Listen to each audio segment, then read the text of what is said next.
Chapter 604. During the trip to Tarrag Canyon, Han Shuo and the others each had their own gains. Tiana had obtained a water elemental crystal, which allowed her soul to fuse with the crystal and form a soul of element. After forming a soul of element, Tiana's strength had improved substantially after years of intensive research on water elemental energy.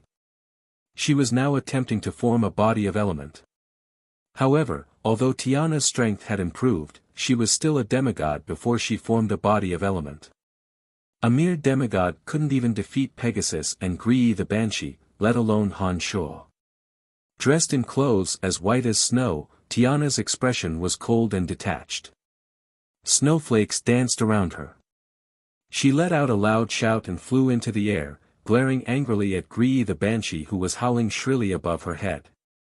Without Han Shuo's instructions, Gree the Banshee did not even spare Tiana a glance. She continued to howl shrilly above the snowy peaks with the sound of tearing the sky. Many disciples of the Shrine of Ice with inferior strength gradually couldn't hold on any longer. Some fell into a dazed and dizzy state, while others had their eardrums ruptured. They had sustained rather serious injuries. Pegasus reverted to his original form. Similarly, he ignored Tiana's rebuke and did as he should. Pegasus could be seen rampaging through the snowy peaks, unceremoniously tearing those who dared to resist into shreds. Who the hell are you people? What kind of deep grudge does the Shrine of Ice have against you? Tiana bellowed, glaring furiously at Gree who was still howling shrilly above her head. Pegasus and Gree turned a blind eye to Tiana's question. They continued to mercilessly attack the disciples of the Shrine of Ice below. Just as Tiana was about to make her move, Han Shuo flew down from the clouds and missed above the snowy peaks, chuckling coldly. Snow Celestial Tiana, long time no see. Do you still recognize me? As soon as Han Shuo descended, he waved his hand to stop Gree and Pegasus' incessant killing. Then, he looked at Tiana and said smilingly. Tiana was all too familiar with Han Shuo. The moment she saw Han Shuo's silhouette appear, she immediately turned pale with fright. She cried out in alarm, "It's you. You didn't die." Like many others, Tiana believed that the matters confirmed by the Light Pope would never be wrong. Therefore, she had long regarded Han Shuo as a dead man.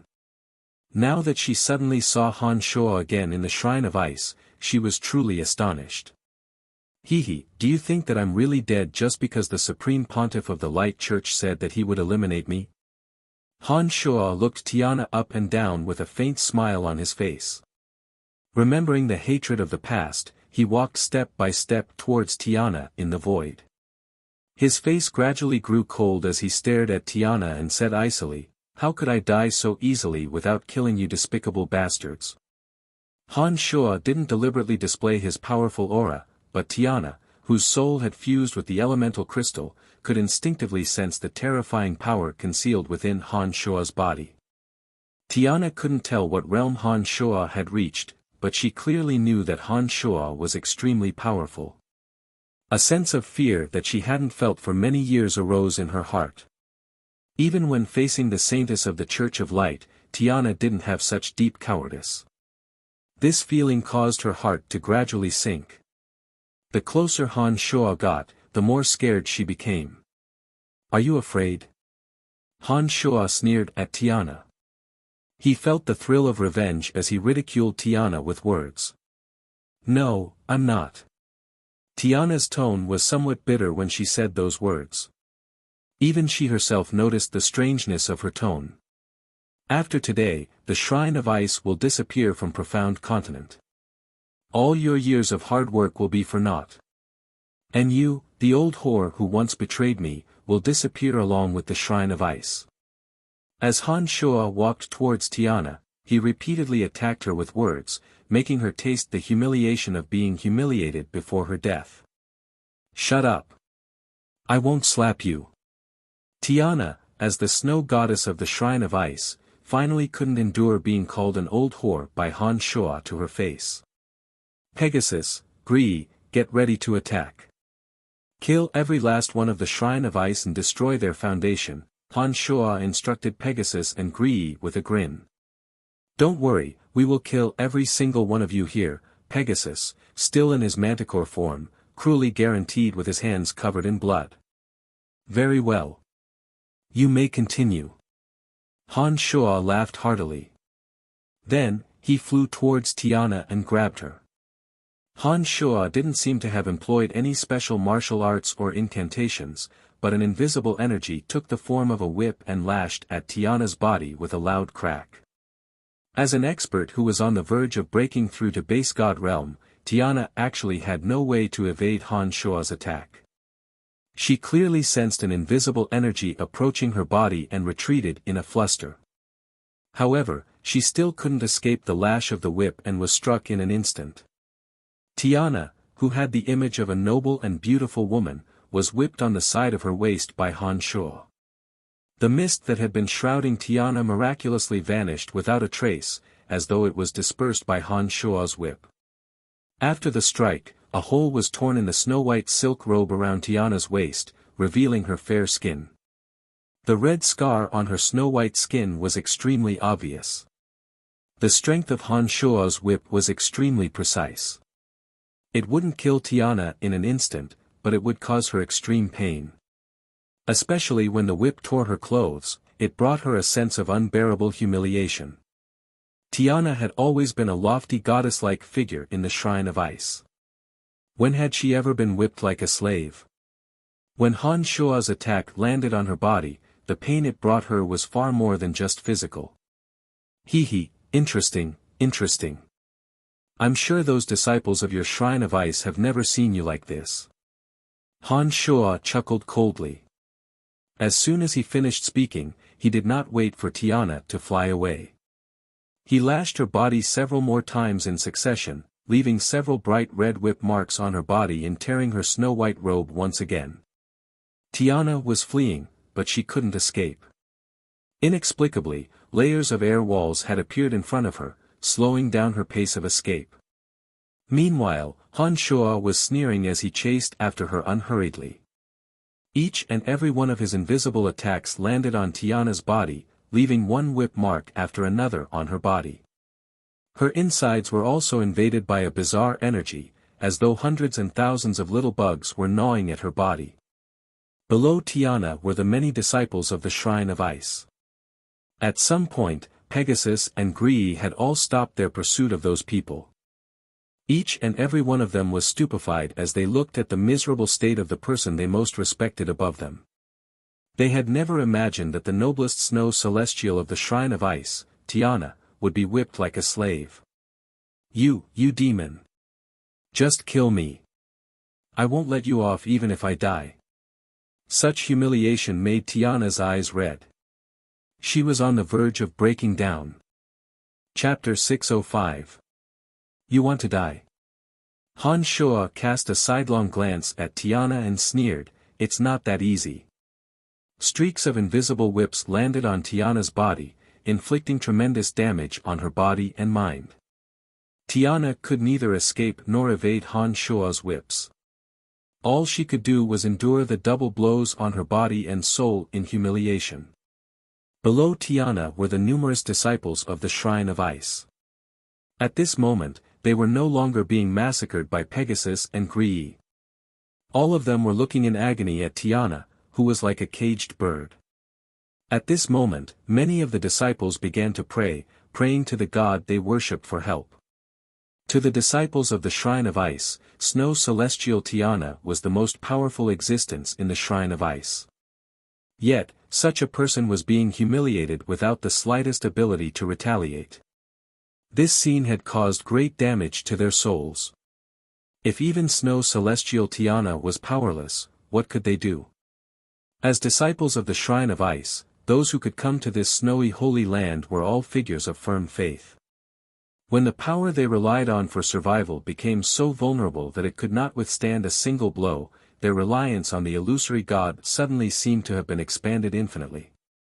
Under Han Shuo's whips, Snow Celestial Tiana's snow-white robes were in tatters, her curvaceous body faintly visible. She looked like a slave who had committed a mistake and was being punished by her master. Pegasus and Gree, who had come together with Han Shuo, did not continue their massacre of the Shrine of Ice disciples on the snowy peaks. They looked coldly at Han Shuo, who was slowly whipping Tiana into the air, and waited for further instructions from Han Shuo. At this moment, no one knew who started it, but the helpless Shrine of Ice disciples on the snowy peaks suddenly knelt piously at the same time. They began chanting the incantation used by the Shrine of Ice to call upon the blessing of the Ice Goddess. Their voices went from low to high until they blended into one. All of the Shrine of Ice disciples on the surrounding snowy peaks also temporarily gave up on escaping and joined in on this magnificent feat. Even Tiana couldn't escape. They knew that escaping would only lead to death. With the most devout faith in the Ice Goddess, they prayed, unsure if it would be of any use. The central region of the snowy region was surrounded by frigid wind and snow. The snowy peaks were like long swords piercing the heavens. It was said that the followers of the Shrine of Ice had received instructions from the goddess to choose this location. No one knew if there was any deeper meaning behind it. However, the followers of the Shrine of Ice had always felt that this place would allow them to receive instructions from the goddess closer. In reality, the center of this snowy region was indeed a little special. Back then, that believer had followed the instructions of the snow goddess and had indeed altered the snowy peaks according to her wishes. As prayers reverberated throughout the snowy peak, Gree and Pegasus simply sneered and remained silent. Their faces were filled with ridicule and coldness at the futile efforts of the Shrine of Ice believers. They felt that these people had been scared silly by Han Shuo. Even Mike Cotton, the base god of darkness, felt that the actions of the Shrine of Ice believers were extremely laughable. He leisurely hovered in the clouds and watched smilingly as Han Shuo humiliated Tiana.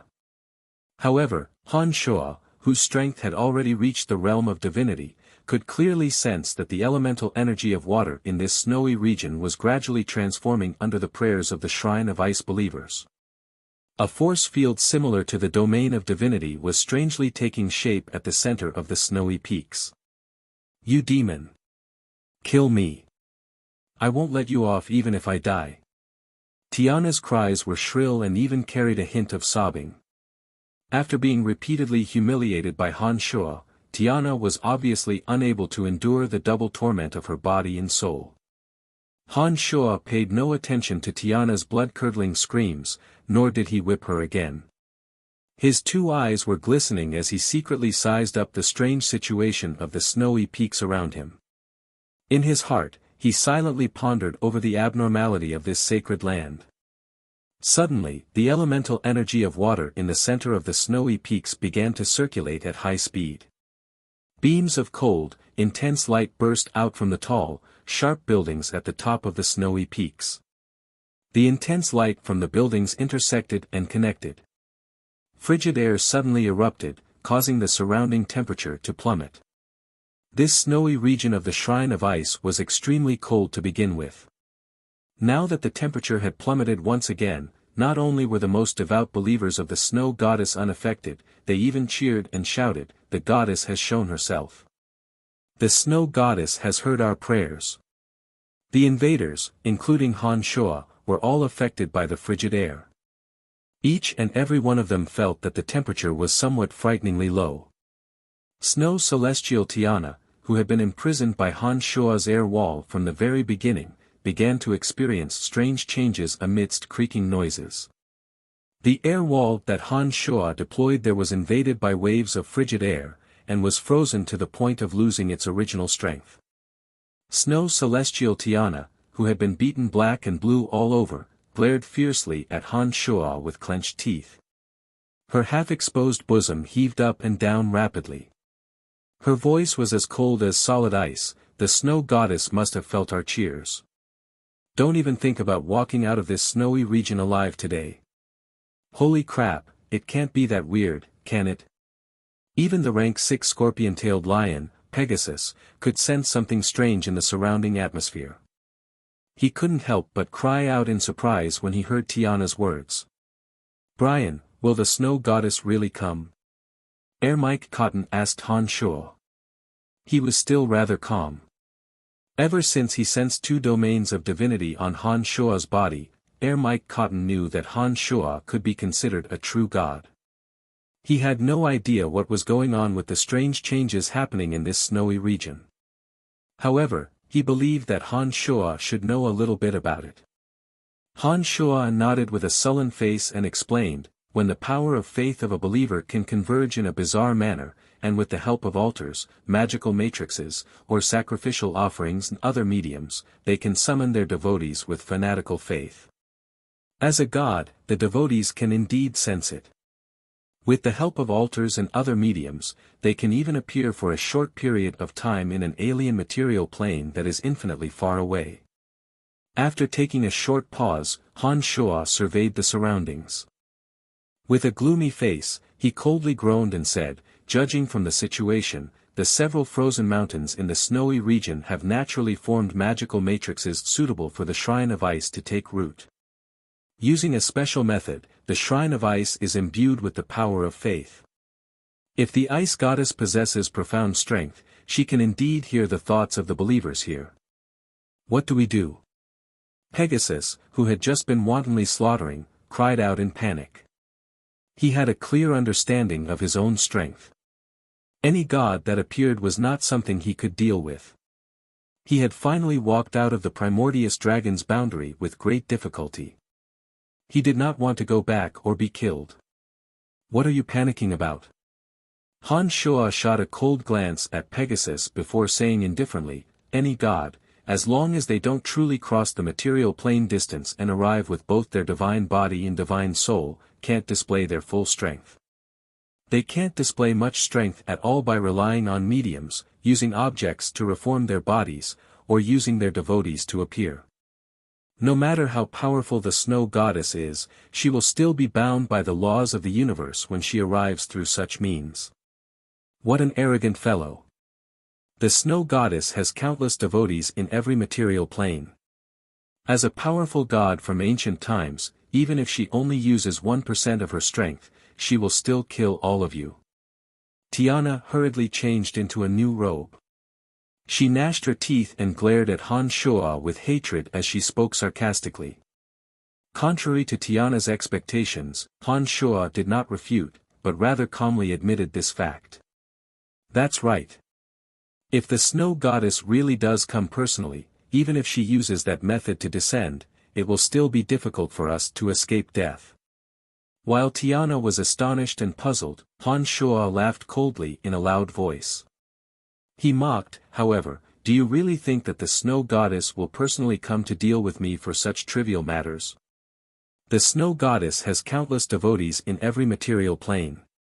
If she personally takes action for everything, wouldn't she be overworked to death? We are the most devout devotees of the snow goddess. The snow goddess will definitely take pity on us. This is also her domain.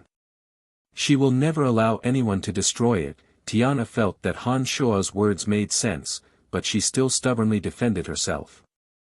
Han Shua sneered disdainfully and did not continue to defend himself. There was another reason he did not tell Tiana. Gods would only use mediums to send their souls to another material plane to fight for their devotees. That would require them to bear many additional risks, and would even consume some of their divine energy. Generally, they would not do so unless they had no other choice. The snow goddess was different from the spider goddess Rose. As far as Han Shua knew, the snow goddess was an over-god, and an incomparably powerful one at that. There was no way she would personally take action just for the sake of a small number of devotees on a tiny profound continent.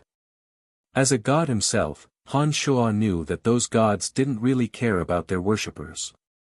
They would only take the items that the worshippers used to provide them with the power of faith. Han Shua decided that he wouldn't personally take action over such a trivial matter. It was precisely because of this judgment that Han Shua did not immediately flee in panic when he saw the abnormal changes occurring in this snowy region. Instead, he decided to observe the situation first before making a decision. "Lord Brian, what should we do?" Gree the Banshee asked Han Shua with a trembling voice. Han Shua bunched his brows and hesitated for a moment. He knew that no matter what level of god the snow goddess dispatched, Pegasus and his party would have no chance of resisting. You guys leave for now and wait at the rear for a while. I would like to meet those from the Shrine of Ice. Han Shuo shot a glance at the three and nodded, indicating that they should not make useless sacrifices. Pegasus and Gree felt as though they had been granted amnesty after hearing those words from Han Shuo. They hastily retreated into the distance. Mike Cotton was the only one who gave Han Shuo a deep look and said, "Be careful. Don't worry, I'll be fine." Han Shuo could tell that Mike Cotton was genuinely concerned about him, unlike Pegasus and Gree. Han Shuo put on a faint smile and put on a gentle attitude. Mike Cotton nodded and said no more. He then flew in the direction Pegasus and Gree had left. Chapter 606. As soon as Mike Cotton left, Han Shuo immediately focused all of his attention on the intersecting cold lights atop the icy peaks. The reason the Shrine of Ice had established its base in such a place was because of the unique topography of this place, where it was the easiest to gather cold air. In addition to the deliberate arrangement of the Shrine of Ice's believers, the few icy peaks formed bizarre magical matrices under the Ice Goddess instructions. Not only did they have the ability to gather cold air, they could also form an altar to receive the energy bestowed by the Ice Goddess. On Profound Continent, other than the Primordius Dragon, Han Shuo really did not have to worry about anyone. However, it was obvious that Tiana was not the main character in the current situation. The fact that these few icy peaks were able to produce such bizarre transformations was sufficient proof that the direct participants in this battle were from other high-level material planes. Han Shuo could look down on the experts of Profound Continent, but he had long learned from Bichimos how terrifying the gods of high-level material planes were. Furthermore, he had learned from the memories of the skeletal staff's original owner just how terrifying the Ice Goddess was. Although he had his own speculations, he dared not lower his guard. Ever since the ice peaks had transformed and the shackles on her were lifted, it was as though Tiana had obtained infinite power. Her bright eyes were sizing up Han Shuo like a viper, as though waiting to see how Han Shuo would die. The snowy peaks were filled with dense cold air. Rays of cold lights intersected with each other. The water elemental energy of the entire snowland had been transformed into an aura of extreme cold. Snow suddenly filled the snowland without anyone noticing. Every snowflake seemed to carry the energy of extreme cold. Han Shuo did not move a muscle. He coldly observed the situation around him, paying close attention to Snow Celestial Tiana, who was gnashing her teeth and glaring at him. Han Shuo had a premonition that the gods from another material plane would descend upon this material plane through Tiana, just like how Spider Goddess Rose had used Adele as a medium to convey a message to Han Shuo. However, Han Shuo knew that the situation this time was different from Adele's, because no matter how one looked at it, the scale of the church that Adele organized was far inferior to the Shrine of Ice. And this time, the Shrine of Ice had thousands of disciples praying together. The energy formed from the call was sufficient for the gods from another material plane to appear by relying on the medium. You will die. Looking at Snow Celestial Tiana, who was glaring at him with extreme hatred, yet did not understand the actual situation, Han Shuo actually smiled and said such a thing. Hee, you're the one who's going to die. What, are you afraid? You must be afraid, but it's useless to be afraid. You'll definitely die. Tiana tasted an unforgettable humiliation at the hands of Han Shuo. Her state of mind, which had been calm for many years, was completely thrown into chaos. She was no longer as graceful and elegant as before. She became somewhat hysterical. Can you feel it? Was this a change in the elemental energies in the surroundings? Han Shuo's expression was calm as he looked at Tiana and slowly asked. What about the abnormalities of the prayers? What? Tiana stared blankly for a moment, then said irritably, Don't try to mystify me. You must die today. What a pitiful fellow. Do you think it's so easy for a god to appear on another material plane? Han Shuo sneered and pointed at the disciples of the Shrine of Ice on the snowy peaks beneath his feet. He said mockingly, "Look around you. Look at those devout believers. What kind of end have these thousands of believers gotten in exchange for using their fanatical faith in the Ice Goddess?" Tiana followed his gaze and suddenly discovered that all the believers who were kneeling on the ground and praying for the Ice Goddess' help were bleeding from all 7 orifices. They were shockingly lifeless. Ah! No matter how strong Tiana was, she suddenly screamed when she saw the miserable deaths of thousands of devout believers. She yelled somewhat crazily, "How could this be? How could this be? It's you! You must be the one who killed them." Tiana didn't know if it was because she couldn't believe the truth, or because her trust in the Ice Goddess had reached the point of fanaticism. She pointed at Han Shuo venomously, bared her fangs and brandished her claws, yelling and screaming like a mad vixen. Han Shuo shook his head. He knew that Tiana was done for. Even if she was lucky enough to survive today, it would be difficult for her to walk out from the shadow of today's events. It was at this moment that the strong lights on the snowy peak suddenly changed direction and shot at Snow Celestial Tiana, who was hovering in midair. An extremely mournful and miserable howl suddenly sounded from Snow Celestial Tiana's mouth. Her voice was mournful and horrifying, as if she was a female ghost that had returned to life. Tiana's body, under the simultaneous shooting of several beams of cold light, was like a small sun that shone brilliantly. An enormous aura of absolute chilliness gradually emanated from Tiana's radiant body. In a split second, the elemental energies that filled the snowy region vanished without a trace. Only the elements of water gathered more and more, and the thick snowflakes below rapidly turned into ice. This was the sign of the formation of the domain of divinity. When he saw this, Han Shuo was certain that Snow Celestial Tiana was truly done for. As he had expected, the person who had come had indeed adopted the most effective method. He had forcibly occupied Snow Celestial Tiana's body, and her soul had already been forcibly erased. The strong lights shone on Tiana's body, but for a moment, they were all hidden within her body. It was as if her body had completely absorbed them. When the light dissipated, Tiana was still standing in her original spot, unscathed. It was just that her entire person was completely different. An ice-cold, emotionless expression had replaced Tiana's frenzied and venomous gaze. Those eyes were still Tiana's, but the meaning within them had undergone an earth-shattering change. "Who are you? How dare you challenge the coercion of our Ice Goddess?"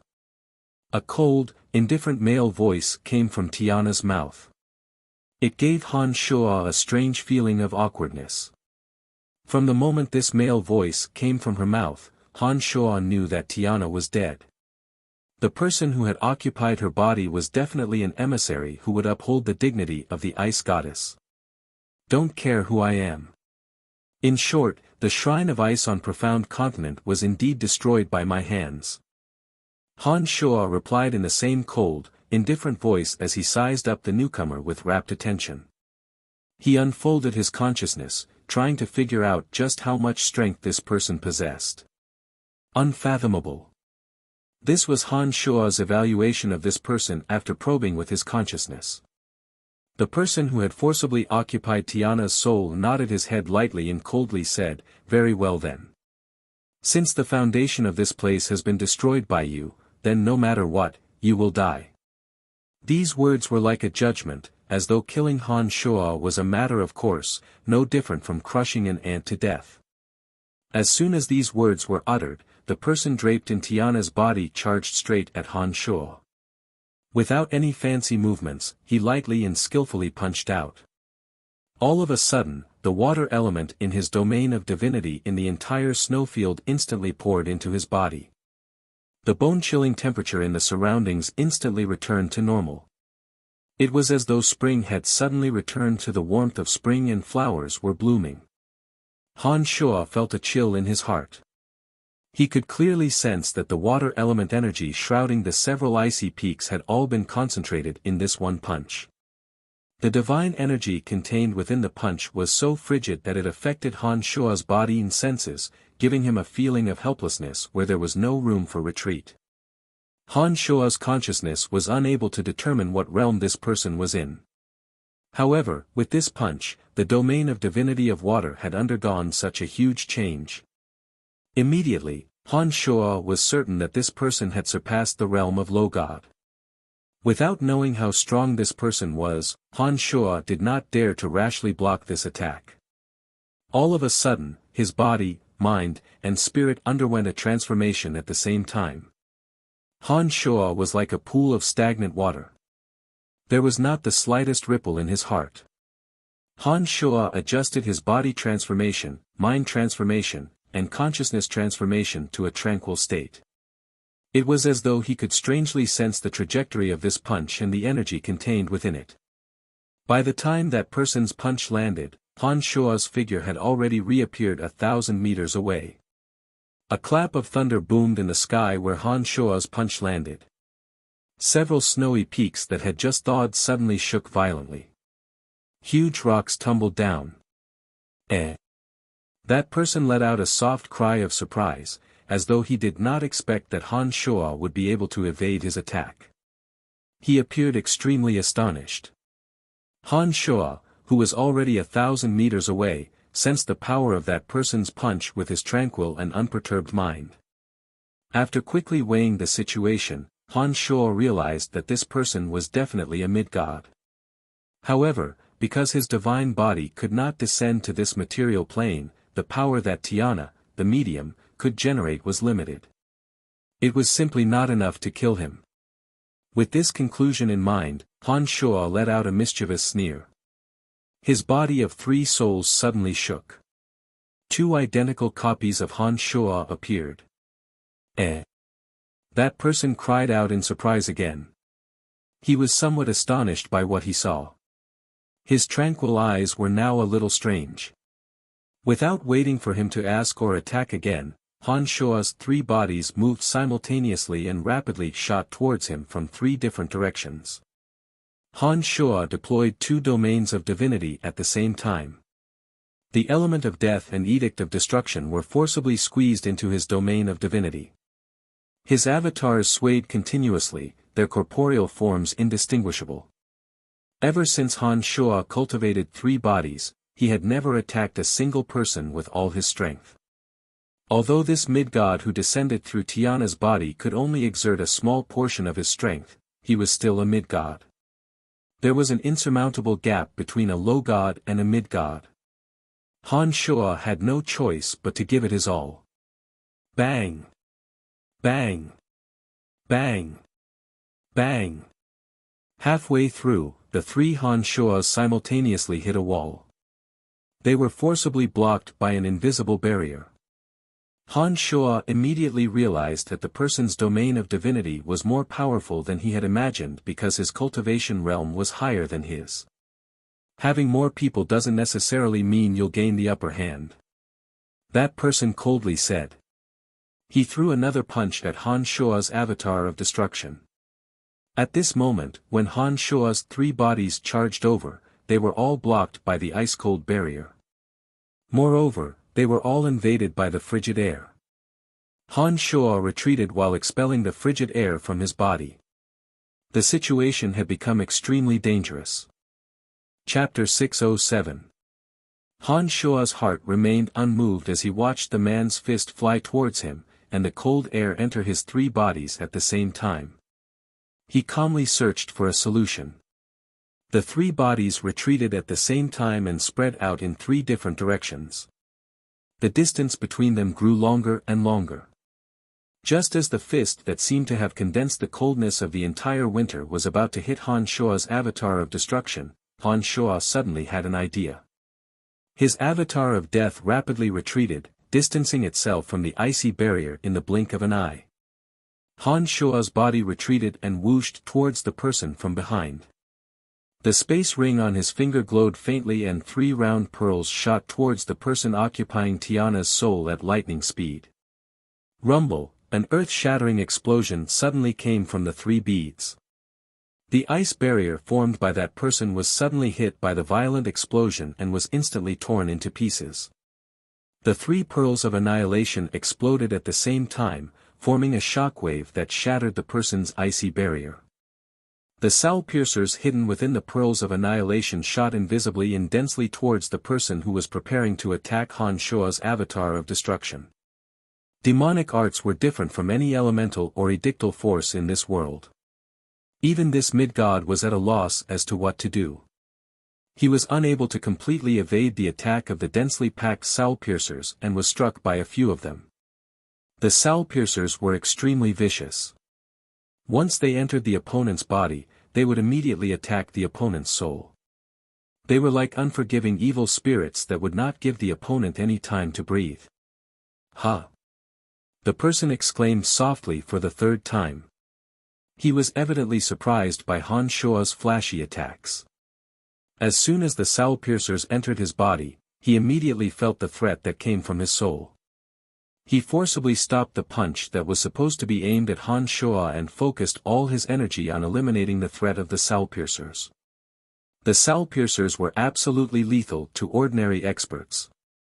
If one's strength was insufficient, the soul piercers might even destroy one's soul under the corrosion of the soul piercers. However, from his previous experience in the Abyss realm, he knew that the soul of a god-rank expert was simply too powerful. A soul that had fused with the elements was not something that the soul piercers could destroy. The stronger the soul, the higher the degree of fusion with the elements, and the shorter the time needed to remove the soul piercers. Han Shua understood this principle. When he saw that the person had given up on attacking his avatar of destruction and was instead retreating, the three avatars once again made their move at the same time, attacking the person who was clearing the soul piercer's threat. "Despicable!" that person shouted with a cold expression. He did not dare to directly face the attacks of the three Han Shua and hurriedly retreated. "Hee, despicable. This is a strategy, what do you know? You are the despicable one. You are a mid-god who has lived for God knows how many years. You came here to kill me, a puny low god. You even absorbed the faith power of all the believers here and forcibly took over the body of the most devout believer. Are you not despicable? That's why you don't deserve to call others despicable." When the three Han Shuas flew towards him, all three mouths mocked him at the same time. Their words came one after another, leaving the man speechless. In the time it took for the three avatars to speak, Han Shua's three avatars had arrived by his side. Without the slightest hesitation, the avatar of destruction and Han Shua were the main attackers, while the avatar of death constantly released necromancy magic as support. One boundary after another fell on his body, making it impossible for him to exert his full strength. Having crossed the distance between two material planes to come here, he could only exert a small portion of his strength through Tiana's body. Now that his soul had been pierced by the soul piercers, he was constantly harassed by necromancy magic, and he had to face the joint attacks of the other two Han Shuas. He was weary of dealing with them. Han Shua had never been one to play by the rules. He liked to take advantage of the moment when others were at their most helpless to deliver a head-on blow. This time was obviously no exception. The three Han Shuas stared at the overwhelmed person in the center and launched a series of attacks. Three types of demonic arts, necromancy boundaries, and edict of destruction were unleashed from the three Han Shua's bodies one after another, landing on that person. The person who had appeared calm and indifferent from the moment he first appeared finally showed signs of fatigue. His two hands constantly intertwined to form layers of icy barriers. He seemed to be losing strength. His soul could not appear for too long in a foreign material plane using a medium. Moreover, the longer it dragged on, the more disadvantageous it would be for him. This was something Han Shua was well aware of after he obtained some memories of the skeletal staff's original owner. Seeing that he was exhausted, Han Shua's attacks became even more urgent. He didn't give the person any chance to retaliate. He was planning to use this opportunity to exhaust all of the person's divine power. The person was extremely aggrieved. He had truly never seen such a despicable and merciless attack method as Han Shuo's. If not for the strange power disrupting his soul, he wouldn't be in such a passive position. Unfortunately, after being ambushed by Han Shuo, he had no time left. He could only watch helplessly as he became a target, with absolutely no chance to retaliate. What frustrated him even more was Han Shuo's incessant mocking, insulting, and sneering. 3 Han Shuo's, 3 mouths. His advantage in numbers was not only reflected in his attack methods, but was also used by him to disrupt his enemy's mind.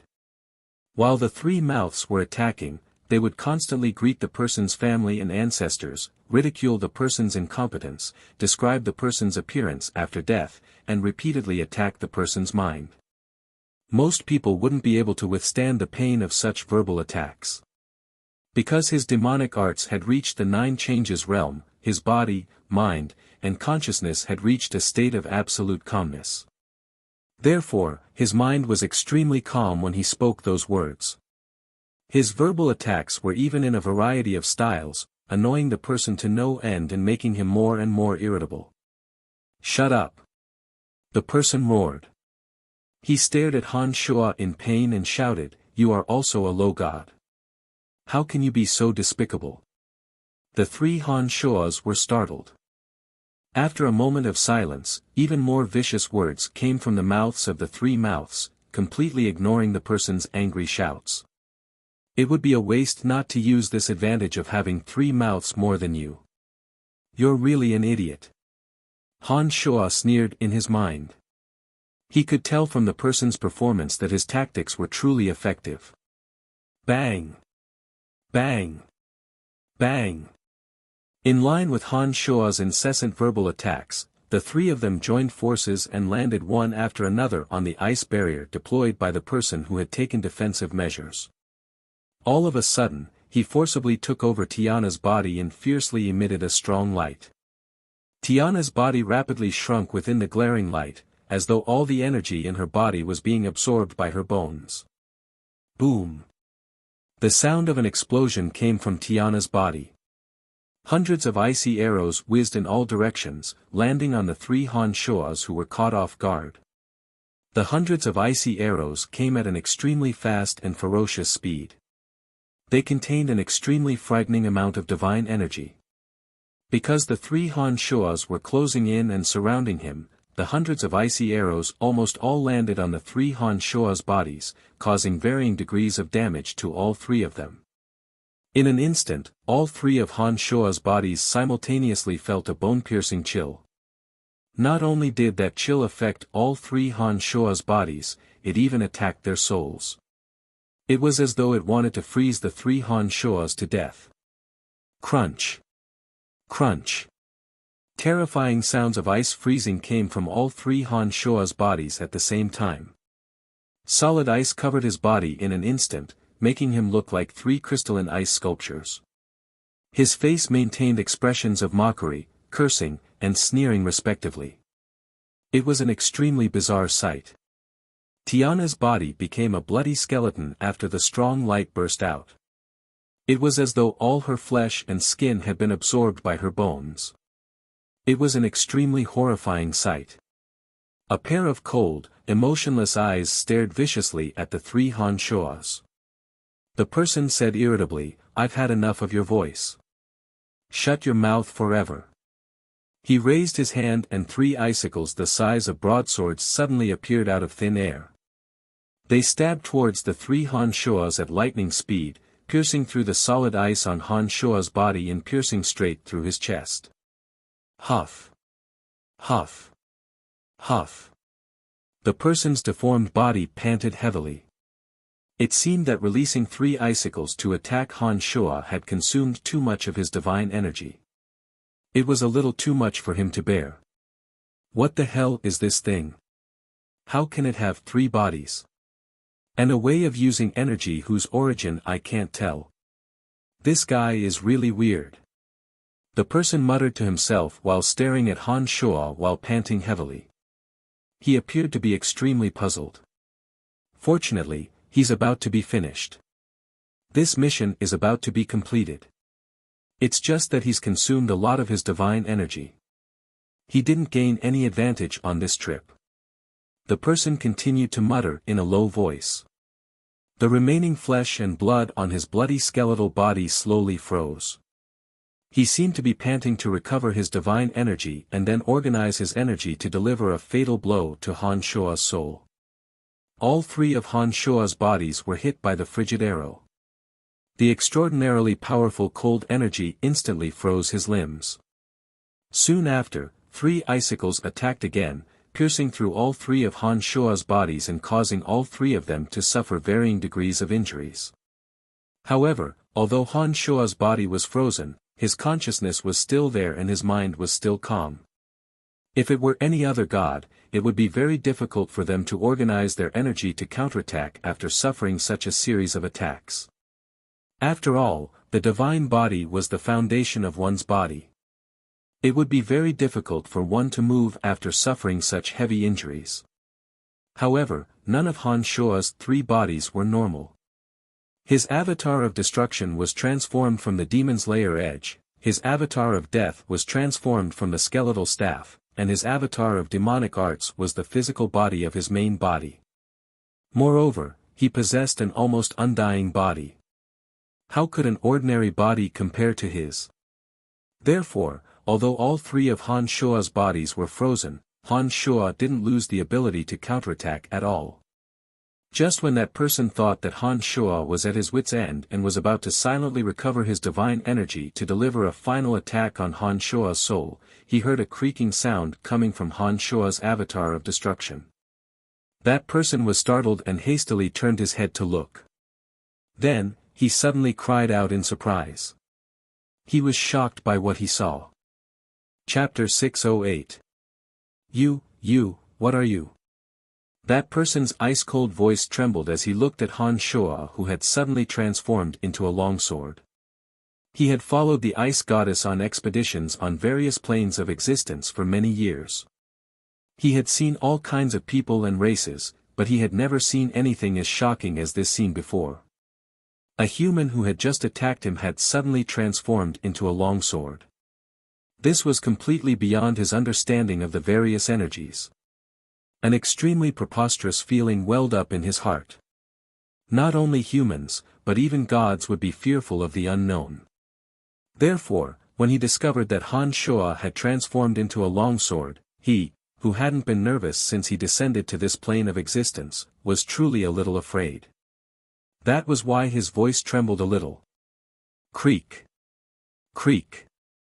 Han Shua, who had transformed into the demon's lair edge, twisted a few times and shattered the solid ice. This made that person even more terrified. Why do you care what I am? Do you think that you can trap me with just these solid ice? Han Shua sneered in the form of the demon's lair edge.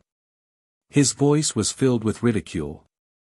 Blood-colored light flickered repeatedly on the blade, shattering the ice that had frozen him and flying out. The demon's lair edge had been forged by Han Shua to be incomparably sharp. It had just absorbed the destructive energy of a few 100,000 orcs a few days ago. Due to its unique composition, it was extremely difficult to imprison. Blood-colored light glistened as the demon's lair edge shot towards Han Shua's frozen body. With a crisp clang, the ice that had frozen Han Shua's body completely shattered. Han Shua grinned as he sized up that person. He extended his hand and the demon's lair edge landed in his palm. Pointing at his avatar of death in the distance, Han Shua smilingly said, "Look at that body, isn't it also very peculiar?" That person was shocked by Han Shua's successive methods. When he turned his head to look, he discovered that the third Han Shua had turned into a skeletal staff. He felt a chill in his heart. He really didn't know what kind of monster Han Shua was. "You, what race are you?" The man who was trembling in fear pointed at Han Shua and cried out in alarm. Han Shua knew that the person was scared. After such a series of shocks, the fear of the unknown had deeply affected him. In addition, he hadn't gathered his divine energy for the time being. He immediately wanted to retreat. Han Shua, who was sizing him up, saw that the divine light in the person's eyes was gradually dissipating. He snorted coldly and stabbed at the person with the demon's layer edge. Pfft! The demon's layer edge pierced through the person's skull. The demon's layer edges tens of thousands of negative energy of malicious souls, and the divine energy formed from the edict of destruction were unleashed at the same time. Before his soul dissipated, the demon's layer edge followed that thread of connection and ruthlessly attacked him. "I don't care what you are, I will definitely kill you." A piece of consciousness was transmitted over intermittently. Bam! Tiana's body completely exploded in a burst of strong light. This time, it was after the soul of the mid-god had left. Without the effect of divine energy, she turned into minced meat and a rain of blood. "Humph, you run pretty fast." Han Shuo snorted coldly. With a twist of his wrist, the demon's layer edge shot straight at the other avatar trapped in ice, breaking through the divine energy on it. Hovering in midair and looking down, Han Shuo discovered that the bodies of those devoutly praying believers were all frozen into ice sculptures. The element of water that had been lost in an instant had once again flooded the area, causing the area that had suddenly warmed up to become cold once again. The descent of a mid-god had taken the lives of thousands of devout believers and forcibly occupied Tiana's body. After a fierce battle, all three of Han Shuo's bodies were injured. However, the soul of that mid-god who had descended into the world was also gravely injured by Han Shuo. The damage to his soul was even more serious than the damage to Han Shuo's physical body. After paying such a heavy price, he still failed to kill Han Shuo. Instead, he had to flee with his tail between his legs. No matter how one looked at it, Han Shuo had won this battle. Although the victory was somewhat difficult and he had also paid a heavy price, Han Shuo felt a strong sense of satisfaction when he recalled that his opponent was a mid-god. The three bodies merged into one. Han Shuo took a deep breath and suddenly let out a shrill howl. The sound wave spread far and wide, reaching the three base gods who had retreated a step earlier. Sitting cross-legged on the ground, Han Shuo attentively sensed the injuries suffered by his three bodies. By now, the puncture wound on Han Shuo's chest had completely healed. Most of the frigid aura in his body had also been purged. On the other hand, the two avatars of Han Shuo's that had suffered such a heavy blow would take some time to recover. They could only be nursed back to health slowly. Of Han Shuo's three bodies, the two avatars of Han Shuo's did not have a single scratch on them due to the special materials they were made of. They appeared to be in good condition. However, the damage came from the inside.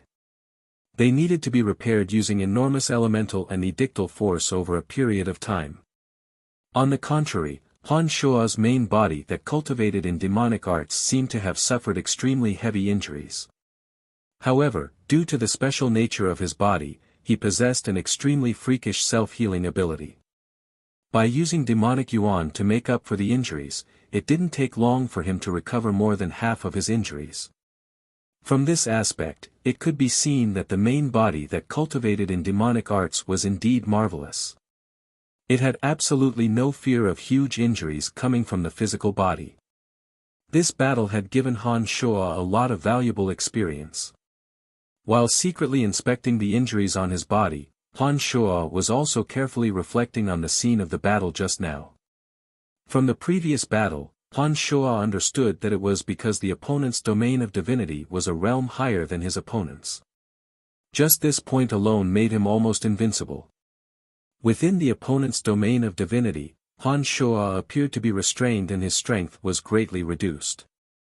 Although the opponent's domain of divinity was a realm higher, the opponent appeared calm and unruffled. In an instant, he extracted all the elemental energy within the domain of divinity and condensed it into a single punch. The explosive force formed was extremely terrifying. If not for the fact that Han Shuo had used rapid change to swiftly escape, he would have been seriously injured by the first punch. Because his divine body could not descend, the opponent's divine energy was not much stronger than Han Shuo's. However, by relying on the strength of the domain of divinity and his skillful manipulation of elemental energy, he was able to single-handedly deal with all three of Han Shua's bodies without dying.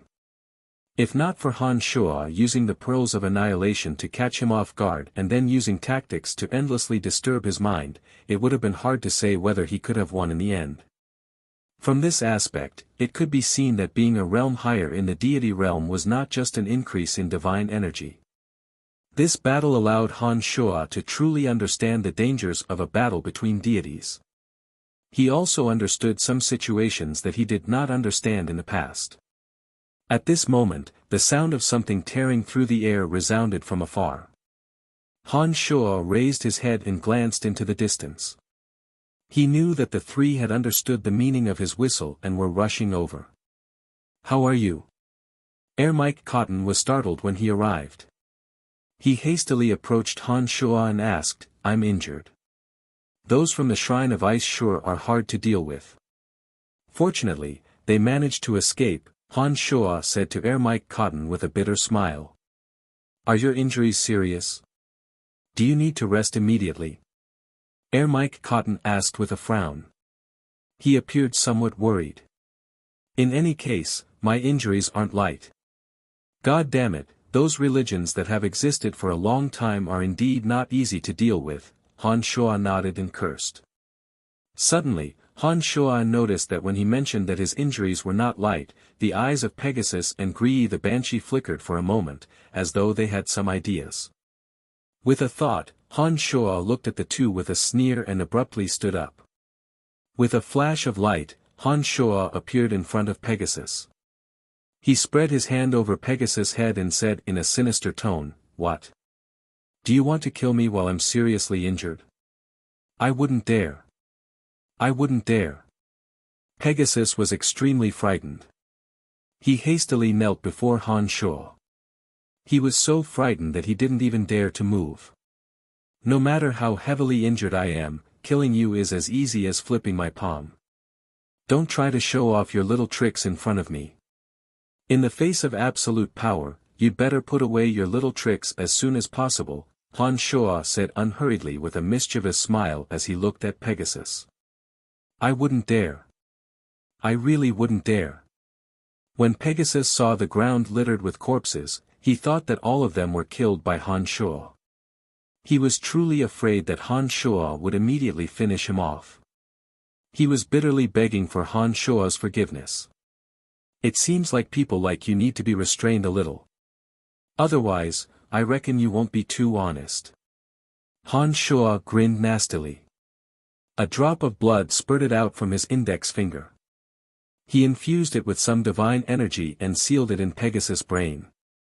"If you don't have enough strength, you better not have any thoughts of resisting. Otherwise, your brain will explode with a single thought of mine." Hee hee.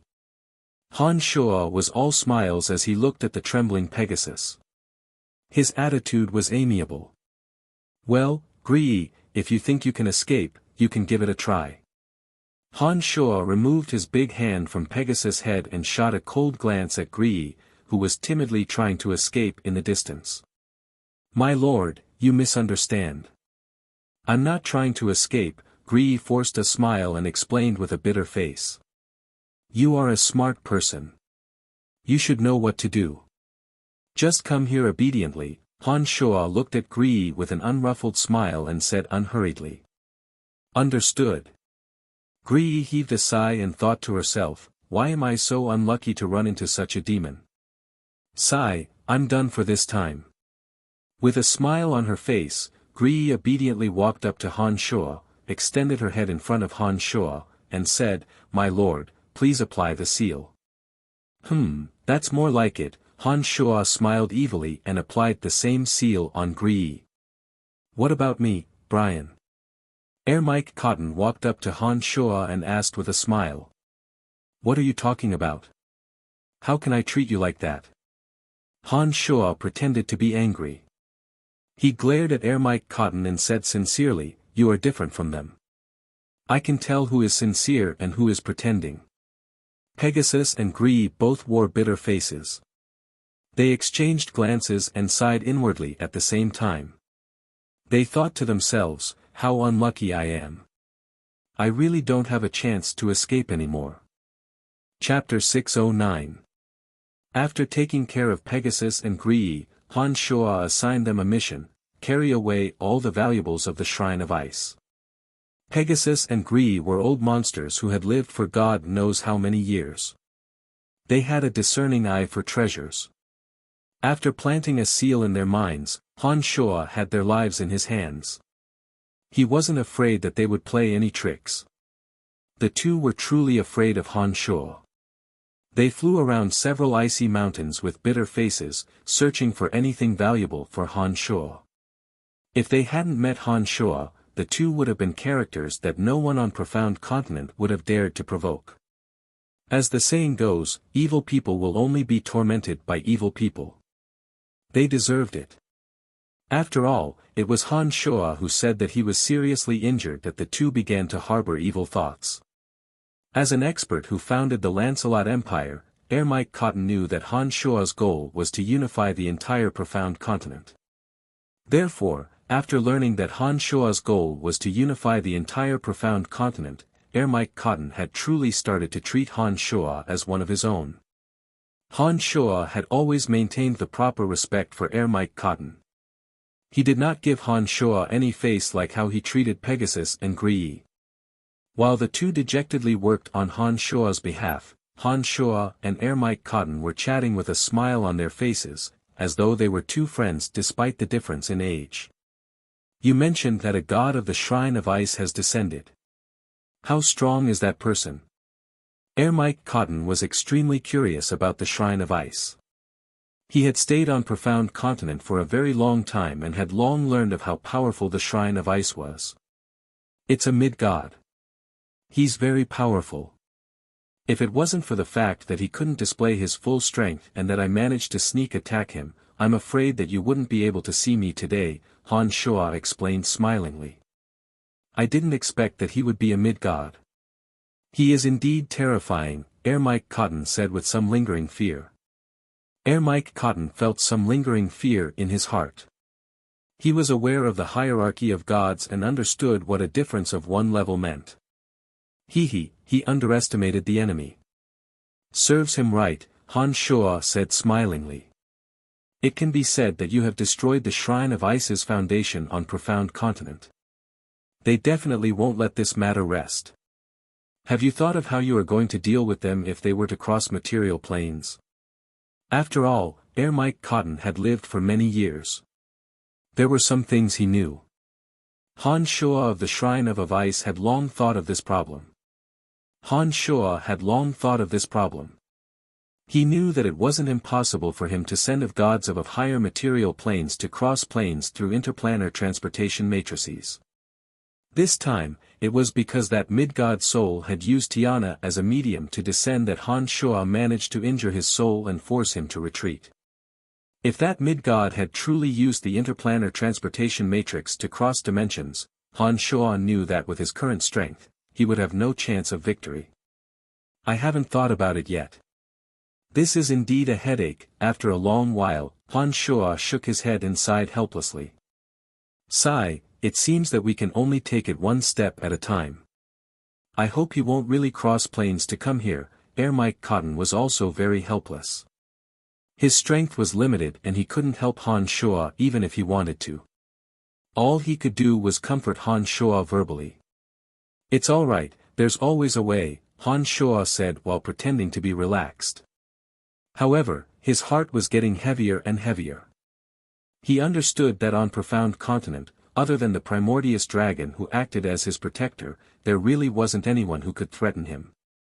Han Shuo wasn't even afraid of the Primordious Dragon. However, there were many experts on other material planes. If even a mid-god were to descend, Han Shuo wouldn't be able to escape unscathed. Previously, Han Shuo had offended Spider Goddess Rose. And now, he had injured that mid-god of the Shrine of Ice. This enmity had been sown. Perhaps one day, they would meet again. The pressure on Han Shuo made him feel rather heavy. What should we do next? Should we make another trip to the sacred mountain of the Church of Light? Mike Cotton couldn't help but ask as he knew about Han Shuo's plan. After hesitating for a moment, Han Shuo shook his head, forced a smile, and said, "Let's wait for a while. I've sustained some injuries this time. The Church of Light might have another battle on the sacred mountain. If I were to face the Shrine of Ice again, I really don't have the confidence to withstand it. Let's go back first. When I recover from my injuries, I will come back and wipe out the Church of Light in one fell swoop. I need to make good use of this period of time to think about how to deal with future crises. Alright, I really do miss the Lancelot Empire. I was imprisoned by the Primordius Dragon for 500 years. I wonder how many things have happened in the Lancelot Empire during these 500 years. I wonder if the citizens and the imperial family of the Lancelot Empire will still remember me. Whenever Mike Cotton mentioned the Lancelot Empire that he had founded, he would feel a sense of gratification and satisfaction. This was also the reason why he treated Han Shuo so sincerely and amicably after learning that Han Shuo was carrying out his unfinished business. To Mike Cotton, Han Shuo who hailed from Lancelot Empire was equivalent to one of his people. Moreover, Han Shuo was an expert who had the strength to contribute to the empire. The two shared common interests. In addition, Han Shuo's temperament was very much to Mike Cotton's liking. Therefore, Mike Cotton's attitude towards Han Shuo changed so quickly. While Han Shuo and Mike Cotton were conversing, Pegasus and Gree did not remain idle. After a while, the two finally collected all the precious items of the Shrine of Ice and stood before Han Shuo one after the other. Pegasus respectfully grabbed a few space rings and handed them to Han Shuo with both hands, saying, "They're all inside. Some of them are really good. My lordship, please take a look at them." Han Shuo did not take the items. Instead, he smilingly said to Mike Cotton, "The Shrine of Ice has been operating for so many years, it's only natural that they have some interesting items. However, you should also know that with my strength, there are many things that I wouldn't be interested in. I'm still injured, so I'd like to trouble you to help me deal with them." "No problem. I'm quite familiar with this sort of thing. Back in the days when I was fighting wars all over the world, I had annihilated many small countries. I've done this sort of thing quite often," Mike Cotton said with a rather sinister smile. "Thank you very much. Come on, let's leave this place first. I reckon that the news of the Shrine of Ice's destruction will soon spread throughout the entire continent. The Shrine of Ice is the most fundamental strength of Kasi Empire. This incident will certainly deal a heavy blow to Kasi Empire's spirit. I believe that they will no longer be able to contend against our Lancelot Empire in the future." Although Han Shuo was injured, he was still in a pretty good mood for avenging the Shrine of Ice. "That's true. Without the Shrine of Ice, Kasi Empire will certainly descend into chaos. The reason why this country has always been firmly controlled by the House of Pilon is all because of the deterrence of the Shrine of Ice. Now that the shrine has been annihilated, I'm afraid that the House of Pilon may not be able to continue to firmly rule over Kasi Empire." Mike Cotton was very familiar with Kasi Empire. He hit the nail on the head and pointed out the possible power struggle that would unfold in Kasi Empire. "Let's go." Without saying anything else, Han Shuo and his party of 4 unhurriedly left the Shrine of Ice and returned to Lancelot Empire according to the route they came from. When passing through the Dragon Valley in the depths of the dark forest, Han Shuo hesitated for a moment. He did not head to the Dragon Valley to check if the Primordius Dragon had returned. Before he fully recovered from his injuries, Han Shuo held his breath and did not act rashly. When they were about to arrive at the Cemetery of Death, Han Shuo's 2 avatars separated and entered the Cemetery of Death to recover from their injuries. As Han Shuo's avatar cultivated in demonic arts, the speed of recovery far surpassed that of his 2 avatars. By the time they arrived at the Cemetery of Death, he was basically in good condition. Therefore, he did not enter the Cemetery of Death, but instead brought Mike Cotton and the other 2 to the Valley of Sunshine. This time, Han Shuo did not stay in the Valley of Sunshine for long. He found Jasper and the others and told them to stay in the Valley of Sunshine to familiarize themselves with the new world known as Profound Continent. After chatting with Trunks for a while, he arrived at Awson City with Air Mike Cotton and the other two. Air Mike Cotton had been away from Lancelot Empire for far too long. He really missed Lancelot. In order not to cause a commotion in Lancelot Empire, Han Shua did not reveal Air Mike Cotton's identity to anyone. To Air Mike Cotton, he really didn't care about such an empty reputation. He had obtained everything he needed 500 years ago. He really didn't care about being worshipped like a god in Lancelot Empire. The reason why Han Shua wanted to return to Awson City was to let Air Mike Cotton relive his old days. On the other hand, Han Shua wanted to personally greet Lawrence and come up with a plan to launch an all-out attack on other countries. After arriving at Awson City, Pegasus and Gree were arranged by Han Shua to join the Dark Mantle. They became the two most terrifying trump cards of the Dark Mantle and were in charge of handling the most dangerous and difficult missions of the Dark Mantle. Both of them possessed base god strengths. With them in the Dark Mantle, Lancelot Empire would be absolutely safe in handling some of the shady affairs. For example, when two armies were engaged in battle, they could get rid of the Empire's commanders or deploy powerful magical matrices to turn the tide of the battle. It was impossible for Han Shua to do all these things by himself. With them around, Han Shua could save a lot of effort. Unless it was absolutely necessary, Han Shua wouldn't summon the experts of the Abyss Realm. After all, the creatures of the Abyss Realm were unlike the humans on Profound Continent. If the experts of the Abyss Realm were to arrive on Profound Continent, it would cause unimaginable panic to the people of Profound Continent. Han Shua did not wish to become the enemy of the entire Profound Continent. Therefore, he would never mobilize the forces of the Abyss Realm unless absolutely necessary. However, with Han Shua's current strength and the formidable experts he had under his command, it wouldn't be too difficult for him to help Lancelot Empire unify Profound Continent even if he didn't utilize the experts of the Abyss Realm. After making arrangements for Pegasus and Gree, Air Mike Cotton was arranging the large number of items he obtained from the Shrine of Ice. It was at this moment that the members of the Calamity Church, who he had not seen for a long time, traveled thousands of miles to pay their respects to Han Shua. Chapter 610. The visitors were Wolf, whom Han Shua was very familiar with, and Bert Zeely, the former Duke of Bulette Duchy.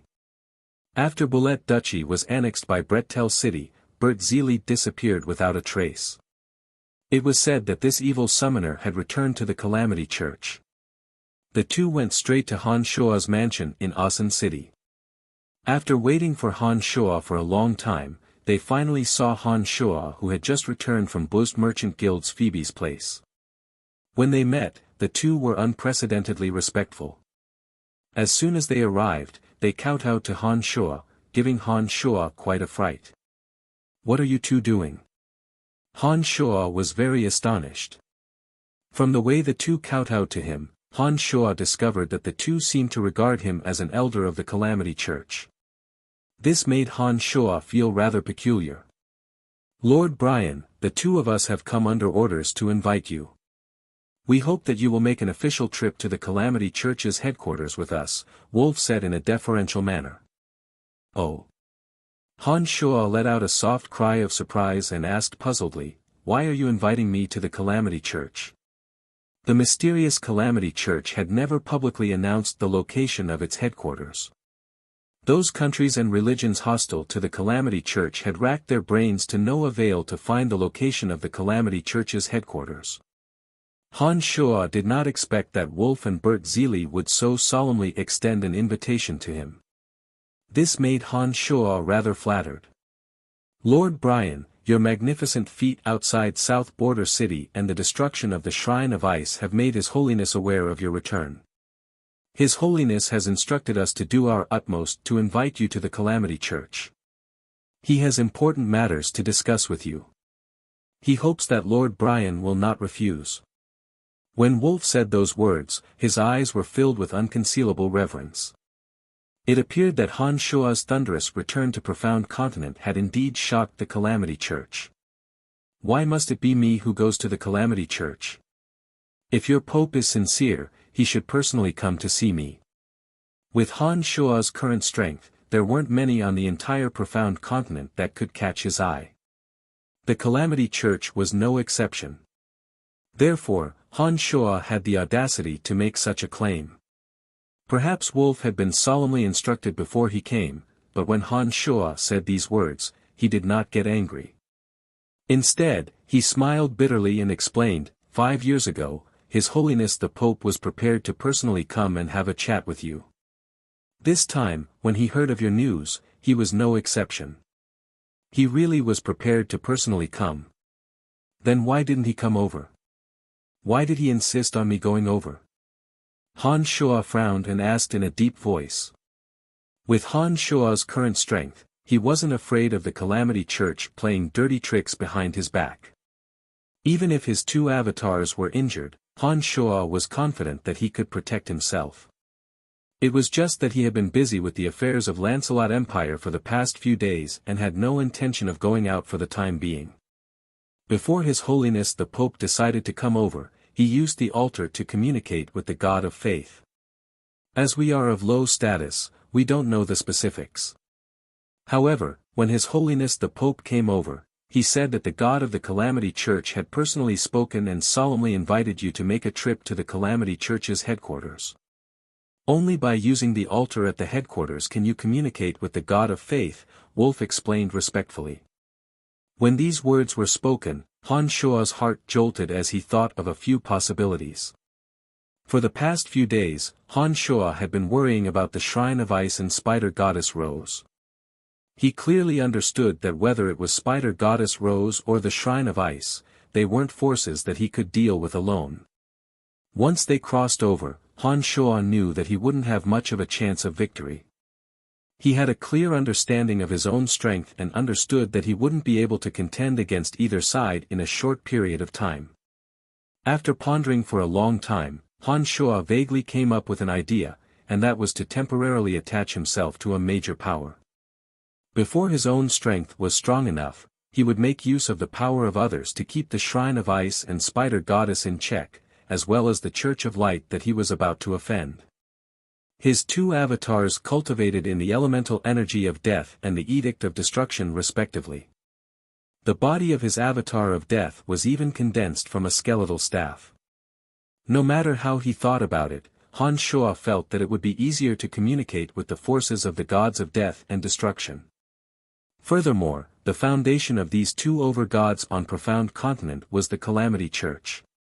After hearing Wolf's words, Han Shua was almost immediately certain that he wasn't the only one who had such an idea. It seemed that the 2 over-gods' forces also had the same idea. They were likely using the Calamity Church to formally extend an olive branch to him. Han Shua put on a faint smile and said in a relaxed manner, "So that's how it is." "Right, I agree to your request. However, you will have to wait for me for a period of time. When I am done with the matters here, I will immediately depart for the Calamity Church headquarters with you too." "Many thanks, your lordship." Wolf obviously heaved a sigh of relief after hearing Han Shua's agreement. Soon after, he said in a flattering manner, "Lord Brian, actually, when we first met, I already knew that we were on the same side. He, your lordship has just appeared and you have already accomplished 2 major things. Many of the elders in the Calamity Church have been shaken. Now, you have even received a direct message from a god. Your lordship is indeed extraordinary. I hope that your lordship will guide us in the future. I hope that your lordship will guide us in the future." Bert Zeely, who had been silent all this while, also put on a flattering smile. Wolf and Bert Zeely had been helping Han Shua with all their might since 5 years ago. They had invested enough capital on Han Shua and helped Han Shua annex the 7 Grand Duchies. Now that they saw Han Shua's powerful return and that the Calamity Church had unprecedentedly attached importance to him, the 2 of them were more excited than anyone else. Han Shua sized up the 2 with a smile and nodded. He patted Wolf's shoulder and said smilingly, "Smart people always have good luck. Don't worry, if there really is an opportunity in the future, I will not forget the help you have given me in the past. Many thanks, your lordship. Many thanks, your lordship. Wolf and Bert Zeely were overjoyed and hastily expressed their gratitude to Han Shuo. Han Shuo had yet to officially join the Calamity Church, but all the higher-ups of the Calamity Church, including the Pope, were already shaken. The two of them knew that once Han Shuo officially joined the Calamity Church, with the skeletal staff in his hand, he would definitely have an enormous influence. With this guarantee from Han Shuo, the two of them seemed to have seen the scene of their meteoric rise in the future. Even though they were already old, they still couldn't calm down and became excited. All right, the two of you can leave first. After I have settled the matters here, I will immediately head to the Calamity Church's headquarters with the two of you, Han Shuo instructed indifferently when he saw the two of them beaming with smiles. Understood, your lordship. When your lordship has settled the matters here, you can contact us. Wolf respectfully saluted before leaving with Bert Zeely. Wolf had long ago told Han Shuo how to contact the Calamity Church. He had never treated Han Shuo as an outsider. Thinking about it, the Calamity Church's divine weapon, the skeletal staff, was in Han Shuo's hands. He was also a necromancer and a mortal enemy of the Church of Light. His actions for so many years were in line with the Calamity Church's principles. Naturally, the Calamity Church had long regarded him as one of their own. After Wolf and Bert Zeely left, Han Shuo pondered for a long time. He recalled the time when his soul was invaded under the cemetery of death. He understood that the god at that time only wanted Han Shuo's faith so that he would wholeheartedly serve the Calamity Church. However, now that Han Shuo himself was a god, Han Shuo believed that as long as those evil gods weren't fools, they wouldn't use that kind of method again. Different situations call for different actions. I can only make use of the Calamity Church. When my strength reaches a certain realm, it'll be hard to say who will be controlling who. Han Shuo thought to himself after a moment of silence. In the next few days, Han Shuo properly compensated the three ladies in Asan City, releasing the desires that they had painstakingly suppressed for the past 5 years. Han Shuo's performance in South Border City, as well as his deeds in Kasi Empire's Shrine of Ice, once again caused a sensation in Lancelot Empire after being deliberately disseminated by the Dark Mantle. It was as though Han Shuo had become the new object of faith for the people of Lancelot Empire overnight. Even the number of believers the Druidic Order had obtained after operating in Lancelot Empire for so many years couldn't compare to the number of believers Han Shuo had obtained in just a few days. Through Han Shuo's deliberate guidance, many citizens of Lancelot Empire truly believed in Han Shuo as a god, providing Han Shuo with a portion of the power of faith. Han Shuo was contentedly enjoying all this. However, there were still some matters that were more troublesome. For example, after he had made love with Emily that day, Emily mentioned Jasper and the others to Han Shuo. As a high-ranking member of the Dark Mantle, in addition to the fact that Jasper and the others had attracted too much attention when they appeared in the Valley of Sunshine, it would be strange if she didn't know about this matter. Han Shuo had no choice but to brace himself and explain to Emily. He especially emphasized the uniqueness of his demonic arts and the fact that he had no other choice. However, it was very obvious that Emily didn't believe Han Shuo's explanation at all. She said angrily, "Everyone in the Empire knows about your lust. How could it be as forced as you say? You can explain it to Fanny and Phoebe yourself. The two of them already know about it." Han Shuo couldn't help but smile wryly at Emily's words. He knew that Emily was easy to deal with, but Phoebe and Fanny were even more difficult to talk to. Also, what are you going to do with that Helen, the former Duke of Helen Duchy, and Sophie, the daughter of Sacred Knight Sulo? Emily continued, panting with rage. What does Sophie have to do with me? Han Shuo cried out that he was wrongly accused. Humph. She traveled thousands of miles from Kasi Empire to your Bretel city and made many contributions to your city. Now, she's specially raising warhorses in the former Bonton Duchy for Bretel city. Who doesn't know that she's interested in you? Emily sighed softly. She imitated Phoebe and pounded Han Shua's chest, saying bitterly, "Why are you so fickle?" Han Shua smiled wryly. He didn't know what to say, nor did he have anything to say. Chapter 6:11. In Asan City, Han Shua had women on his left and right as he accompanied the three ladies, enjoying the joy of being together to his heart's content. Han Shua had no choice but to brace himself and explain to the three ladies about Jasper, Selina, and Helen. Naturally, Phoebe and Fanny were furious at Han Shua. However, under Han Shua's coaxing and deceit, their anger gradually subsided. From the day they met Han Shua, the three ladies knew that Han Shua was not a good person. The grievances of his previous life had caused him to be lustful after his reincarnation. The three ladies clearly knew what kind of person Han Shua was, yet they were still willing to be together with him. Therefore, they had to bear the consequences. What was done could not be undone. The three ladies accepted reality after their anger subsided. However, they repeatedly urged Han Shua to know his place in the future.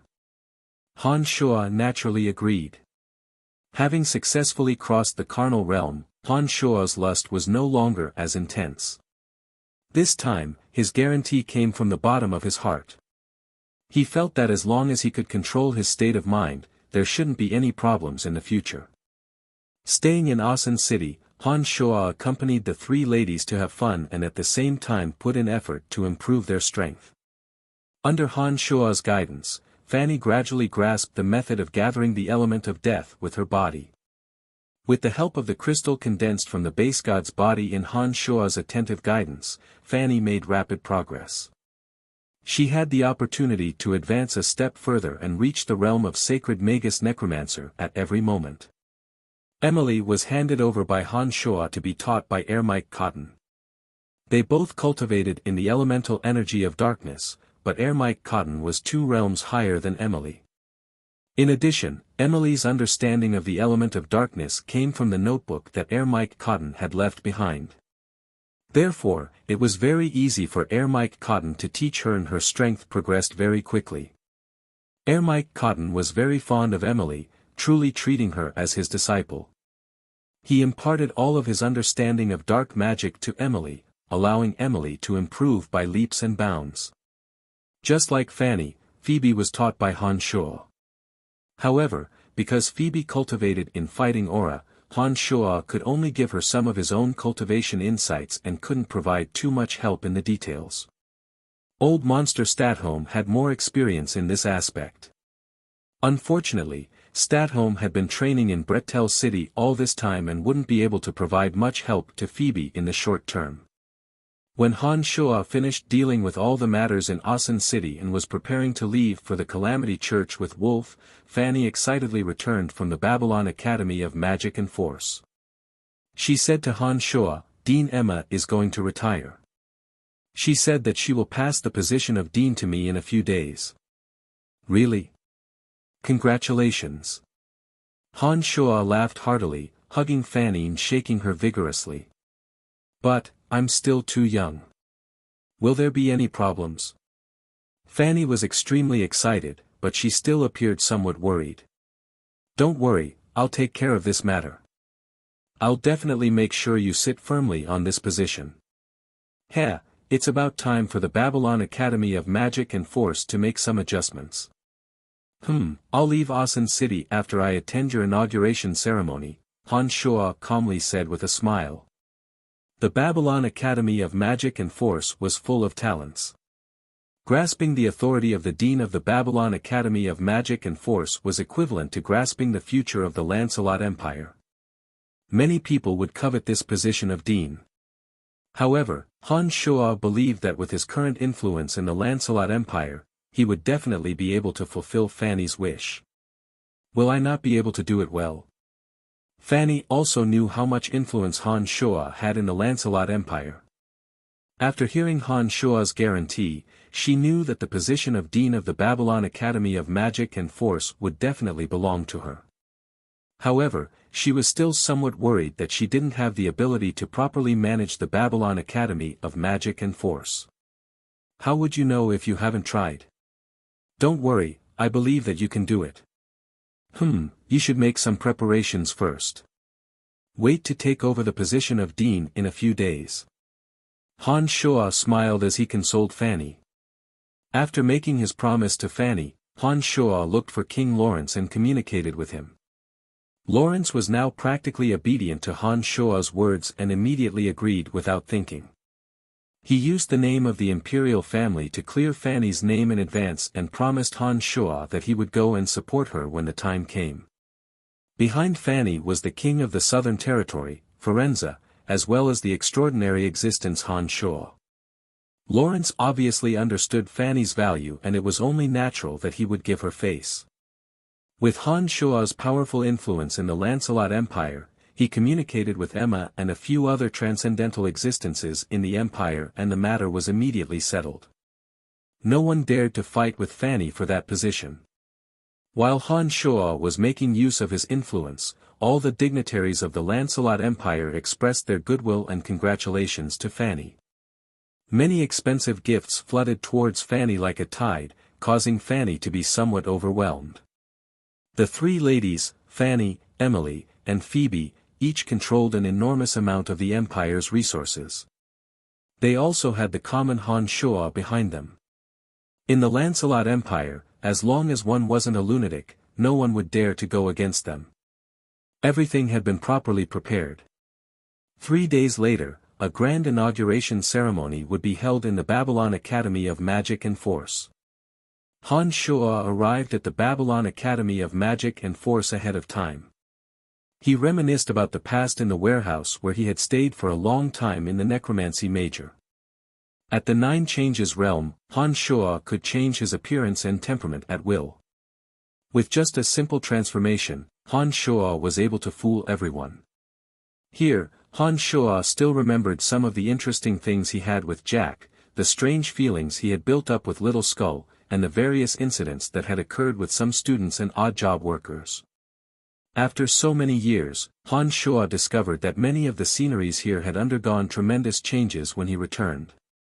The Necromancy Major, which was originally just a branch of the Dark Major, had long since established a school of its own. It had become a major whose students had surpassed the Dark Major. It had its own independent classroom and training ground and no longer used the resources of the Dark Major. The statues of famous people that stood on both sides of the wide avenue were still there. However, the tallest statue was a statue of himself. This statue had obviously changed. It was taller and more luxurious than all the other statues around it. There were only a few simple words on it: Brian, Guardian of the Empire, Graduate of the Necromancy Major.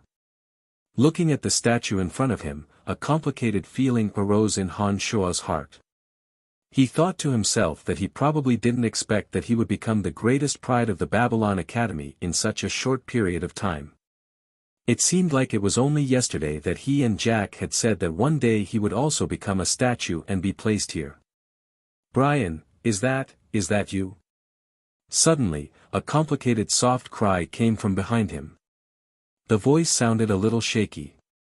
Han Shuo's body trembled. He could tell that this familiar voice belonged to Lisa. He had already changed his appearance and his back was facing her. How could she recognize him so quickly? Han Shuo also felt a little sour in his heart. He didn't know if he should reveal his identity to her. Chapter 6:12. Turning his head back, Han Shuo glanced at Lisa and saw that her eyes were filled with incredulous surprise.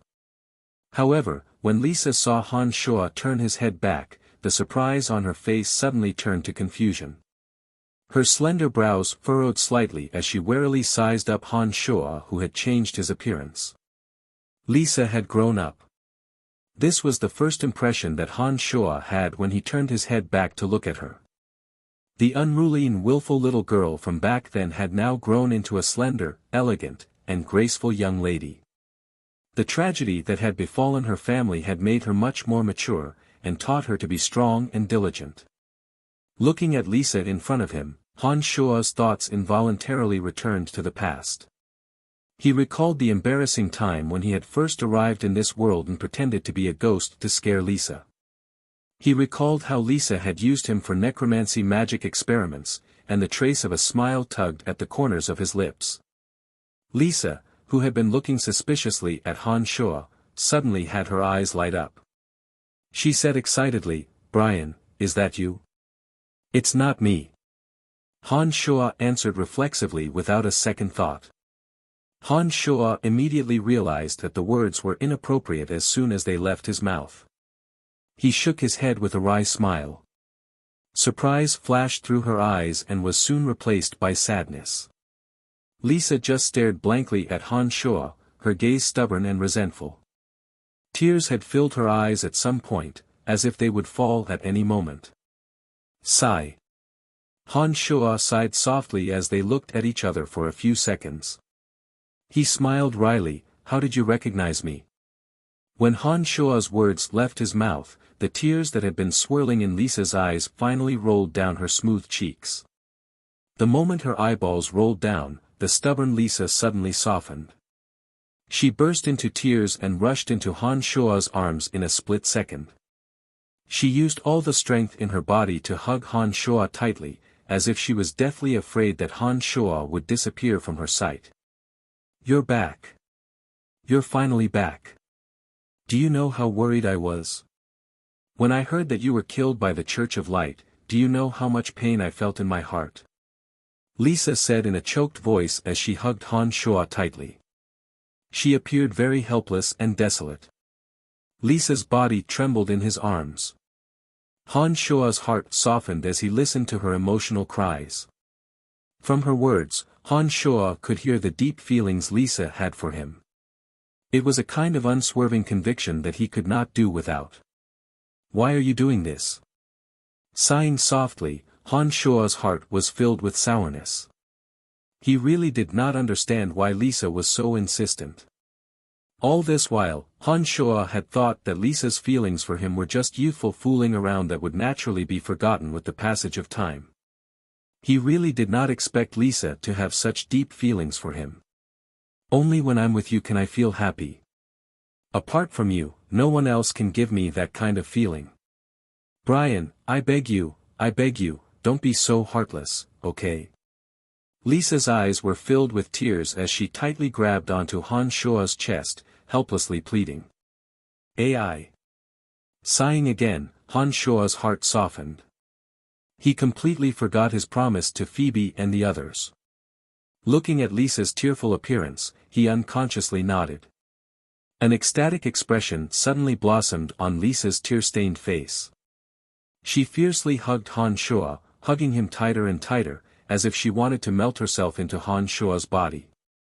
Sensing Lisa's all-out strength, Han Shuo seemed to feel the heaviness of Lisa's emotions. He moved his mouth close to Lisa's ear and said softly, all right, don't cry.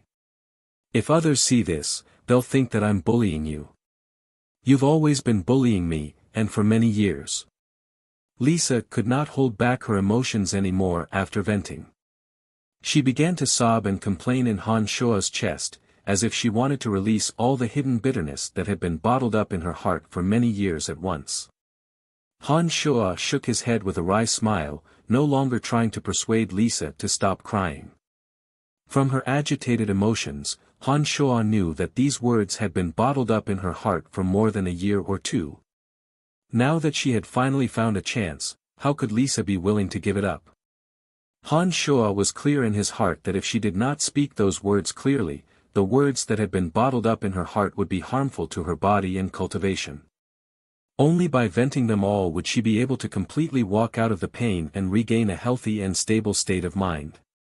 Therefore, Han Shuo did not try to persuade her. He only lightly patted Lisa's fragrant shoulder and patiently listened to her tearful complaints mixed with hidden bitterness and depression. He did not interject a single word, quietly feeling Lisa's deep feelings for him that were as deep as the sea. After a long time, Lisa's bitter cries gradually stopped. After a while, when her delicate body no longer trembled, Han Shuo asked with some doubt, "How did you recognize me so quickly?" Glaring resentfully at Han Shuo, Lisa cutely wrinkled her nose. When you had your back to me to size up your sculpture, you did not deliberately conceal your aura. I am all too familiar with you. Your back, your aura, and the naughtiness in your eyes. Your transformation may be able to deceive others, but not me. Lisa said with great confidence. Han Shua's heart was indescribably moved by her words. After so many years, Lisa was actually able to recognize him at a glance from his back. This was sufficient proof of how deep her feelings for him were. However, at the same time, Han Shua was also on guard. He knew that because he had just entered the Nine Changes realm, his grasp of the transformations of the Nine Changes realm was not profound enough. Otherwise, Lisa would not have been able to recognize him so easily. You don't look good like this. What's wrong? Lisa panicked when she saw that Han Shua was not speaking. She hastily asked, have you been disfigured by someone? How did you become so ugly? Han Shua smiled bitterly and shook his head. Under Lisa's gaze, the skin on Han Shua's cheeks rippled like water. Before Lisa could cry out in surprise, Han Shua had reverted to his original appearance. So miraculous. Lisa finally cried out in surprise. Her face was full of disbelief. With a faint smile, Han Shua held Lisa's little hand and looked at Lisa, who had turned into a beautiful young lady. With a movement of his consciousness, he clearly sensed the strength of Lisa's mental strength. Then, he softly praised, not bad. I didn't expect you to become an adept magician. This kind of progress is truly astonishing. Of course not. Compared to Master Fanny and the others, I'm still far behind.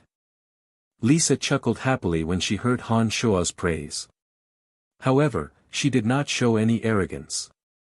It seemed that she had indeed matured a lot. They have more or less accepted my help.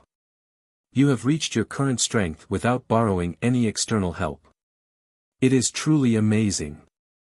Han Shua shook his head and once again affirmed Lisa's hard work. The reason why Phoebe and the other two girls could improve so quickly was because of Han Shua's help. Otherwise, even if the three girls had extraordinary aptitudes, they would not have been able to reach their current heights in such a short time. That's because I'm afraid of being left far behind by you. I'm afraid that you will look down on me. However, it seems that no matter how hard I work, I will still not be able to catch up to you. Lisa rubbed her little nose in embarrassment and spoke her mind to Han Shua. Close your eyes and calm your mind, Han Shua suddenly said softly as a thought occurred to him. Lisa trusted Han Shua unreservedly. Although she did not know what Han Shua was going to do, she still followed Han Shua's instructions and closed her eyes. However, she could not calm her mind no matter what. She could not help but think of some places that she did not dare to think of. Han Shua held Lisa's little hand as the two leaned lightly against each other. They could smell each other's scent. Lisa was no longer a little girl. She had an expression as vast as the ocean when she looked at Han Shua. Her nose and mouth were filled with the manly scent of Han Shua. Her heart became more and more chaotic, filled with both anticipation and nervousness. Han Shua could not help but laugh when he sensed Lisa's chaotic state of mind and saw her flushed cheeks and rapid breathing. He lightly tapped her forehead with his finger and said amusedly, "What nonsense are you thinking about? I'm only preparing to pass on some of my insights regarding necromancy magic to you. I have no intention of doing anything bad to you. Calm your mind for me." Who's having wild thoughts? Lisa was greatly embarrassed and hastily quibbled. However, she was somewhat disappointed in her heart. All right. I don't care what you were thinking about just now. In short, calm down for me. How could Han Shua not know of Lisa's embarrassment? He felt as though she had returned to the past at this moment and became that adorable yet hateful little witch. For some unknown reason, Han Shua was in a very good mood. After hearing Han Shua's words, Lisa finally calmed down. She closed her eyes and threw the distracting thoughts out of her mind. Her breathing gradually stabilized. When Han Shuo, who had been watching Lisa attentively, saw that she had adjusted her soul to an optimal state, he extended a finger and pressed it between her eyebrows. His consciousness was like thousands of fine threads, slowly entangling Lisa's soul. This was not the first time Han Shuo had done something like this. He had become more and more adept at it after reaching the Nine Changes realm. His consciousness was like tubes that formed a connection with Lisa's soul. Han Shuo slowly transmitted some of his insights regarding necromancy magic before he became a sacred magus into Lisa's mind. Because Lisa was only an adept magus, her soul wasn't strong enough. Therefore, the transmission process was somewhat slow. Han Shuo was also afraid that she wouldn't be able to bear it. He was extremely careful, ensuring that there wouldn't be the slightest bit of danger in the process. Gradually, Lisa completely relaxed. Her soul was completely under Han Shuo's control. This was a sign that she had full trust in Han Shuo. With this, the transmission of memories was obviously much faster. Han Shuo's heart was filled with gratitude, but he was even more careful. The two stood there for about half an hour. There were people passing by in between, but Han Shuo used a boundary to block their line of sight. Gently withdrawing his hand, Han Shuo smiled faintly and said in a gentle voice, "All right, you can open your eyes now." Lisa's bright eyes slowly opened. Her eyes were filled with incredulous surprise. She took a deep breath and suddenly realized, so this is the reason why Master Fanny became a Grand Magus so quickly. I finally understand. Brian, you heartless fellow. You've never helped me before. Han Shuo smiled wryly and guaranteed, I will treat everyone equally in the future. Chapter 613. Ever since its establishment, the Babylon Academy of Magic and Force had produced countless talents for the Lancelot Empire. It was a veritable cradle of talents for the Empire. Today was the 13th inauguration ceremony of the Academy's Dean. Early in the morning, there was an endless stream of horses and carriages outside the Academy. All the bigwigs of the Empire were flocking to the place. The Babylon Academy of Magic and Force had a great influence on the Empire. Every inauguration ceremony would attract many famous people to come and congratulate them. This year was even more extraordinary. Due to Han Shuo's relationship, almost all the people with real power had come. Even the king of Lancelot Empire was no exception. When the nobles arrived in groups, Han Shuo, who had arrived earlier, temporarily separated from Lisa to meet Candide. Due to Fanny's inauguration ceremony, almost all the famous people of the empire had come. Firenze, who was far away in the southern border, had also found time to come. Today, the most important people of the Lancelot Empire were gathered at the Babylon Academy of Magic and Force. It was only natural that they had to be cautious when it came to safety. When he found Candide, Han Shuo discovered that the latter's face was gloomy and somewhat worried. When he saw Han Shuo coming over, Candide softly exclaimed and said in a deep voice, I've received news that someone may be coming to take advantage of this opportunity to assassinate His Majesty. Oh. Han Shuo creased his brows and asked, what kind of people? I'm not sure for the time being. However, I'm certain that it's related to those hostile countries. Those who have come to the Babylon Academy of Magic and Force today are all high-ranking officials of the Empire. If they are careless and get ambushed, it will cause irreparable damage to the Empire. Candide was somewhat worried. It wasn't easy to deal with a sneak attack. If something were to happen at such a solemn moment, it would cause immeasurable damage to the reputation of the Empire and the Dark Mantle. Is that so? Right, send a message to me. Summon my steward, Pegasus and Gree. If they aren't on a mission, call them over as well. I don't believe that any country can ruin our business, Han Shuo said to Candide with a cold expression. Today was the day of Fanny's inauguration. Han Shuo wouldn't allow anyone to disrupt the peace of the ceremony. However, if there were any enemies who dared to cause trouble, he would definitely kill them without mercy. Candide nodded and said to Han Shuo, "Put in more effort. I'll also arrange for an army unit to come over to protect the place." Candide had long been accustomed to speaking with Han Shuo as equals. He didn't put on the airs of a superior in front of Han Shuo at all. After Han Shuo returned to Lancelot Empire, Candide saw many things about Han Shuo that others were unaware of. He understood that Han Shuo possessed extraordinary strength. Therefore, he didn't put on airs in front of Han Shuo and even got used to obeying Han Shuo's orders. "And, don't worry. No matter who it is, anyone who dares to cause trouble will die," Han Shuo said confidently. Candide smiled sinisterly and didn't say anything else.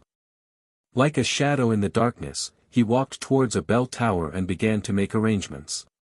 Expanding his consciousness, Han Shuo spied on all the important figures of the Babylon Academy of Magic and Force.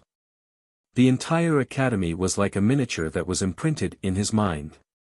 Not a single area or person could escape his observation. This time, Fanny's inauguration ceremony had caused an uproar in the Lancelot Empire a few days ago. If there were people with ulterior motives who wanted to cause trouble, they would have long since received the news and made preparations. Although Han Shuo was confident in his own strength, he did not have that much confidence in others. A sneak attack often happened in the time it takes for a spark to fly off a flint. Even if he was strong, he still had to be careful. Silently paying attention to the movements in every direction of the academy, Han Shuo communicated with Candide and arrived at Dean Emma's spacious secret room. He saw Fanny, who was listening to Emma's teachings. Fanny had been staying with Emma for the past few days. Emma explained to Fanny some of the mundane matters of the academy, as well as the things that she needed to pay attention to in every aspect. Fanny, who had always been apprehensive, seized the time to ask Emma for advice on how to manage the academy. She wanted to understand the areas that she needed to pay attention to as soon as possible. Previously, Fanny had buried herself in necromancy magic and her own training. She rarely paid attention to mundane matters, but now that she was about to accept the position of the new dean of the Babylon Academy, she naturally had to learn new knowledge. Otherwise, even if she had Han Shuo as her backer, she wouldn't be able to convince the masses if she didn't have the ability. "How is it?" Han Shuo asked with a smile after entering. "Fanny is a very good child. Heh, don't worry, I don't think there will be any problems. She will definitely be able to take good care of the Babylon Academy of Magic and Force." The grizzled-haired Emma looked benevolently at Han Shuo and said merrily, "That's good. Dean Emma, you're not that old, why are you in such a hurry to retire?" Han Shuo was a bit puzzled. Logically speaking, Emma could indeed remain in her position for a few more years. "I'm getting old, heh. Look at me, I'm still a grand magus at my age, unable to break through. Fanny is already a grand magus necromancy at such a young age, and I think she'll advance even further soon. Emily and Phoebe are even more unbelievable. Heh, since the children have all grown up, us old fellows should also give up our positions to the younger generation." Emma smiled and gently explained to Han Shuo. "Thank you, Sir Dean. You've always taken good care of me all these years. Without you, things between me and Brian wouldn't have gone so smoothly." Fanny looked at Emma and sincerely thanked her. "Thank you." Han Shuo also bowed respectfully to Emma and sincerely thanked her. Back then, when Han Shuo hadn't reached such a high realm, when Fanny's identity hadn't been exposed in the Empire, Han Shuo and Fanny had almost rashly gotten together. If it wasn't for Emma's dissuasion, the two of them would have been unable to escape the restrictions of some rigid rules by announcing their relationship so quickly. After all, the two of them were originally teacher and student, and this was against the laws of the Empire. It was precisely because of Emma's far-sighted persuasion that Han Shuo and Fanny had properly concealed this fact. When Han Shuo's reputation in the Empire had reached a great height and he'd helped Lawrence become the king of Lancelot Empire, no one dared to mention their teacher and student relationship due to their high status and powerful strength, and they naturally got together. No need to thank me. Heh, I already knew that the two of you would get together. It's just that I've lived a few years longer than the two of you and can see things further than you can. Heh, it's a good thing that the two of you listen to me. You're both good children. Emma said amiably to Han Shuo and Fanny. It's about time. Lawrence has also arrived. Fanny, you're the host today, so you should come out to meet everyone and prepare for the ceremony. Han Shuo first nodded to Emma and then said to Han Shuo. But, there are still many things that I don't understand. I still need to continue asking Sir Dean. Fanny was clearly a bit nervous when faced with such an important matter. Although I'm no longer the dean, I will still remain in the residence. If you have any questions, it's not too late to ask them later. Silly girl, go. There's nothing to be afraid of. Emma said to Fanny, amused. The wrinkles on her face were all squeezed together and she really did look a bit old. Dean Emma, take this pill and eat it. Perhaps you won't look so old after eating this pill. A thought occurred to Han Shuo and he took out a rejuvenation pill that he'd refined recently and handed it to Emma. Han Shuo had all sorts of rare and strange ingredients on hand now. In order to help Lisa and his friends, Han Shuo spent some time refining several pills with different functions. The rejuvenation pill was a pill that cleared away the impurities in the body and revitalized the aging body and cells. Han Shuo saw that Emma's face was full of wrinkles and thought of how Emma had taken care of him and Fanny in the past. He was moved and gave her one. Emma seemed to know of Han Shuo's miracles and happily accepted the rejuvenation pill from Han Shuo. She held the rejuvenation pill in her hand and examined it with curiosity. She chuckled, a pill like this has such a miraculous effect. Smiling and nodding, Han Shuo said, try it. It's a pill that I personally refined, it should have some effect. I believe you. Candide has told me about your miracles. Anything you take out will certainly not be ordinary. Emma was very happy. Any woman would always wish to appear a bit younger, and Emma was naturally no exception. You may sweat for a few days after taking this pill. The sweat will have some faint black stains, but don't worry, that's the removal of impurities from the body. It's a normal phenomenon. Han Shuo was afraid that Emma wouldn't understand the effects of the pill and would be shocked by its normal effects after taking it, so he explained it in advance. I know. I remember that Fanny also had diarrhea for 3 days in the past. Emma chuckled as she looked at Fanny and teased. As the dean, Emma was very concerned about the matters of the academy. Fanny had always stayed within the academy and had seen everything that had happened in the past few days. She'd been a bit worried at first and had even talked to Fanny. She'd then discovered that Fanny looked radiant after having diarrhea for 3 days, as if she'd been reborn. With Emma's experience, she naturally knew that something must have happened to Fanny. Hearing Emma's words, Fanny's face and ears flushed red. She glared at Han Shuo and chided, "What kind of pill is that? Why does it always have such embarrassing side effects?" "Oh, then forget it. I was going to give you a newly refined beauty pill, but since you're afraid of the side effects, then forget it." Han Shuo shrugged and feigned helplessness. Fanny's eyes suddenly lit up when she heard that it was a beauty pill. She hurriedly walked in front of Han Shuo and said excitedly, "Give it to me, I'll take it no matter what side effects it has." Han Shuo had known this would happen and laughed heartily as he held Fanny's arm. He winked proudly at Emma and led her outside. Chapter 6:14. The Babylon Academy of Magic and Force was already packed to the brim with people. Dignitaries from all over the empire had flocked to this place.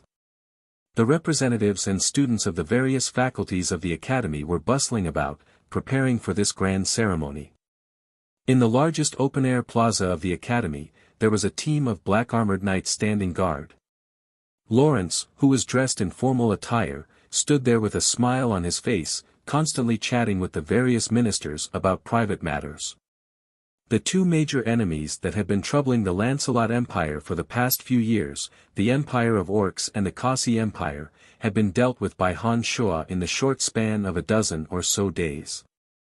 The ministers of the empire who couldn't sleep well at night had all relaxed, their faces brimming with smiles once again. Before Han Shuo's return, the hundreds of thousands of warriors of the Empire of Orcs could break through the south border city at any moment and reach the empire's capital, Asan City. Because of the existence of this huge threat, all the nobles of the empire had no appetite for food and could not sleep at night.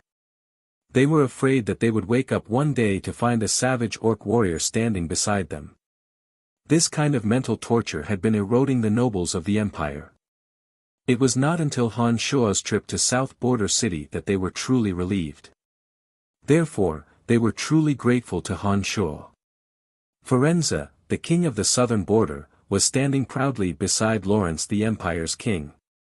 Today was an important day for Fanny, Firenze, who was eager to take action against the Orc Empire. Naturally, he had to find some time to come back. The news of Han Shuo's massacre of more than 100,000 orcs at South Border City had long since spread to every corner of the Lancelot Empire. There wasn't a single person who didn't know about it. That battle hadn't been purposefully exaggerated, but the magnificent feat of one person slaughtering hundreds of thousands of orcs was already quite unbelievable. Most of those who'd heard of this rumor didn't quite believe that Han Shuo had the ability to do so. Therefore, when Firenze appeared, some of the nobles of the empire who were on good terms with him surrounded him, tirelessly trying to find out the truth from his mouth. Even King Lawrence was no exception. Although Lawrence had always been confident in Han Shuo, the news from the South Border City was so shocking that even he found it hard to believe. Ever since Han Shuo became a god, Lawrence had always felt great pressure when facing Han Shuo. He didn't dare to ask Han Shuo to verify the truth of this matter.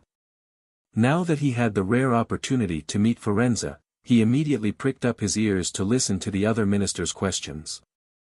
"Old madman, are you sure you didn't make a mistake? Did Brian really use undead creatures to exterminate the hundreds of thousands of beastmen warriors?"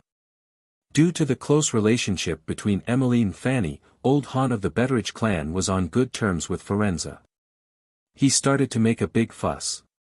As soon as Old Han asked this question, the heads of the surrounding families, the various ministers of the empire, and even King Lawrence all pricked up their ears and showed expressions of attentiveness. It seemed that everyone was interested in this topic. "Motherfucker, believe it or not, it's up to you. You bunch of inexperienced people, what's there to fuss about? Even if I'm lying, don't tell me that so many soldiers and civilians of the South Border City are lying as well."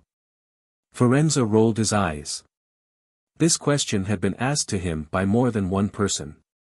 "Well, the people are too good at spreading false information. We don't dare to believe everything they say," Old Han chuckled awkwardly. Then, his expression turned solemn. He stared at Firenze and asked again, "Are you telling the truth? Did that youngster really single-handedly use necromancy magic to exterminate hundreds of thousands of orc warriors?" Old Han knew that although Firenze had a fiery temper, he was definitely not someone who liked to spout nonsense. Especially when Firenze displayed his impatience, Old Han was even more certain that Firenze was telling the truth. This matter was truly unimaginable. Even Mike Cotton, the founding hero of the empire, did not have such a shocking battle record as Han Shuo. Hundreds of thousands of orc warriors. What kind of concept was that? To think that a single person could exterminate hundreds of thousands of orc warriors. No matter who it was, they would find it hard to believe this fact.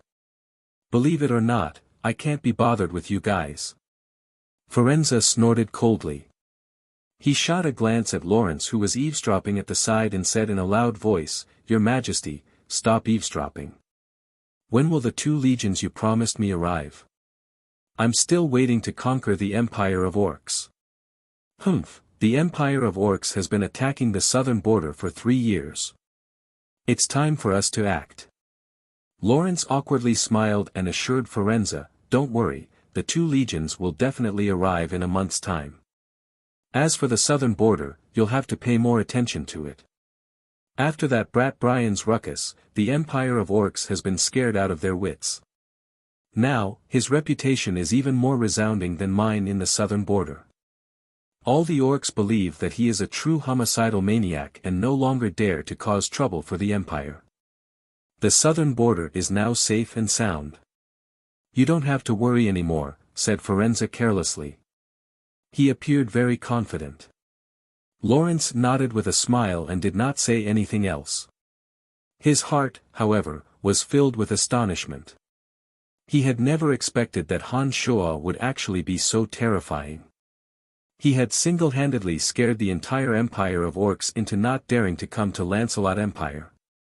Forenza's confirmation of the South Border City incident had made Lawrence even more determined to treat Han Shoa well, regardless of any conditions. The eyes of the dignitaries of the Empire were filled with astonishment. They were still slowly recalling Forenza's words. Each and every one of them had made up their minds that they would never make an enemy out of Han Shoa. What do you want to talk about? It was at this moment that Han Shoa's gentle voice sounded. He walked over together with the calmly dressed Fanny. Fanny had put on some light makeup, which made her already gorgeous and alluring look even more beautiful. She wore a loose black magical robe, which made her look solemn and dignified. However, it did not seem to be able to completely conceal her graceful figure. A faint smile hung on her face. Her dignified and elegant temperament made everyone secretly nod their heads. For some reason, they felt that with her as the new dean of the Babylon Academy of Magic and Force, the future of the academy would be even brighter. Nothing, we were just wondering why you haven't arrived yet. Lawrence rushed to cover up for fear that Forenza would speak too quickly and reveal what they had just discussed. Lass, you are so beautiful today. Hee, you are as beautiful as your mother. Forenza looked at Fanny and smiled as he praised her. However, after saying those words, he seemed to recall something and sighed softly. His expression was somewhat dejected. Thank you for your praise, father. Today is a good day. Don't think about unhappy things. After such a long time, Fanny had long since forgiven Forenza's actions of disregarding his family for the sake of the country. She hurriedly said with a smile when she saw his expression turn gloomy. Forenza nodded his head and did not say anything else. However, his complexion looked a little better. As soon as Han Shoa and Fanny appeared, the nobles of the empire came over to congratulate Fanny one by one. Their attitude was more sincere than the other. Han Shoa noticed that most of them were doing this for the sake of him and Forenza. All right, we can begin. Lawrence saw that Fanny had come over and nodded to the guards of honor standing in the distance. As soon as the guards of honor saw Lawrence nod, they started playing all kinds of musical instruments in unison. Amidst the cheerful and high-spirited music, teachers and students of various departments gathered in the distance. Emily and Phoebe also appeared out of nowhere. Dean Emma, Candide, Amis, and many other characters that Han Shoa was familiar with also appeared. Emma walked up to the rostrum. With a benevolent smile on her face, she began to narrate the glorious history of the Babylon Academy of Magic and Force. Fanny wore a solemn expression as she stood under Emma and listened to Emma's speech. The nobles of the empire and the students of the Babylon Academy of Magic and Force were all wearing smiles on their faces. They listened attentively to the ceremony without uttering a word. Everything was proceeding in an orderly manner. Ermite Cotton and Gree the Banshee, one stood in the middle of the bustling crowd, while the other hid herself on the highest bell tower. Both of them were constantly paying attention to the surrounding situation. Han Shoa released his consciousness. He was also very cautious and vigilant, fearing that someone with ulterior motives would come and disrupt the ceremony at this solemn and respectful moment. Today, King Lawrence of the Empire, a majority of the nobles of the Empire, and the future of the Empire, the students of the Babylon Academy of Magic and Force were present in the plaza. If someone were to come and assassinate Lancelot Empire, it would cause immeasurable damage to the Empire. This was something that the Empire could not afford. Therefore, everyone had no choice but to be cautious. Gradually, Emma's speech came to an end and the formal handover ceremony for Fanny began. Everything was proceeding in an orderly manner. Nothing out of the ordinary happened. There shouldn't be any problems. As long as they know that I'm here, I believe that no one will dare to come and cause trouble, thought Han Shuo inwardly. The ceremony had come to an end and there was still nothing out of the ordinary. Han Shuo thought to himself. However, some people were truly unafraid of death. Just as Han Shuo thought that nothing unexpected would happen, he suddenly sensed that the elements of light in the surroundings were somewhat abnormal. The rays of the scorching sun under the clear sky seemed to be growing more and more dazzling. An invisible pressure shrouded the sky above the plaza.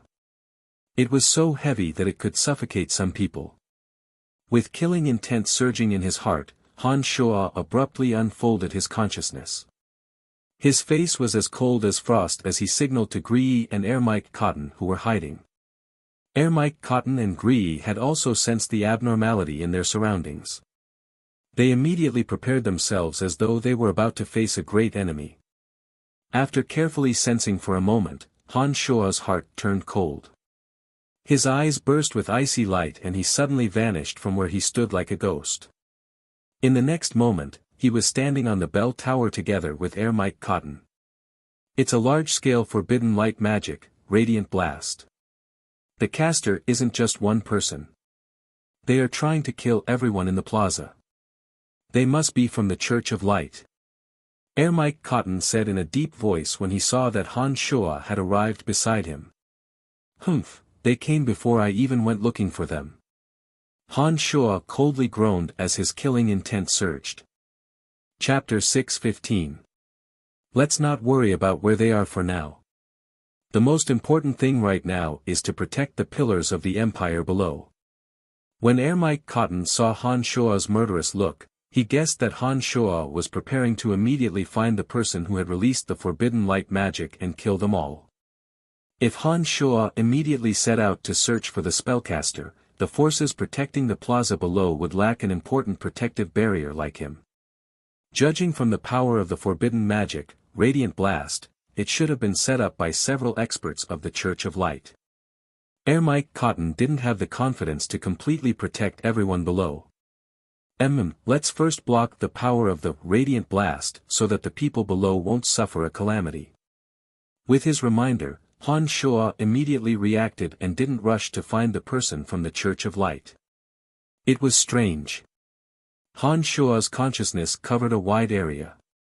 Logically speaking, he shouldn't have been unable to find traces of the person. However, when Han Shuo sensed the abnormality of the light element in the air above the plaza, he immediately focused his attention, wanting to find out where the perpetrator was. However, he really couldn't find the location of the person. This was somewhat illogical. What's going on? Why did the sunlight suddenly become so dazzling? It's making one dizzy and uncomfortable. I don't know why, but I feel very stifled in my heart. Could it be that a storm is coming? Below the plaza, a few nobles who didn't know what was going on used their hands to shield their eyes and look around. These people often didn't know martial arts or magic, but because of their high status, they still instinctively sensed that something was wrong. As for those experts who were skilled in martial arts and magic, they faintly sensed danger from the abnormality of the light element. However, because the one who had released the Radiant Blast was a top expert of the Church of Light, they couldn't tell what was wrong even though they sensed it. Something's not right. Although King Lawrence's martial arts was very poor, he also sensed danger from the stifling atmosphere around him. I don't know why, but the light element has suddenly become very active. Ames, one of the three heavyweights of the Dark Mantle, cultivated in the elemental energy of light and was already a light Grand Magus. His brows were tightly furrowed as he sensed some danger from the flow of the familiar light element. Your Majesty, there might be danger. Let us send you away first. Candide walked to Lawrence's side and proposed with a bow. Lifting his head to look at the dazzling sky, Lawrence hesitated for a moment and began to search for Han Shuo's figure in the crowd. However, after making a circle, he discovered that Han Shuo wasn't in the dense crowd. This made Lawrence's heart skip a beat. His many years of blind confidence in Han Shuo had come into play at this time. Lawrence smiled faintly and said calmly, "It's all right. With Brian here, there shouldn't be any danger. Hee, you see, the ceremony hasn't really ended yet. As the most important guest this time, how can I leave early?" Candide was somewhat surprised to see that Lawrence wasn't the slightest bit afraid and could even chat cheerfully and wittily with him. He nodded inwardly, feeling that this king was indeed out of the ordinary. Previously, Candide had seen Ermite Cotton and Gree arrive. Having a rough understanding of their strengths, Candide felt somewhat relieved. Seeing that the situation was still unclear, he was in no hurry to continue urging Lawrence. When Han Shuo recommended Pegasus and Gree to Candide, he had vaguely pointed out their strengths to Candide. With Han Shuo's assurance, Candide believed that the two should truly be as strong as Han Shuo had said. He didn't know Ermite Cotton's identity, but he did know that Han Shuo had said that Ermite Cotton was a bit stronger than Gree and Pegasus. Therefore, when he saw that the two had arrived before him, he felt somewhat reassured. Radiant Blast was a forbidden magic that covered a large area of effect.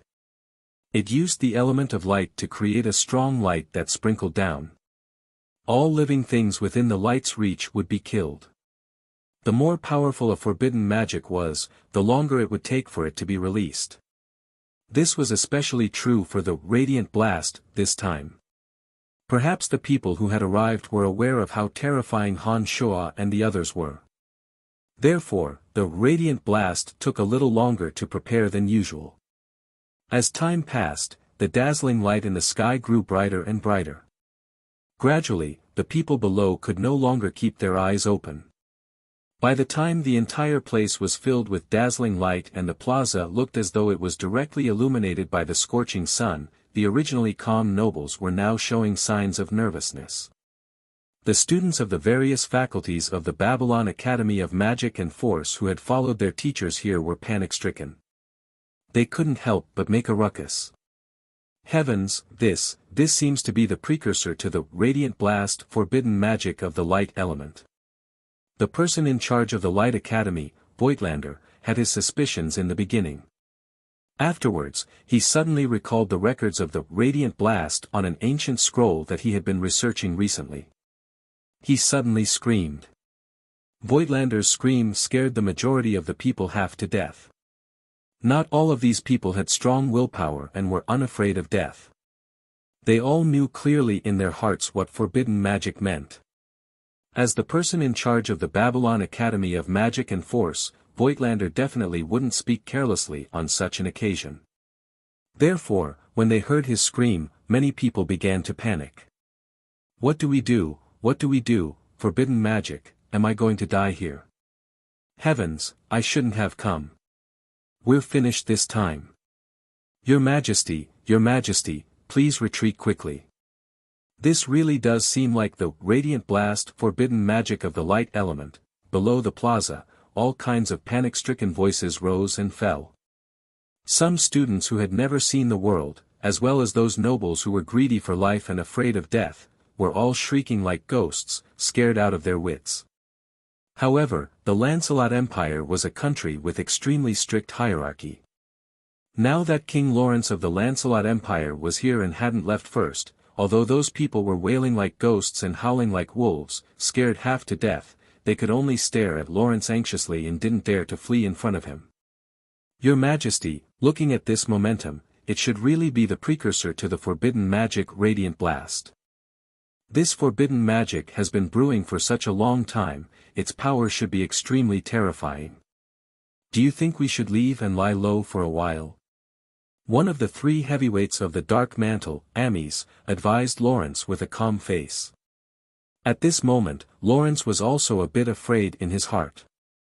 However, facing the gazes of so many ministers, Lawrence didn't show it. Although he was laughing bitterly in his heart, his face was still calm as he asked Ames, if it really is the forbidden light magic Radiant Blast, then its area of effect should be extremely large. Do you think we can escape in such a short amount of time? Ami stared blankly for a moment before shaking his head with a bitter smile, replying, if it really is the radiant blast, I'm afraid we won't be able to escape even if we immediately escape now. Then that's it. Since escaping is useless, we'll just wait here. Lawrence pretended to be calm as he smiled faintly. Don't worry, with Brian here, nothing will happen to everyone. On the podium, Fanny, who had just completed the handover of her position as dean, smiled confidently and didn't seem to be nervous at all. Yes, as long as that kid is here, this place will definitely be safe. You bunch of cowards, what's there to be afraid of? Who knows, maybe you'll die because Brian can't take care of you if you run out of this area. After witnessing Han Shua's strength, Firenze and Fanny had the same blind confidence in Han Shua. They looked sloppily and disdainfully at those cowards as they ridiculed them. With Lawrence saying so, Fanny and Firenze also saying so, those people who were originally trembling with fear and wanted to escape all hesitated. When these people saw that the three of them were staying here so calmly, they pondered in their hearts for a moment before also staying here while trembling. However, they didn't feel confident in their hearts. Why did it suddenly turn dark? While those important figures were pondering in their hearts, a crisp and tender voice cried out in alarm. Everyone raised their heads to look and suddenly discovered that the glaring light in the sky had unknowingly been covered by masses of dark clouds. Those dark clouds were as black as ink, forcibly blocking the glaring light in the sky that was originally shining with boundless radiance. Under the clear sky and bright sun, those ink-like dark clouds above their heads were like a huge unrolled painting of the night. They forcibly covered the glaring light, causing the day to slowly turn into a pitch-black night.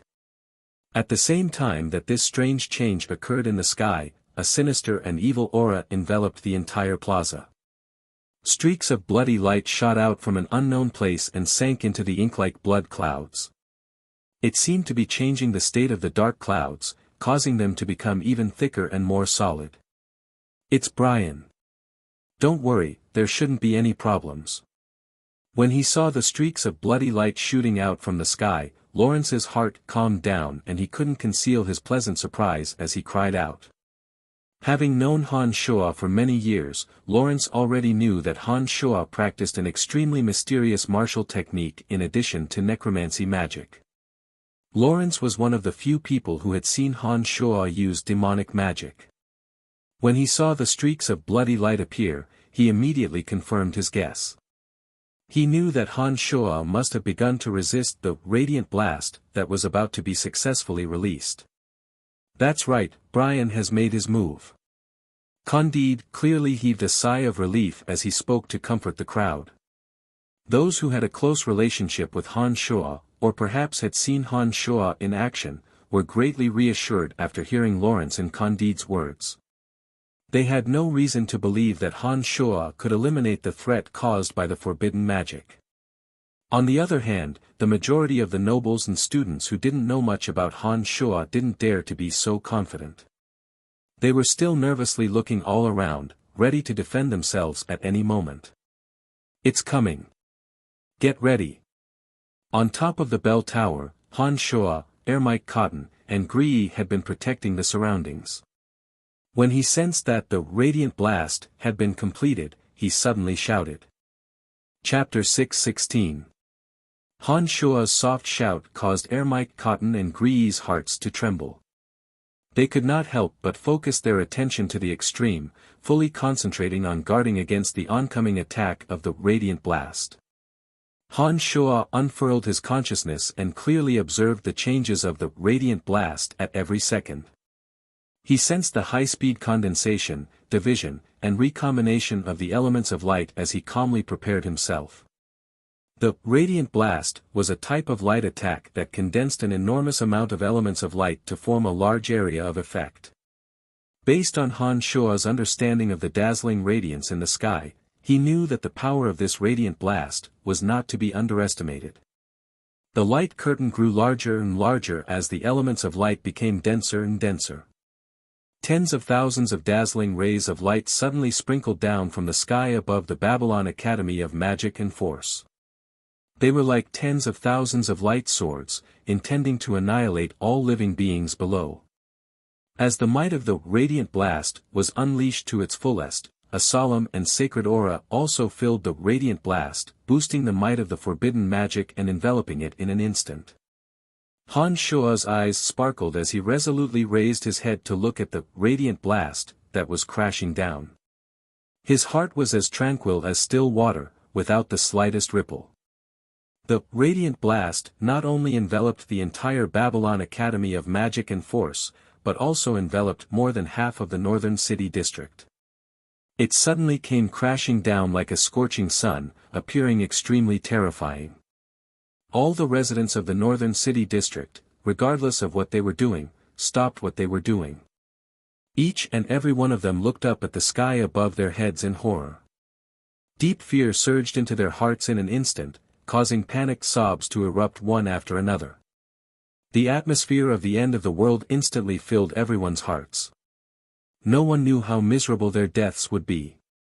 Everyone became extremely terrified amidst the trembling in their hearts. Just as the residents of the northern city district of Asan City were screaming in fear, they suddenly discovered that dark clouds appeared out of thin air and floated above their heads. The dazzling rays of light came crashing down, but were forcibly intercepted by the dark clouds. In the blink of an eye, Asan City's northern district turned from day to night. Dark clouds pressed down, bloody light soared, and shrill whistles rang out repeatedly. All kinds of spectacles suddenly appeared in the sky. Rumble. An earth-shattering roar suddenly erupted in the sky. It was as if thousands of thunderbolts had exploded at the same time, causing everyone's eardrums to ring. Colorful lights appeared in the sky along with the explosion. They were like the most gorgeous fireworks, releasing their beauty to their heart's content. Although the dark clouds in the sky were thick and dense, there were still some places that were overlooked. Dazzling rays of light pierced through the clouds tenaciously. The people and things that were illuminated by the strong light burst apart one after another. Creatures, in particular, were directly turned into ashes and disappeared. In the short span of a few breaths, dozens of dazzling rays of light pierced through the clouds, causing the deaths of dozens of innocent civilians and the collapse of over 100 houses. On top of the bell tower of the Babylon Academy of Magic and Force, Han Shua sat cross-legged on the ground. He closed his eyes and formed a seal with his hands, manipulating the blood seether that was churning in the dark clouds. He poured demonic yuan into the blood seether, causing it to emit a dense bloody mist that blended with the dark clouds that Ermite Cotton had condensed using dark magic into the endless night. In addition, Gree the Banshee used her wind magic to mobilize hurricanes at high speed, causing the bloody mist in Han Shua's blood seether to fuse with the endless night, forming a large area of boundary that enveloped the northern city district. Han Shua did not know how many people had come this time. However, he was certain that there was at least one base god among them. Otherwise, there was no way he could have released such a terrifyingly powerful, radiant blast. After adjusting his body, mind, and spirit to their optimal state, Han Shua continued to operate the blood seether, continuously producing bloody mist that had special effects. He did his best to make up for every gap and prevent the dense radiant blast from being projected down. Not far away from Han Shua, Ermite Cotton's body was shrouded in absolute darkness. He was rapidly chanting an incantation with a grave expression on his face. On the rooftop of the library, Gree the Banshee was screaming at the top of her lungs. One hurricane after another was drifting in every direction. As the fierce winds whistled past, the plaza was filled with sand, stones, and dust. "Brian, we can't hold on much longer." Ermite Cotton hastily shouted to Han Shua beside him after chanting a long and cryptic incantation. Han Shua, who had his eyes closed, slightly creased his brows. He chanted a short necromancy incantation. Little Skull, riding on a bone dragon, appeared in a flash of light. Little Skull, who was telepathically connected to Han Shua, descended from the netherworld. His eyes shone with a sinister, icy radiance. The gravestone on his chest emitted a misty green radiance. Innumerable wraiths and gargoyles surged out one after another. They danced in all directions amidst the howling winds, forming a second barrier in the sky. As soon as the second barrier formed by the wraiths and gargoyles summoned by Little Skull was formed, the pressure on Han Shua, Ermite Cotton, and Little Skull was relieved. They no longer had to deliberately conceal themselves and began to make up for the gaps. The barrier formed by Han Shua's trio wasn't seamless. Since they had to use all their strength to form a barrier to protect the people below, their energy and strength were limited. They couldn't take care of everything. As a result, the gaps in the first barrier grew larger and larger. However, as soon as Little Skull appeared, he used his divine energy to summon a second barrier. This immediately relieved the pressure on Han Shua's trio. They no longer had to worry about the gaps in the first barrier. Little Skull was Han Shua's secret weapon. After he appeared, he formed the second barrier. While sacrificing some low-level wraiths and gargoyles, he truly protected the commoners and nobles of the empire, preventing them from being threatened by the Radiant Blast. The Radiant Blast that the assailants had expended so much effort to create was extremely terrifying. However, it was precisely because it was so powerful that the amount of energy it consumed was also extremely shocking. It was impossible to maintain for long. As expected, not long after Little Skull summoned the wraiths and gargoyles to form the second barrier, the Radiant Blast gradually reached its end. After the scattered specks of light scattered down, the sky north of Asan City finally returned to normal. Seeing that the Radiant Blast had reached its end, Han Shua calmly issued an order to Little Skull. He also instructed Ermite Cotton to not let down his guard. He immediately closed his eyes and continued to search for traces of the assailants with all his might. With the threat of the Radiant Blast gone, under Han Shua's command, Little Skull took the lead in sending the wraiths and gargoyles back to the netherworld, while he himself concealed himself in the shadows. Ermite Cotton also stopped chanting dark elemental incantations. With the relaxation of his mental strength and the blowing of the Banshee Gree, the dark clouds that had been shrouding everyone's heads rapidly dispersed. The clear sky once again appeared above the Babylon Academy of Magic and Force. What exactly happened just now? I couldn't see anything.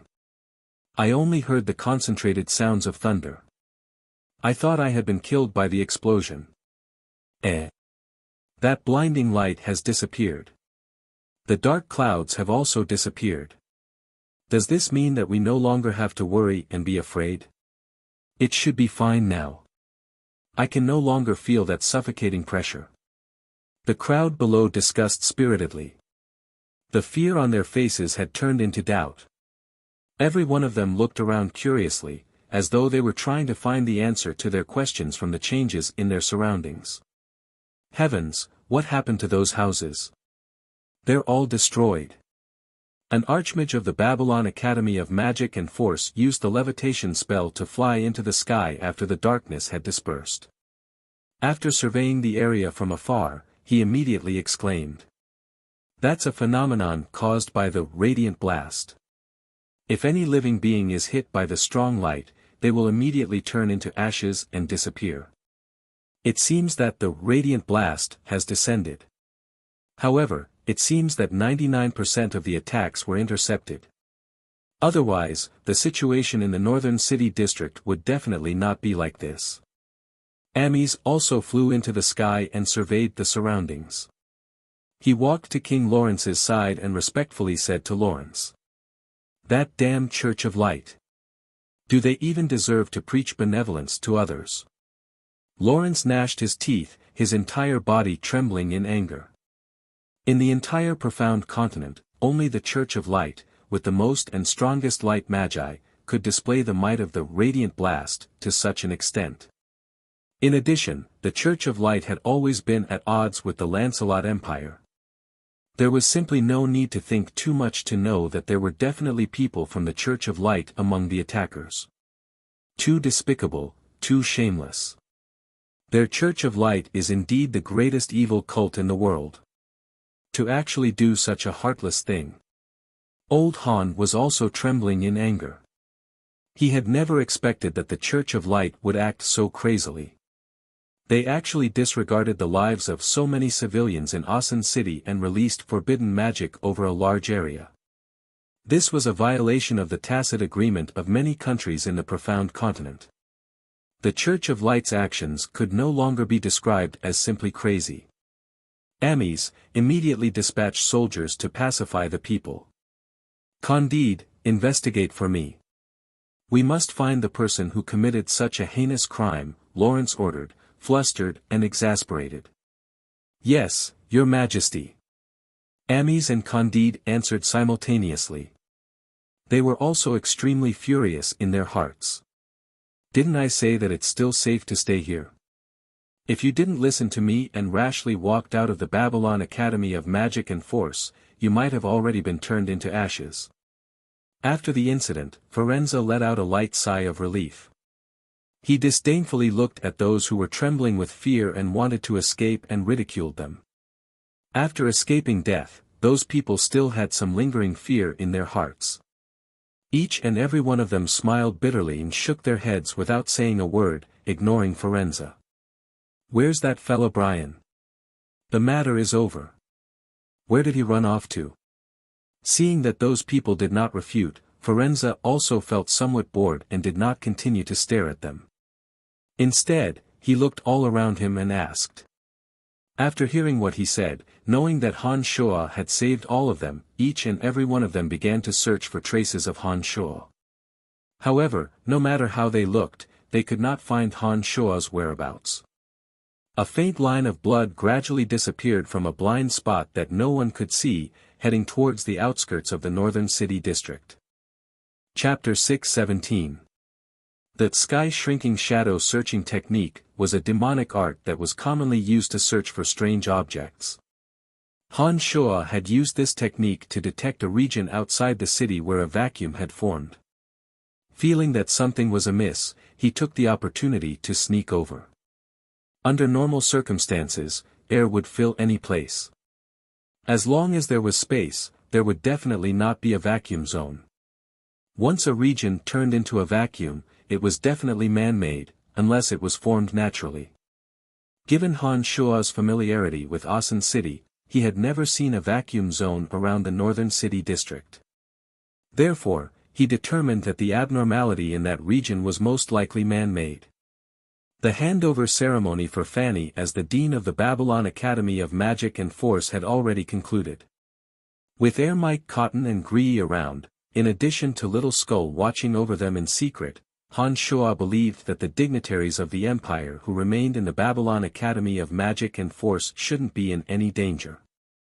Now that he had nothing to worry about, Han Shuo turned into a faint line of blood that was hard to see with the naked eye and quickly flew out of the northern city district, not alerting anyone along the way.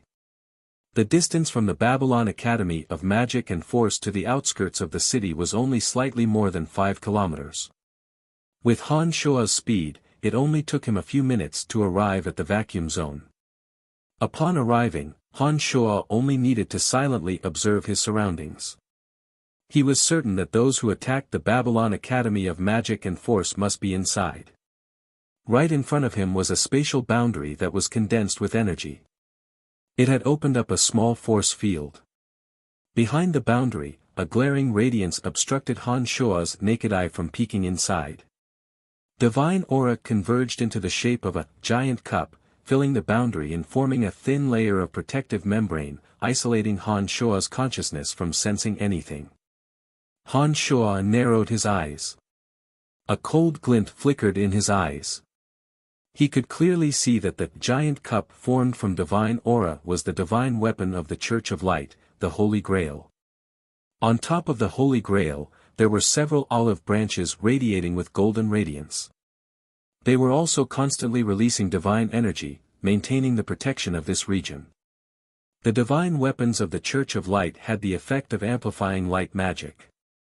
The divine energy contained within could even form a miraculous defensive force. The reason why Han Shua's consciousness was unable to detect the presence of the intruders in the Babylon Academy of Magic and Force was most likely due to the divine energy. Han Shua's lips curled into a cold smile as he stared at the vacuum zone formed by all sorts of mystical powers. He was not in a hurry to make a move. Han Shua, who was hiding in the dark, believed that it would be very difficult for the people inside to discover him. His divine sense spread out, and with this area as the center, it gradually spread out in all directions, carefully searching the surroundings for any unexpected dangers that might appear. At the same time, a few incantations were chanted. Wood Elite Zombie, Metal Elite Zombie, and Earth Elite Zombie flew over from the netherworld. Under Han Shua's instructions, they surrounded the vacuum zone in a triangular formation. Fire Elite Zombie and Water Elite Zombie had obtained enormous opportunities in the Abyss realm. They were still slowly digesting the energy from the two great abyssal demons and could not assist Han Shua in the short term. Therefore, they could not fully deploy the pentaelemental undead formation. Han Shua had no idea what kind of strength the intruders in the vacuum zone possessed. As his other two avatars were still recovering in the cemetery of death, Han Shua was afraid that he might encounter the primordious dragon. Therefore, he did not dare to be careless. He cautiously summoned the 3 active zombies and deployed the incomplete pentaelemental undead formation in advance, in case of emergencies. When all preparations were in order, Han Shua gave the little skeleton, who had stayed behind at the Babylon Academy of Magic and Force, an order to come quickly. Only then did he take out a pearl of annihilation with a cold smile, and tossed it into the empty space not far away without the slightest hesitation. Rumble. The pearl of annihilation suddenly exploded in that area, causing the space to instantly distort and collapse. It tore open a few sword-long rifts, allowing the soul piercers to fly in. After tossing out a pearl of annihilation, Han Shua coldly stared at the vacuum zone in front of him, ready to launch a surprise attack at any time. Cough, cough, cough. What's that? Why did it suddenly explode? An urgent voice transmitted into Han Shua's ears through the rifts in the vacuum zone. I don't know. Could it be that the mixture of several types of magic has caused a bad mutation? An ice-cold voice replied indifferently. Enemies, a loud cry suddenly sounded from within. Following this loud cry, the inside of the vacuum zone suddenly became chaotic. In the instant a few rifts appeared in that vacuum region, Han Shua, who had been unable to pry into the situation inside, immediately used his consciousness to ascertain the approximate strength of the few people inside through those rifts. As all kinds of energies were mixed within the boundary, Han Shua still couldn't make out the appearance of the intruders. He could only rely on the acute senses of his consciousness to discern their identities from the aura within their bodies. There were 6 intruders in total. 3 of them had the holy aura of the Church of Light, 2 had bodies and temperaments as cold as ice, likely experts who were not at the Shrine of Ice's snowfield. The last one had a body filled with frenzied explosive energy, yet his soul was strange like that of a shaman. It seemed that after the death of hundreds of thousands of orcs in the Empire of Orcs, the true experts had also joined the fray. There were a total of 6 people. 3 of them were followers of the Church of Light, 2 were demigods, and 1 was a base god with astonishing strength. The 2 experts from the Shrine of Ice were merely sacred magi, the weakest among them. It seemed that after losing the 2 demigods, Ice Celestial Kori and Snow Celestial Tiana, the Shrine of Ice was indeed completely finished. As for that orc shaman, because he cultivated in the energy of summoning, which was considered to be an unorthodox path, Han Shua couldn't determine the specific stage of his strength for the time being. He only felt that the orc shaman seemed to be slightly stronger than a demigod, but still a short distance away from the realm of base gods. Among the 6, 1 base god, 3 demigods including the orc shaman, and 2 sacred magi who were nothing to be afraid of. In the eyes of the present Han Shua, such strength didn't seem all that powerful. Therefore, Han Shua did not continue hiding in the shadows, but came out in the open. He coldly gazed at the space before him, waiting for the 6 to come out. Even if it was only his main body, Han Shuo believed that it wouldn't be difficult for him to deal with these 6 people, not to mention that little skull, a low god of death, was on the way. Come out! Han Shuo coldly shouted. The vacuum boundary abruptly quietened down. Han Shuo sneered incessantly in his mind. He could even feel the fear in the hearts of the 2 sacred magi of the Shrine of Ice. Under Han Shuo's attentive gaze, the boundary in front of him finally gave up its stubborn defense. Streams of divine energy returned to the center of the Holy Grail. The energy maintaining the space boundary also gradually disappeared. Everything rapidly returned to its original state. When the last stream of golden light returned to the Holy Grail, the space before him shattered like a mirror, revealing the original scene. A skinny middle-aged man, wearing a crown of light on his head and holding a Holy Grail with an olive branch in his hand, looked at Han Shuo with a bitter and hateful expression. Beside him were a demigod knight and a demigod light archmage. They were none other than the 2 that Han Shuo had met at the sacred mountain of the Church of Light.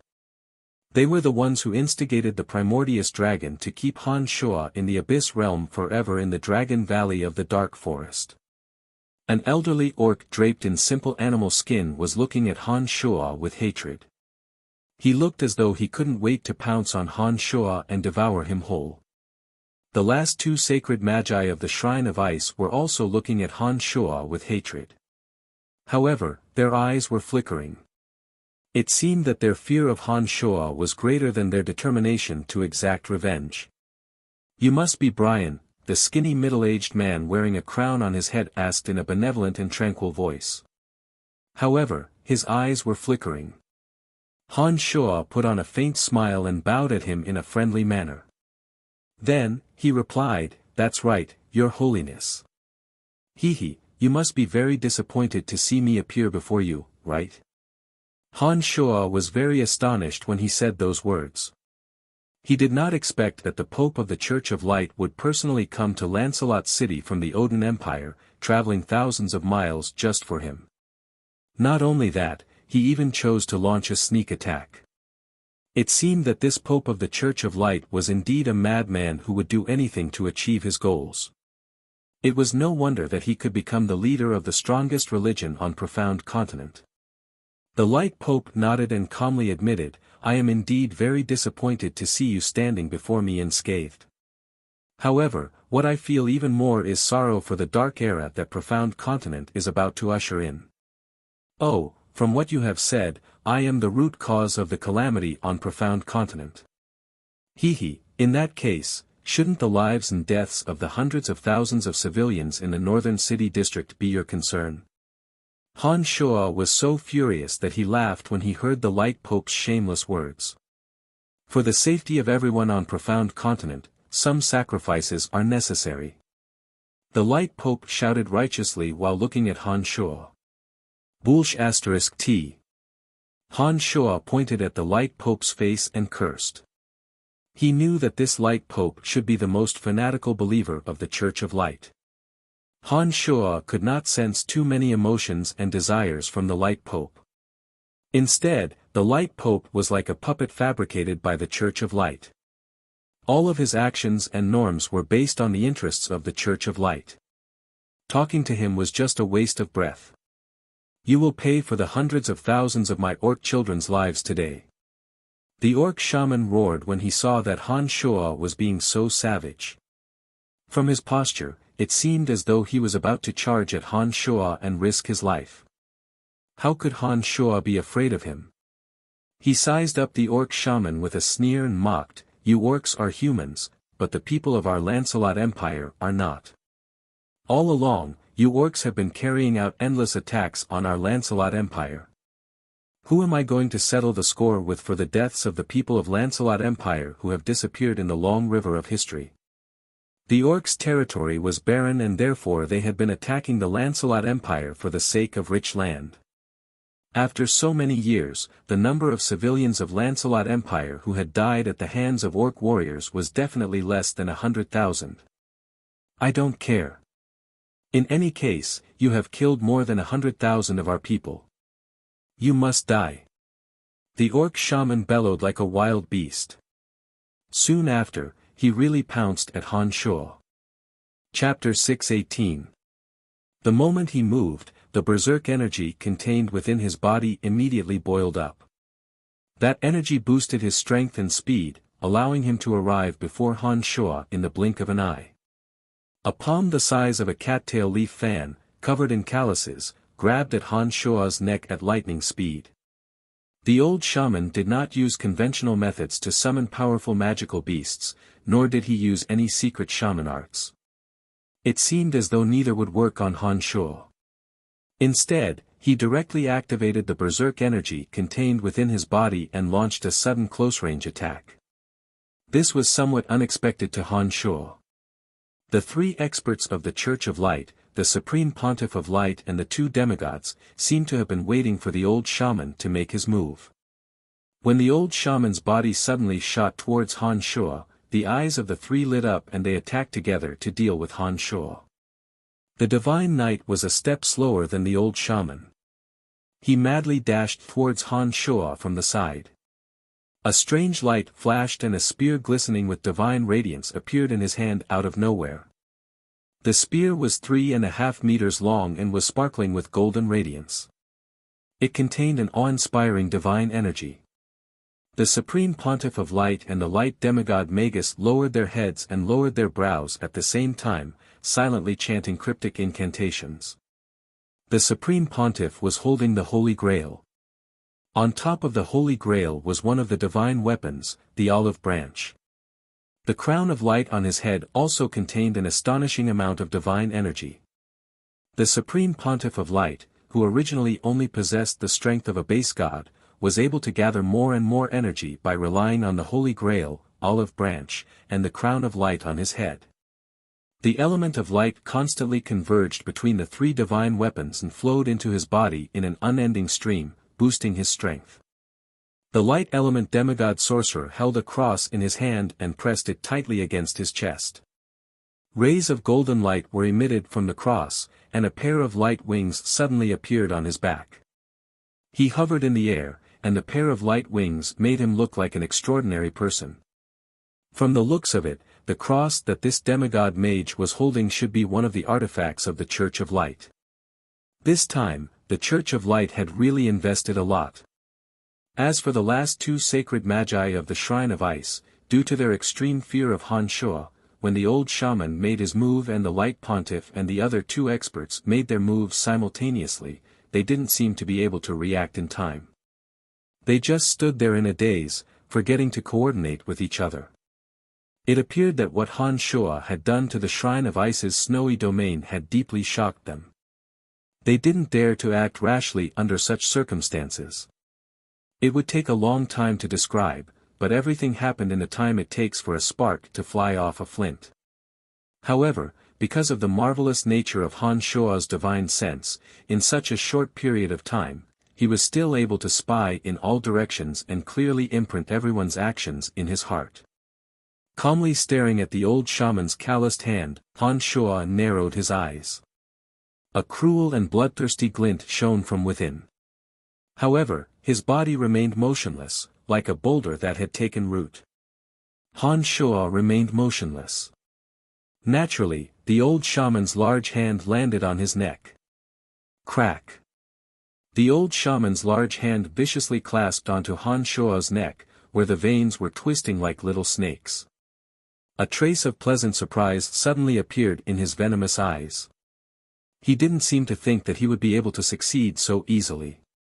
This unexpected pleasant surprise caused him to subconsciously reflect it in his eyes. Creak. The moment the old shaman's large hand tightly clasped Han Shuo's neck, he suddenly exerted force. The berserk energy within his body erupted with a loud rumble like a mountain torrent. He exerted all his strength to tighten his grip. Immediately, a sharp and clear sound rang out from Han Shuo's neck. The old shaman was overjoyed. He felt that Han Shuo wasn't as terrifying as the rumors made him out to be. Harboring resentment towards the deaths of over 100,000 orcs, the old shaman's calloused hand tightened tighter and tighter. It seemed as if Han Shua's neck would be completely broken at any moment. Whoosh whoosh. The Divine Knight's sudden whistling sound rang in Han Shua's ears. That dazzling golden spear suddenly appeared from the side like a venomous snake, stabbing fiercely at Han Shua's waist. Seeing that Han Shua's neck was already tightly gripped by the old shaman, the Divine Knight was reassured. He launched this attack without the slightest bit of concealment or retreat. It was as if he was certain that Han Shua couldn't move at all and that the battle would end in an instant. It turns out that this guy isn't all that tough after all. It seems that the Shrine of Ice's demise was only because those from the Shrine of Ice were too weak. The Divine Knight suddenly had this thought as he thrust his spear forward. Pfft! The sound of the spear piercing through the intestines clearly entered the Divine Knight's ears. That beautiful sound made the corner of his mouth curl into a satisfied smile. His heart was filled with carefree joy. However, his joy didn't last long. It was immediately interrupted by a high-pitched, mournful cry of pain. Whoosh! Whoosh! You stabbed me, the old shaman exasperatedly cried out in pain. The Divine Knight was startled. The satisfied smile on his face vanished without a trace. He stared at the old shaman whose belly had been pierced by the spear in confusion. His heart was filled with incredulity. He couldn't understand why his attack, which should have been aimed at Han Shua, would ultimately land on the old shaman. Creak! Creak! The old orc shaman was shrieking miserably like he was having convulsions. Even as he cried out in pain, the large hand that was gripping Han Shua's neck was still exerting force with all its might, producing frightening noises on Han Shua's neck. However, despite the old shaman's exertion, Han Shua, who should have died from having his neck broken, had an ice-cold and calm expression in his eyes. There was even a hint of a mocking smile on the corner of his mouth, as though he didn't feel the slightest bit of pain. It was as though the neck that the old shaman had constricted with all his strength wasn't his at all. The Divine Knight was shocked. Just as he was about to pull back, a large hand pierced through the old shaman's right chest. Blood splattered everywhere as the hand suddenly pierced into his chest. The golden armor that even the swords and spears of the holy knights couldn't break through was as fragile as a thin piece of paper in front of the bloody hand. It didn't even have the slightest resistance before the hand pierced through the right side of the holy knight's chest. The hand pierced through his body and exposed the palm on his back. At this moment, the Divine Knight slightly turned his head and looked around. Only then did he discover that Han Shua's arm was still stuck in the old shaman's chest. At this moment, the Divine Knight was horrified to discover that the old shaman's arm was still wrapped around Han Shua's neck. Just the distance between Han Shua and the old shaman was the length of an arm. Due to the spear piercing through the old shaman's intestines, the distance between the Divine Knight and the old shaman was at least 2 meters. In addition to the old shaman's thick body, the distance between the Divine Knight and Han Shua was at least 4 meters. In that case, just how long was the arm that pierced through the old shaman's body? Was it still a human? The Divine Knight suddenly felt his blood run cold. His scalp tingled as he looked at the arm that was connected to him and the old shaman. An indescribable fear suddenly welled up in his heart. The contempt he had for Han Shua had long been thrown out the window. Ignoring the excruciating pain in his body, he pointed at Han Shua and screamed in pain, "You, what kind of monster are you?" Han Shua grinned coldly and said, "When you die, go ask the God of Light." As soon as he finished speaking, the huge hand that had pierced through the bodies of the 2 demigods suddenly slashed downwards. This hand seemed to have become a sharp blade in an instant, cutting open the intestines of the 2 people without any obstruction. Starting from the right side of their chests, the 2 people's bodies were torn apart. Their bloody intestines mixed with their kidneys and lungs spilled all over the ground. With another wave of the hand, the upper bodies of the 2 demigods were also torn apart. The 2 demigods who were alive and kicking just a moment ago were now reduced to 4. However, they were no longer alive. The scene was extremely bloody and cruel. The nauseating smell of blood pervaded the air. Before the Light Pope and the demigod Magus could finish their cryptic incantation, the battle had already ended. The two of them raised their brows slightly, their eyes revealing a look of unwillingness to watch. As for the two sacred magi of the Shrine of Ice, the confidence that they had just mustered collapsed with a loud bang. An even deeper fear assaulted them in an instant, completely crushing their willpower. They panted heavily and could no longer muster up any thoughts of revenge. Oh. You still want to escape with your soul? Hee, not a bad idea. But I'm sorry. After tearing the two bodies into four, Han Shuo was about to turn around and deal with the two from the Church of Light when his consciousness suddenly detected that the old shaman's soul had yet to dissipate. Instead, it was drifting away with the wind.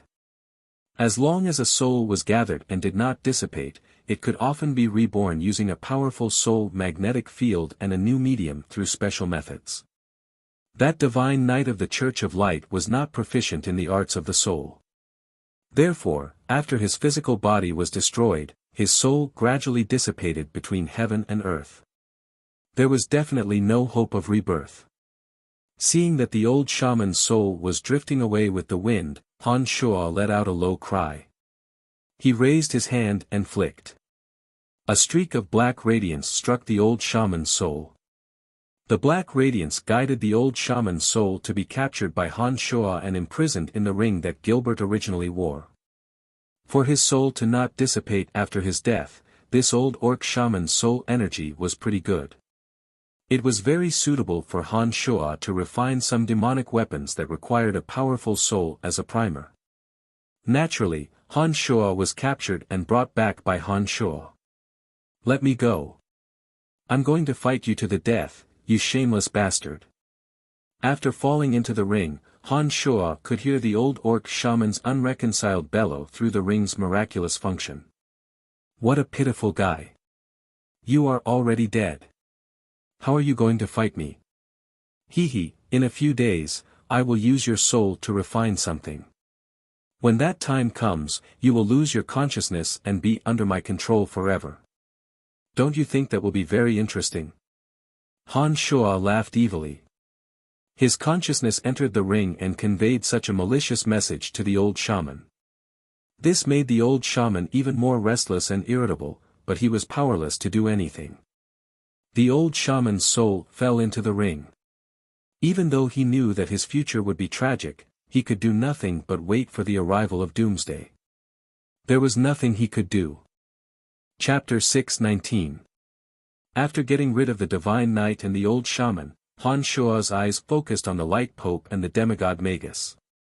As for the two sacred magi from the Shrine of Ice, Han Shuo completely disregarded them. On one hand, it was because the two of them were weak. On the other hand, it was because they had already lost all will to fight and fear. Even if they had the same strength as Han Shuo wouldn't take them seriously, let alone two sacred magi. From the moment the divine knight and the old shaman charged at Han Shuo, the Light Pope and the demigod Magus had never stopped chanting their incantations. Only when the divine knight and the old shaman were pierced through by Han Shuo did the two of them raise their heads to look at the old shaman and the divine knight with grief in their eyes. However, it was only a glance.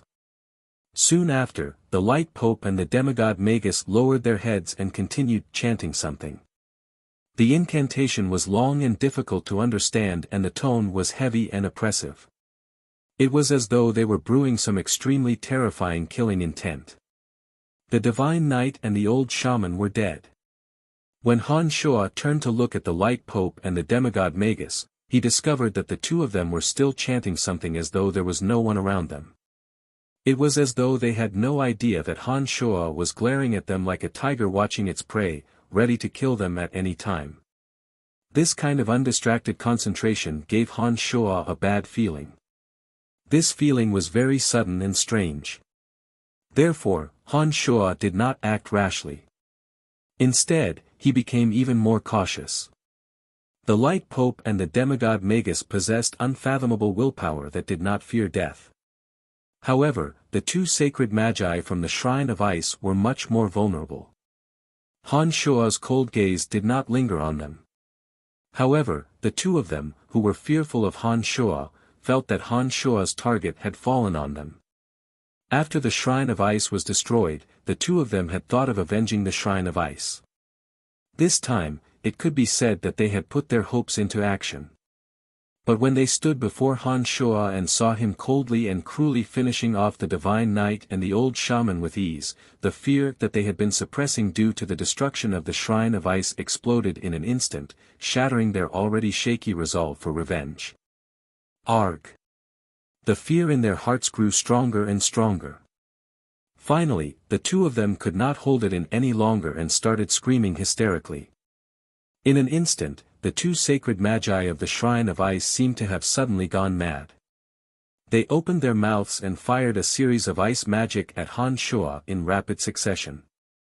Ice shards roared as they rolled towards Han Shua, while their broad-bladed ice swords glinted with crystalline cold light as they ruthlessly stabbed at Han Shua. At the same time, the two sacred magi who had been attacking frantically actually did not retreat. Their faces were filled with complex expressions of fear and resentment. Han Shua let out a soft gasp of surprise. He knew that these two sacred magi from the Shrine of Ice were simply too terrified. Their actions were already mixed with too many chaotic emotions. There was no need to fear them at all.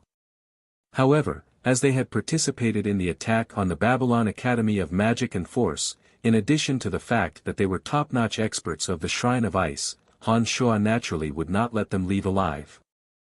Amidst the roars of ice that filled the sky, Han Shua suddenly disappeared from where he stood. In the next moment, Han Shua appeared out of thin air in the path that the two sacred magi had to take in order to retreat. He unfolded the demonic blades in his two hands. It was as though two gigantic and bewitching flower buds had suddenly bloomed in his palms. With a twist of his wrist, the originally pure white and cold flower buds were stained with scarlet blood, dyeing the two enormous flowers into an incomparably gorgeous and beautiful state. On the backs of the two sacred magi, a bewitching flower had similarly bloomed. It was just that the wounds were a little more sinister and the blood that flowed out was also a little faster.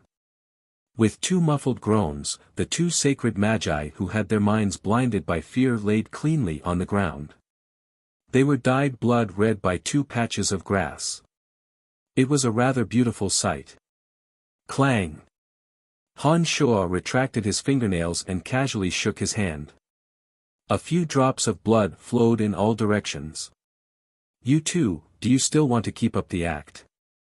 Of the 6 attackers, 4 had already been killed by Han Shua. There were only 2 experts from the Church of Light left in front of him. Only then did Han Shua look at them and speak unhurriedly. Contrary to Han Shua's expectations, the 2 experts from the Church of Light remained indifferent to Han Shua's questioning. They remained silent like old monks in meditation. A feeling of uneasiness welled up in Han Shua's heart. Looking at the backs of the 2 in front of him, Han Shua felt that they were an eyesore for no reason. His mood was also a little irritated. After his demonic arts had reached the carnal realm, Han Shua's state of mind would rarely be disturbed in battle. This made him even more cautious towards the 2. After staring at the 2 for a while, Han Shua coldly snorted and took a few steps back. The corners of his mouth curved into a sinister smile as he took out another pearl of annihilation. With a flick of his index finger, the pearl of annihilation suddenly shot towards the 2. Just as the pearl of annihilation was about to make contact with the 2 of them and explode, the space in front of the 2 of them suddenly rippled as if a small stone had been thrown into a calm surface. Before the pearl of annihilation could explode, it disappeared in a flash, as if it had disappeared into the water. In the next moment, the space in front of the 2 distorted in a strange manner. Under the watchful eyes of Han Shua, this distortion only lasted for a few breaths before it returned to normal. Due to his connection with the Pearl of Annihilation, Han Shua could clearly sense that the strange distortion in the space was caused by the explosion of the Pearl of Annihilation. Even with the connection between him and the Pearl of Annihilation, he discovered that the place where the Pearl of Annihilation exploded was extremely far away from where he was. In other words, just as the Pearl of Annihilation was about to strike the Light Pope and the two, it was suddenly pulled into a spatial rift and exploded in another unknown and mysterious space. Han Shuo quickly understood the situation with his consciousness. He was startled and immediately rejoiced at his cautiousness. Fortunately, he did not recklessly charge towards the two. Otherwise, he would have been pulled into the spatial rift by the Light Pope and the two. He would not have been able to return until his divine energy was exhausted and he would have died. How do they understand the profound edict of space? A question immediately leaped into Han Shuo's mind. He stared at the Light Pope and the two with puzzled eyes. Using the edict of space to create a spatial rift out of thin air and pull the enemy's attack or even life into a spatial rift devoid of natural elements was something that only gods who truly cultivated in the edict of space could do. The Light Pope and the demigod Light Elemental Mage should have cultivated in the elemental energy of light. Logically speaking, it was absolutely impossible for them to create such a mysterious and complicated spatial rift. However, the reality before his eyes told Han Shuo that everything was true. The space in front of them had indeed formed a spatial rift circle. If he were to recklessly enter it, he would very likely fall into a trap formed by high-level edict of space and be pulled into a spatial rift devoid of any elemental energy. Before he understood the situation, Han Shuo really did not dare to recklessly barge in. Of the 8 elemental energies and 4 edictal forces, the most mysterious were the Edict of Destiny and the Edict of Space. The number of gods who cultivated in these two forces was the least. Those who could cultivate in them were even rarer. Most people would not dare to recklessly touch these two edictal forces, and Han Shuo was no exception. Extremely puzzled, Han Shuo could not help but take a few steps back. He secretly sized up the Light Pope and the demigod Archmage in front of him. He unfolded his consciousness and did all he could to pry into every part of the two's body, trying to find the secret of the Edict of Space trap around them. There were no abnormalities in the body of the Light Pope. The elemental energy of light, mixed with divine energy, flowed into the Holy Grail and the olive branch in his hands. The crown of light on his head glowed with a golden radiance and connected with his vast mental strength. However, the source of his energy was still the elemental energy of light, so there was no problem.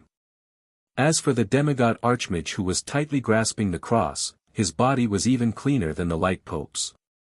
Han Shuo could not detect any trace of the Edict of Space on his body. Moreover, his strength was relatively weak.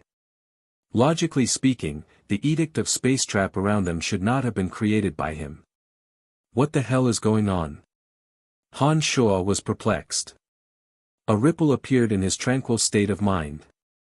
Han Shuo's brows were tightly knitted. He did not give up on trying to figure out the abnormality in front of him. His consciousness dispersed into thin threads that were hard to be seen by the naked eye and wrapped around the Light Pope and the demigod Archmage. The consciousness belonged to the most mysterious and formless energy. It had no physical form and was untraceable. Han Shuo first tentatively released a strand of his consciousness toward the Light Pope bit by bit. Suddenly, a wondrous feeling occurred. A deathly still and desolate black hole suddenly leaped into the senses of Han Shuo's consciousness. That black hole was emitting colorful rays of light, twisting and throbbing, and emitting chaotic edict of space energy. Han Shuo knew that it was a tear in space. Borrowing the strength of that strand of consciousness, he carefully sensed it and discovered that the strand of consciousness was indeed not affected by the tear in space. It was not affected by any kind of energy. Han Shuo secretly praised the miraculous demonic arts and felt relieved. He left most of his consciousness in his brain. Only that strand of consciousness gradually moved forward, carefully avoiding the tear in space. Little by little, it advanced toward the Light Pope, who was clearly within reach but seemed to have a long way to go. When doing this, Han Shuo's attention was unprecedentedly focused. He could not afford to be distracted.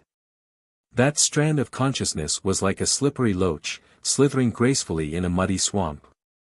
It was neither impatient nor greedy as it approached the light pope little by little. Gradually, under Han Shua's careful probing, the incomparably wondrous consciousness really did avoid the tear in space and arrived at the narrow space where the light pope and the demigod archmage were staying. Cold sweat beaded on his forehead. Han Shua suppressed the joy in his heart and used that tiny strand of consciousness to wander around the light pope's body, meticulously probing every corner of his body. When that strand of consciousness slowly reached the mouth of the Holy Grail and was about to enter the Holy Grail to see what was going on, he suddenly heard a voice from the Holy Grail, "Who are you?" Chapter 620. Who are you? These 3 words made Han Shua turn pale with fright. He had never expected that such an unfamiliar voice would come from the Holy Grail in the hands of the Light Pope. Who are you? After recovering from his shock, Han Shua subconsciously transmitted this message, which was the same as the question in the Holy Grail. I can tell that you are not the master of the Holy Grail. So, are you a friend or an enemy of the master of the Holy Grail? The consciousness in the Holy Grail asked after a moment of silence. However, it did not state its identity. Enemy. Han Shua replied concisely after a moment of hesitation. Han Shua had no need to lie. No matter who the person in the Holy Grail was, or how powerful he was, Han Shua was confident that he could escape unscathed. Since that consciousness was in the Holy Grail, it was very likely that it had been imprisoned using a special method. Therefore, Han Shua appeared very calm. Very good. The consciousness in the Holy Grail said decisively. Under Han Shua's attentive listening, it hurriedly said, "As you have guessed, I am imprisoned in the Holy Grail. However, the one who has the ability to imprison me is naturally not the master of the Holy Grail. Using the special seal of the Holy Grail, the master of the Holy Grail can activate the Holy Grail to obtain some of my abilities. The spatial fissures in the surroundings were released by the master of the Holy Grail using my powers. Well, since you are the master of the Holy Grail, I have to tell you that the master of the Holy Grail is still borrowing my powers. In about 2 minutes, the time in this area will be locked. As long as you are in this area, you will not be able to move and can only be killed by the master of the Holy Grail. There is absolutely no chance of escape." Han Shua was shocked. He knew that gods who cultivated in the Edict of Space did possess the miraculous ability to temporarily stop time. The stronger one's divine energy and the higher one's realm, the greater the area of effect and the longer the duration of the effect would be. In a battle between 2 people, especially a battle between high-level gods, a single second of carelessness could often end the battle. Imagine, once you attacked your opponent, time would stop just as you were about to hit your target. In this state, your opponent would be able to take advantage of this time gap to kill you in an instant. This was indeed very terrifying. Han Shua's heart sank when he heard this from the person inside the Holy Grail. From the urgent tone of the person inside the Holy Grail, Han Shua believed that the person was not joking, so he immediately asked, "How wide is the range of effect?" "A radius of 100 miles, the person in the Holy Grail replied. Heaving a sigh of relief, Han Shua transmitted, "If you have a solution, tell me quickly. Otherwise, I will leave for the time being. I don't know how your soul can pass through the spatial barrier, but since your soul can come here, you must be able to see the spatial cracks around you. As long as you follow my instructions and strike a point on a spatial crack, you will be able to break through the spatial barrier and reach the Master of the Holy Grail unimpeded. Since the Master of the Holy Grail used the Holy Grail to deal with you, it means that he will not be a match for you if he does not rely on the power of the Holy Grail. In other words, as long as you can walk in, he will be at your mercy." The consciousness inside the Holy Grail methodically analyzed the situation, clearly explaining the real situation. Han Shua was silent for a moment, then he suddenly transmitted, "How can I trust you? It doesn't matter. If you don't believe me, when time stops, and you are not here, the Master of the Holy Grail can use my power to perform a short-distance spatial jump and retreat easily." While the two were communicating, some time had passed unknowingly. Han Shuo knew that if he did not make up his mind now, he would have to leave this place immediately. Otherwise, what awaited him would be the time stop, and he would be locked on by time, easily killed by the Light Pope. Alright, point out the location of that spatial crack. I will break the point that maintains the balance. Han Shuo agreed after a moment's hesitation. That spatial crack has rare jade green stripes. The jade green stripes form a circle. As long as you strike the center of the circle, you will be able to break through the spatial barrier and come in easily. Seeing that Han Shuo had agreed, the voice inside the Holy Grail could not wait any longer and immediately relayed its instructions. After making up his mind, Han Shuo did not hesitate at all. He immediately separated a strand of consciousness and immediately followed the instructions of the Holy Grail. He began to wander around the spatial cracks that were hard to see with the naked eye. Consciousness was invisible and formless, but it truly existed. Following the instructions given by the voice of the Holy Grail, Han Shuo did not waste a second and found the spatial crack. Dazzling, multicolored rays of light appeared in front of Han Shuo's consciousness at a dark and gloomy cave entrance. This kind of light was gentle and bright, resembling the movement of stars in the vast starry sky. It appeared extremely mysterious and unfathomable. In a remote corner of the cave entrance, there was an inconspicuous crevice. Like streamers, the jade-green stripes formed an irregular arc. His consciousness paused for a moment. After Han Shuo had ascertained that this spatial crack was his target, Han Shuo's body remained motionless. Suddenly, the consciousness in his brain expanded and formed a force that shot directly at the center of the arc formed by the jade-green stripes. Swoosh! A faint, almost inaudible, strange sound came from that point. The destruction of a fulcrum had affected the entire space barrier. The barrier formed by the Edict of Space that had enveloped the Light Pontiff and the Pope of Light was now rippling violently. In an instant, all the consciousness that had been released instantly returned to Han Shuo's body. At the same time, Han Shuo, who had sensed the disappearance of the spatial barrier, did not hesitate. He shot towards the Light Pope who had suddenly stood up. A ball of icy flame immediately enveloped the Light Pope. The Light Pope's body stiffened. He maintained his standing posture but could not move. The demigod Light Magus who had tightly grasped the olive branch was an enemy that Han Shuo wanted to get rid of, just like the Divine Knight. After restraining the Light Pope in an instant, Han Shuo easily swatted the demigod Magus with his large hand. Unlike the Light Pope, the demigod Magus who had sensed that something was amiss was still silently chanting something. He had absolutely no idea that Han Shuo had launched a fatal attack. Bam! Like a smashed watermelon, the head of the demigod Magus was smashed. Brain juices and blood spurted out. He maintained his original posture and fell limply to the ground. Unlike the Divine Knight, this Light Magus had some degree of mastery over soul energy. After his head was smashed into a smashed watermelon by Han Shuo, his soul, like the old shaman, did not dissipate. Moreover, it was struggling with all its might. Han Shuo had always been very fond of fellows whose souls did not dissipate after the death of their physical bodies. Such powerful souls were very useful. Not only could they be used to refine spiritual magic weapons, but they could also be used to refine puppets with special uses, such as mystical demons. From low to high, demon generals were divided into 4 types: original demon, demon, mystical demon, and spirit demon.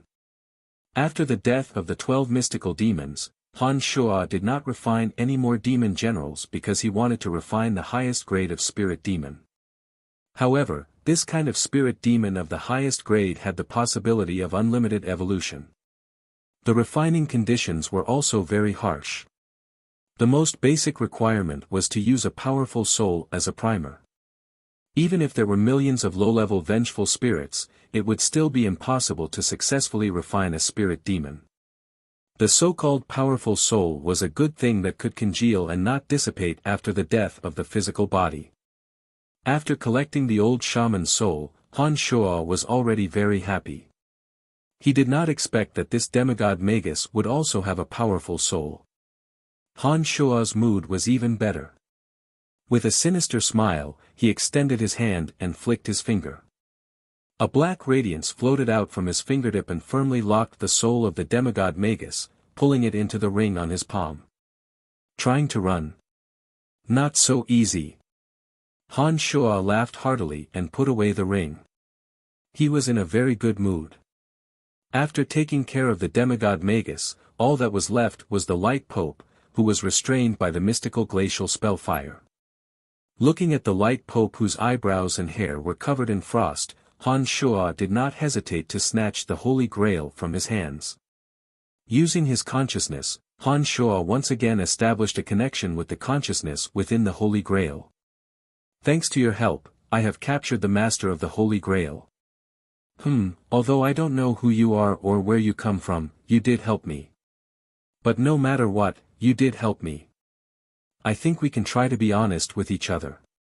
Maybe we can get some unexpected gains. Don't you think so?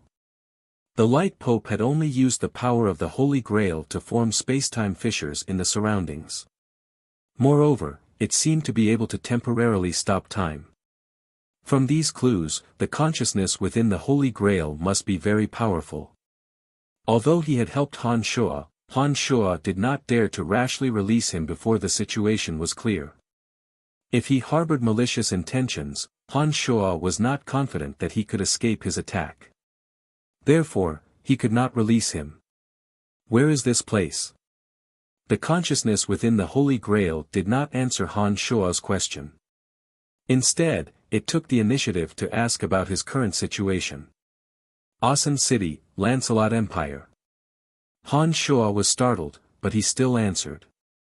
The consciousness within the Holy Grail kept silent for a moment before asking in a somewhat strange voice, which material plane is this? Profound continent. Never heard of it. The question and answer were concise and clear. After the consciousness said, never heard of it, the two suddenly turned silent. After thinking for a moment, Han Shua probed, where are you from?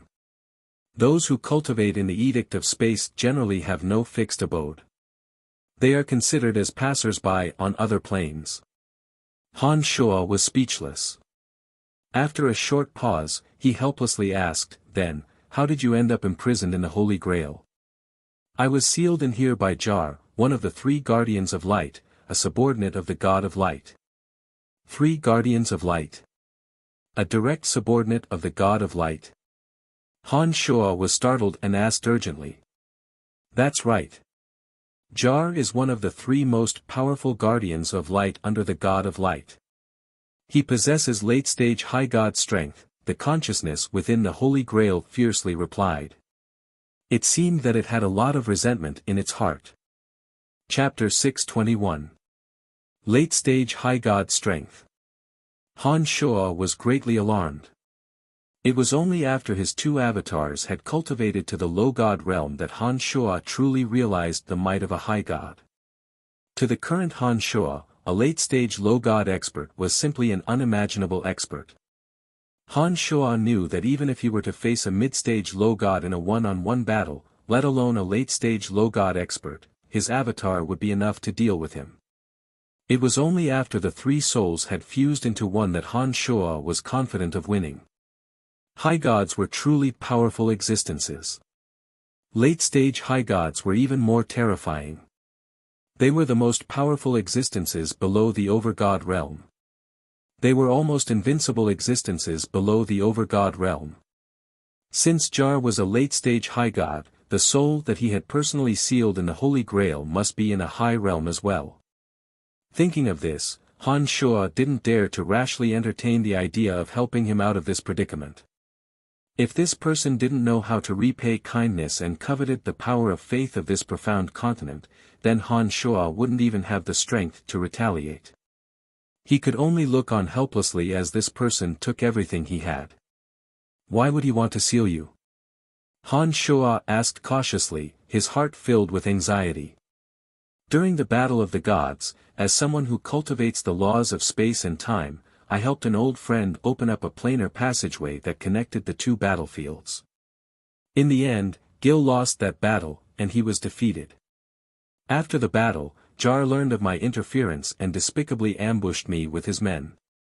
He separated my divine soul from my divine body and imprisoned my soul in this Holy Grail.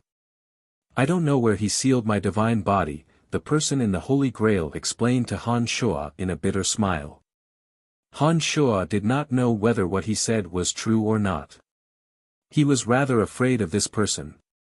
He slowly digested the meaning behind his words and remained silent. How can you still use the Edict of Space when your divine soul and divine body are separated? Han Shuo asked in a deep voice.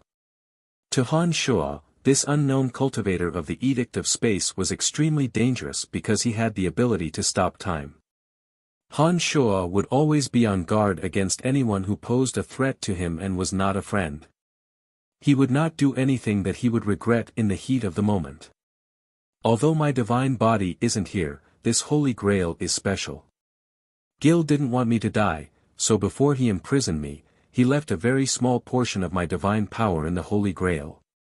On one hand, it's to maintain my soul, and on the other hand, it's to allow the owner of the Holy Grail to use a portion of my power through the light magic formation he cast on the Holy Grail. Just a small portion of his divine energy was enough to create a spatial barrier and stop time. Just how powerful would this person be if his divine body and divine body were to fused? The more Han Shuo listened to his explanation, the more apprehensive Han Shuo became. And the more this was the case, the more reluctant Han Shuo was to agree to help him. You were sealed in the Holy Grail by Jar, and the Holy Grail was handed over to this Holy Light Pope. Then, can that high god named Jar use the Holy Grail to sense your existence? Will Jar cross planes to find you because the Holy Light Pope lost the Holy Grail? Han Shuo asked cautiously after pondering for a moment. He knew that if that Jar came to find him because of the soul and the Holy Grail, he would be undefeatable on Profound Continent. Even a heretic like himself would not be able to escape this calamity. Therefore, Han Shuo wanted to make sure of this in advance. I know what you're worried about. Perhaps the person in the Holy Grail had been imprisoned for too long, he was very interested in conversing. The more he talked with Han Shuo, the more relaxed his tone became. The fact that Jar brought me here means that this place must be extremely far away from a high-level material plane. I reckon that this place is just a low-level material plane. The gods categorized the planes into barren planes, low-level planes, middle-level planes, and high-level planes. Among them, the population of barren planes was sparse, the land was limited, the living beings there were backward, the elements were thin, the energy ores were scarce, and there were no real gods. The low-level planes had their own civilization, the population was around 1 billion, the land was relatively vast, the elements were normal, the energy ores were okay, and there were gods who had cultivated to the level of low-level gods. The civilization of the middle-level planes was more developed, the population was in the tens of billions, the land was very vast, the elements were very rich, and the energy ores were innumerable, and there were mid-level gods living there. The high-level planes were also in the same category, but they had a population of at least 10 billion, the land was boundless, the elements were very rich, and all kinds of mysterious rocks were very rich. Han Shuo learned this information from Bichimos. After returning to the Profound Continent, according to the gods' classification of material planes, Han Shuo learned that the Profound Continent could barely be considered a low-level material plane. Although the Profound Continent's land area could be considered vast, the total population was less than 200 million. There were also low gods. However, until now, Han Shuo had only seen one primordious dragon. According to the classification of material planes, the Profound Continent could barely be considered a low-level material plane. On the other hand, the Abyss Realm could truly be considered a low-level material plane because its population exceeded 1 billion, its land area was relatively vast, and it once had 5 demon kings of the Abyss. After hearing the person in the Holy Grail describe the Profound Continent as a low-level material plane, Han Shuo helplessly replied, "That's right. According to the gods' classification of material planes, this continent could barely be considered a low-level material plane because the population of this continent is less than 200 million. There are also very few low gods. Oh, since you know about the classification of material planes, it seems that you aren't an ignorant person. The soul in the Holy Grail was rather astonished. However, he did not ask Han Shuo anything but continued, I know that you are worried that Jar might come to this material plane. You can rest assured about that. Given his identity and status as a late-stage high god, he definitely wouldn't pay attention to such a low-level material plane. Even if he had something to do, he would send his subordinates to do it. Jar must know that I'm on this material plane because he placed me here to prevent anyone from finding me. But unless he encounters something major that has to do with me, he definitely wouldn't send anyone to retrieve the Holy Grail. Therefore, you can rest assured that even if someone were to come, it definitely wouldn't be Jar. Han Shuo sneered in his heart when he heard those words. Soon after, he looked at the frozen Holy Pontiff and asked the soul in the Holy Grail, if I were to kill the Master of the Holy Grail, would it affect you in any way? Not at all. Just do as you please. This guy is very annoying. All these years, he has been trying to get the profound truths of the Edict of Space and Time from me. He even ludicrously promised me great benefits. Haha, he's just a puny base god. What kind of benefits could he possibly give me? Han Shuo stretched out his hand and pressed it on the Holy Pontiff's head. Then, he sent out a secret energy from his palm and turned the Holy Pontiff's brain into mush. Just like the old shaman, the Holy Pontiff's soul was very powerful. His soul would not dissipate even after death. Therefore, his soul was naturally collected by Han Shuo. The Holy Grail, the olive branch on the Holy Grail, the radiant crown, the cross, their robes, space rings, the bone necklace worn by the old orc shaman, and other things that Han Shuo found useful were all plundered by Han Shuo. The party that attacked the academy was all killed by Han Shuo. Not a single one was spared. Apart from the so-called saintess who seemed to be unable to leave the sacred mountain, the Church of Light's most powerful experts were all killed by Han Shuo. It seemed that in the entire profound continent, only the primordious dragon could contend against him. What about you? After everything was in order, Han Shuo put away all the spoils of war. He then took the Holy Grail and transmitted to the person inside it. The soul inside the Holy Grail was silent for a long time before he let out a faint sigh. He transmitted, I know what you are worried about.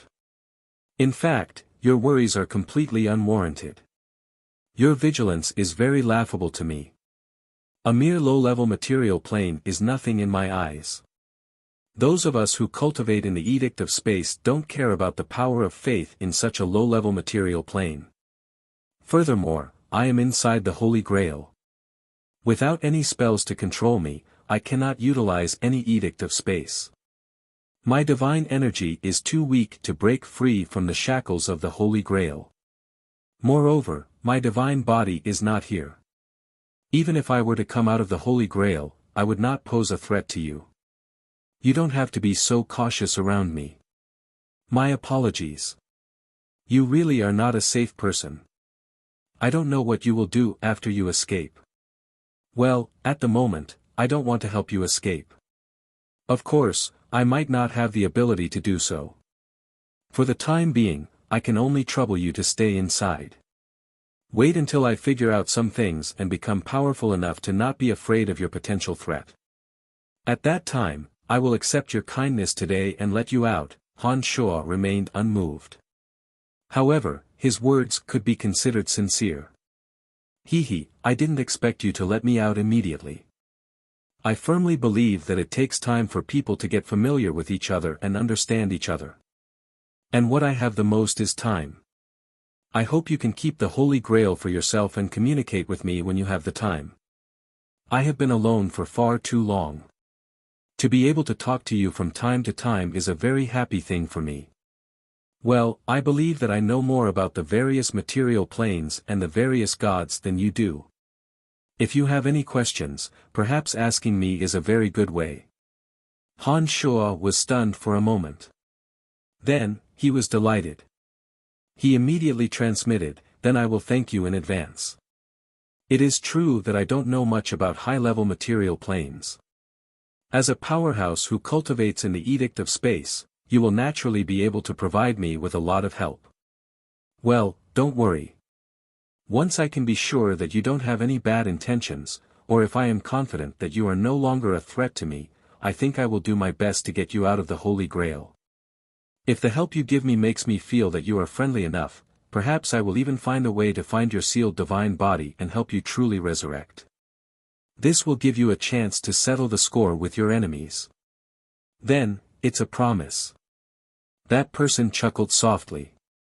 He seemed to be in a good mood. "It's a promise." Han Shuo was in an even better mood. He gladly agreed. Chapter 622. None of the 6 who came to attack Lancelot Empire survived. Han Shuo could be considered to have avenged the civilians of Asen City who died in the Radiant Blast. More than half of the divine weapons of the Church of Light were plundered by Han Shuo. The soul of the Light Pope was also imprisoned by Han Shuo. From then on, apart from the saintess on the sacred mountain of the Church of Light, the vast Church of Light no longer had any experts available. What delighted Han Shuo the most was the soul inside the Holy Grail.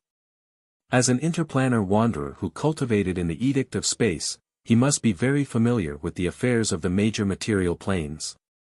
With the help of that person, Han Shuo's understanding of the vast universe would no longer be that of a blind man groping an elephant.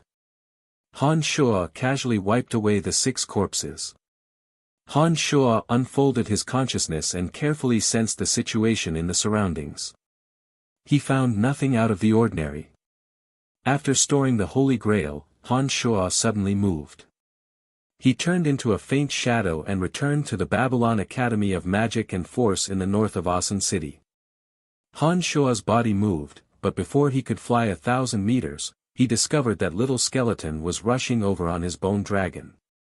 During the battle just now, as Han Shuo had heard the words of the person inside the Holy Grail, he was afraid that Little Skull would also suffer if time was locked. Therefore, he used the soul connection with Little Skull to let Little Skull temporarily stay at the city gate. After the Light Pope was subdued by Han Shuo did not send any message to Little Skull. Therefore, he stayed there and did not move. Little Skull waited for a while. When he did not receive any message from Han Shuo, he was somewhat worried about Han Shuo. Without waiting for Han Shuo to give any further orders, he quickly rushed over. After Little Skull became a god, Han Shuo could no longer use necromancy to restrain him. The reason why Little Skull and Han Shuo still obeyed Han Shuo after becoming a god was because the two of them had unknowingly established a bond that was stronger than the power of the contract. Therefore, the Little Skull could not disobey Han Shuo's orders. Once the Little Skull felt that Han Shuo was in danger, it would ignore its previous orders when it was worried about Han Shuo. As soon as the Little Skull saw that Han Shuo was safe and sound, he immediately sent a message, "Father, are you all right?" "Hee, it's nothing. I forgot to tell you in advance." "All right, you don't have to worry. I'm done here, so I'll send you off," Han Shuo replied with a smile as he used a necromancy spell to send the Little Skull back to the Netherworld. In the Netherworld, the Little Skull still had a lot of things to take care of. Not only did he have to expand his territory in the Netherworld, but he also needed to take over the faith of the undead creatures that he had subdued. Moreover, there were many secrets within the gravestone that the Little Skull had yet to unravel. Therefore, unless something major happened, Han Shuo would not waste the Little Skull's time. The Little Skull vanished in a flash of strange light. Han Shuo continued to fly towards the Babylon Academy of Magic and Force. After a few minutes, Han Shuo, who had not been gone for long, once again landed on the plaza of the academy. Ermite, Cotton and Gree were silently waiting for the dignitaries of the Empire on the plaza. With just a glance, Han Shuo knew that there were no more attacks after he left. The reason the dignitaries of the empire did not leave immediately was that they were scared out of their wits by the radiant blast just now. They thought that Han Shuo was in the vicinity and therefore stayed here, hoping to receive Han Shuo's protection. The tragic scene caused by the radiant blast was still there. Many people outside could only watch helplessly as their loved ones were turned into ashes by the radiant blast. They were still weeping loudly. These dignitaries of the empire did not dare to step out of the perimeter. King Lawrence's expression was calm. He seemed to have forgotten about the danger that had just occurred. At this moment, he was wearing a bitter smile as he listened to Firenze's complaints. Fanny, who was dressed in formal attire, had a serene expression on her face. The corners of her mouth curved into a faint smile as she watched her father pressuring Lawrence. She complained about the hardships of the people of the southern border and insisted that Lawrence give more compensation to the soldiers. Over the past few years, the Lancelot Empire's treasury had been emptied due to the successive wars. Lawrence simply could not fork out that many gold coins. However, he also understood Firenze's difficulties. He understood that as the barrier of the empire, the soldiers of the southern border had indeed sacrificed a lot of their lives. Lawrence could only force a smile as he listened to Firenze's complaints and demands. He clearly explained the current difficulties of the Lancelot Empire. "I don't care. The people of the southern border have sacrificed tens of thousands of lives for the safety of the empire. After so many years of war, orphans and widows can be seen everywhere. Many people don't even have enough to eat. If the empire cannot solve the most basic problem of food and clothing in the southern border, how can the masses be convinced?" Firenze glared at Lawrence. He did not have the timidity that a subordinate should have. In the entire Lancelot Empire, Firenze was perhaps the only person who dared to yell at Lawrence in such a manner. Han Shuo could use his own power to make Lawrence change his decision, but he would not yell in such an ungentlemanly manner. Although Lawrence was being yelled at by Firenze, he did not get angry. That was because he understood Firenze's importance to the Lancelot Empire better than anyone else. He also understood Firenze's loyalty to the empire. Back when his father was still alive, Firenze had been like this. This temper could not be changed at all. Now that the relationship between Fanny and Han Shuo had been confirmed, Lawrence needed to rely on Firenze even more. Firenze's request was also reasonable. If the treasury was full, Lawrence would have distributed the compensation without Firenze's request. However, he really did not have any money. No matter how much Firenze yelled, Lawrence would not be able to produce any gold coins. "All right, stop yelling. Lawrence really does not have any money. It's useless even if you yell yourself hoarse." Han Shuo's lazy voice suddenly sounded.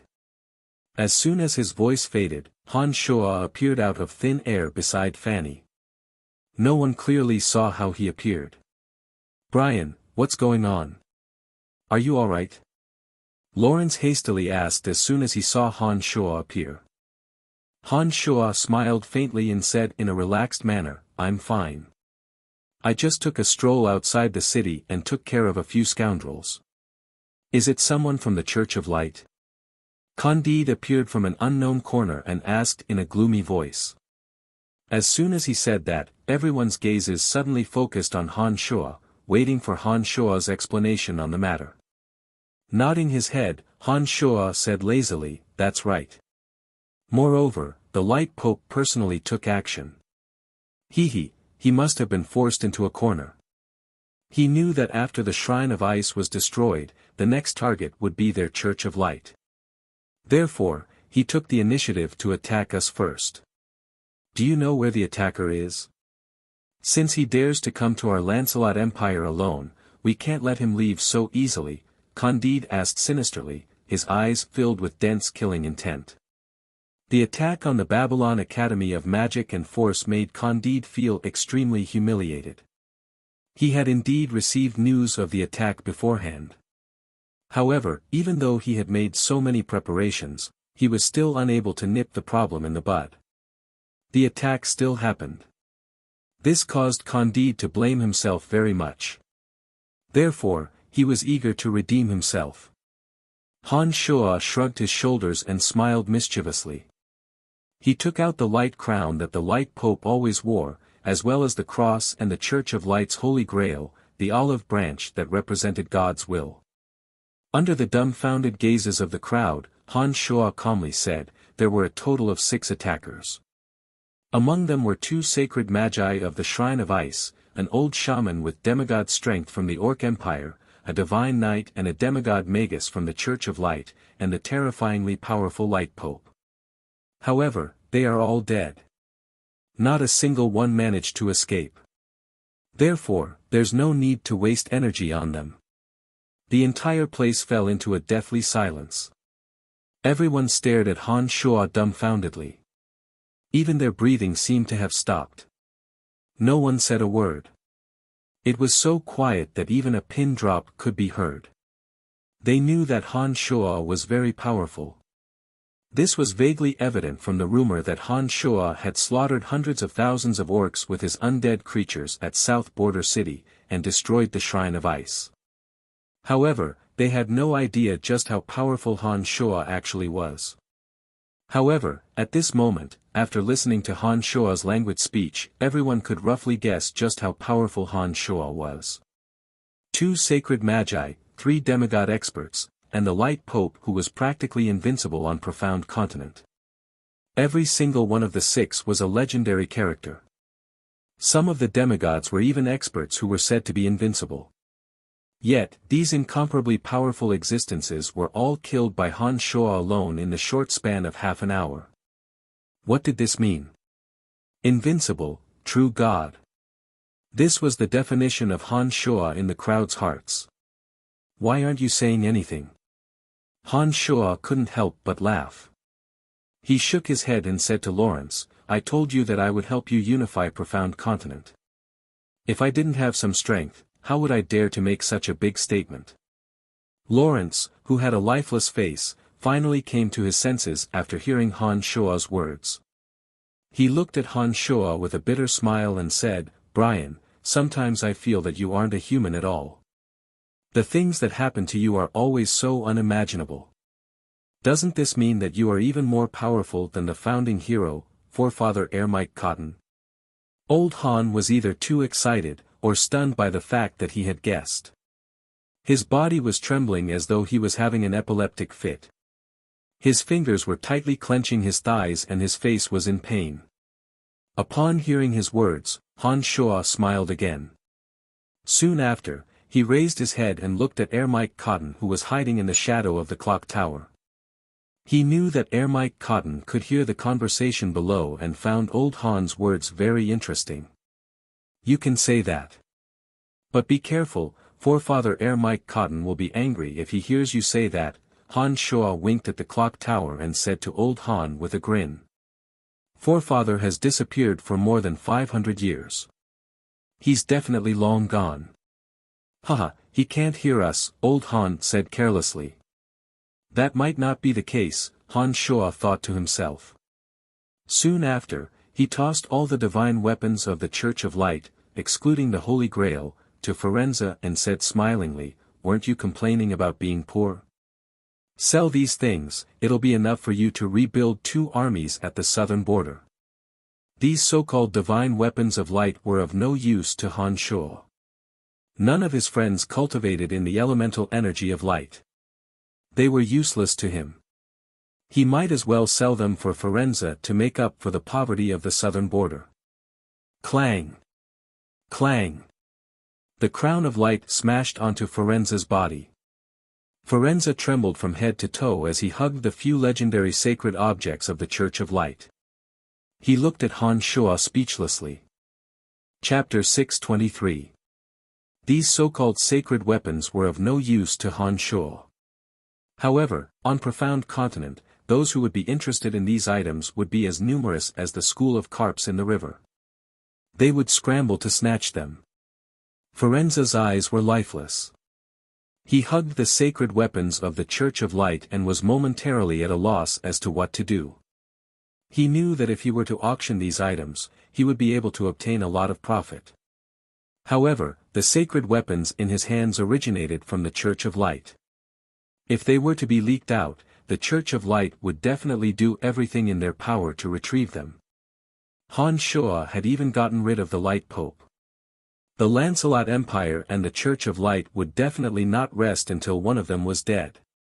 If the Church of Light were to obtain these sacred weapons from Han Shuo, it would undoubtedly be a great boost to the Church. Brian, forget it. Let's not sell these sacred weapons, Lawrence suddenly said with a troubled expression. Han Shuo shot a glance at Lawrence with a smile that wasn't a smile and leisurely said, "Don't worry. Even if the Church of Light were to use gold coins to retrieve these items, there's nothing to fear. Even the Light Pope was killed by me with these items in his hands. What kind of waves can the others cause?" "That's not what I meant." Lawrence laughed involuntarily. He pointed at Ames beside him and said to Han Shuo, "Why don't you take a look at Ames?" Han Shuo was stunned and immediately turned to look at Ames. Ames' eyes flickered and focused on the sacred weapons of the Church of Light in Firenze's hands. His mouth moved as though he wanted to say something, but he hesitated and did not speak. With just a glance, Han Shuo immediately understood and cursed himself. He knew that he had overlooked one point: Ames cultivated in light magic. Ames was Han Shuo's brother-in-law. Although Han Shuo did not have a deep friendship with him, Emily was his younger sister. Back then, before Han Shuo became famous, Ames had helped Han Shuo a lot. Although Han Shuo did not place these sacred weapons of the Church of Light in his eyes, to Ames, they were unimaginably attractive. "Oh, look at how stupid I am. I almost forgot that Mr. Ames also cultivates light magic." Han Shuo fiercely slapped his head and pretended to be enlightened. He said to Firenze, "Well, we should keep the goodies within the family. Let's give this to Mr. Ames."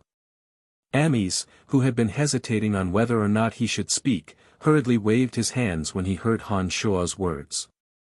"It's too valuable, too valuable. This won't do."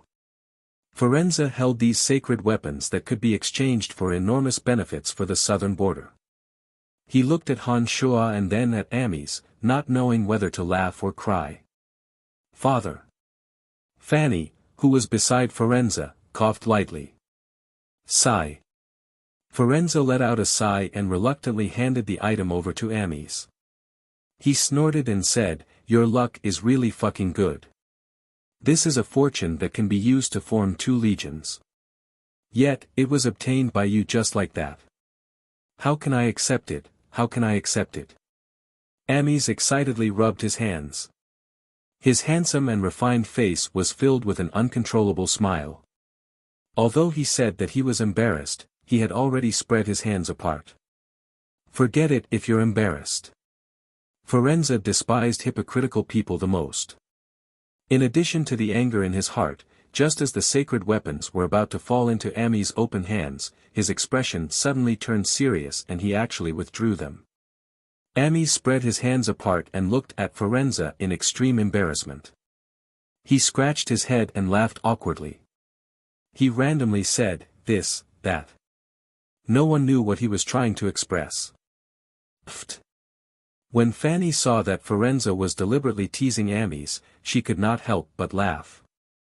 The others could also see that Firenze was deliberately teasing Ames because he was angry and could not help but laugh. All right. I will get Jack to give you some compensation money. Don't be so petty. Han Shuo smiled at Firenze and said loudly. Say so earlier. Firenze muttered and heavily smashed the few treasures into Ames' palm. He snorted and said, "You hypocrites are the most annoying. You obviously want it but still pretend to be sincere." Ames awkwardly smiled and did not say anything. The treasures in his hand had diluted all the unhappiness in his heart.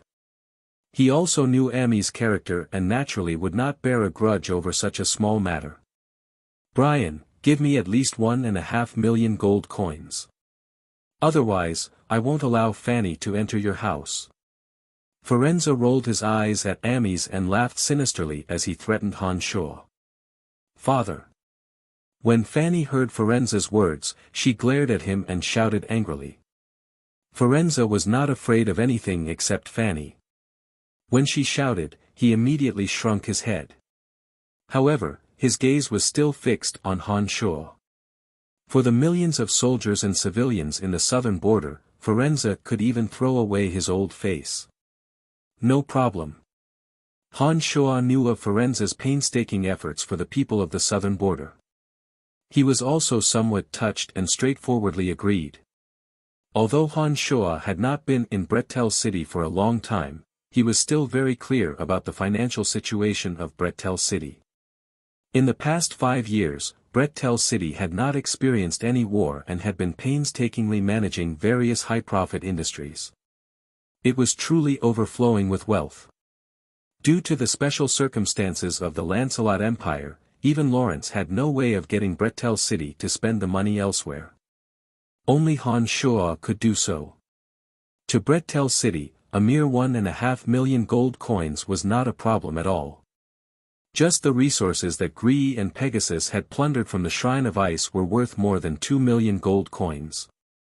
As for the rest of the items, if they were converted into gold coins through the Buzzed Merchant Guild, they would be worth more than 3 million gold coins. Good son-in-law, you are really straightforward. I like you more and more.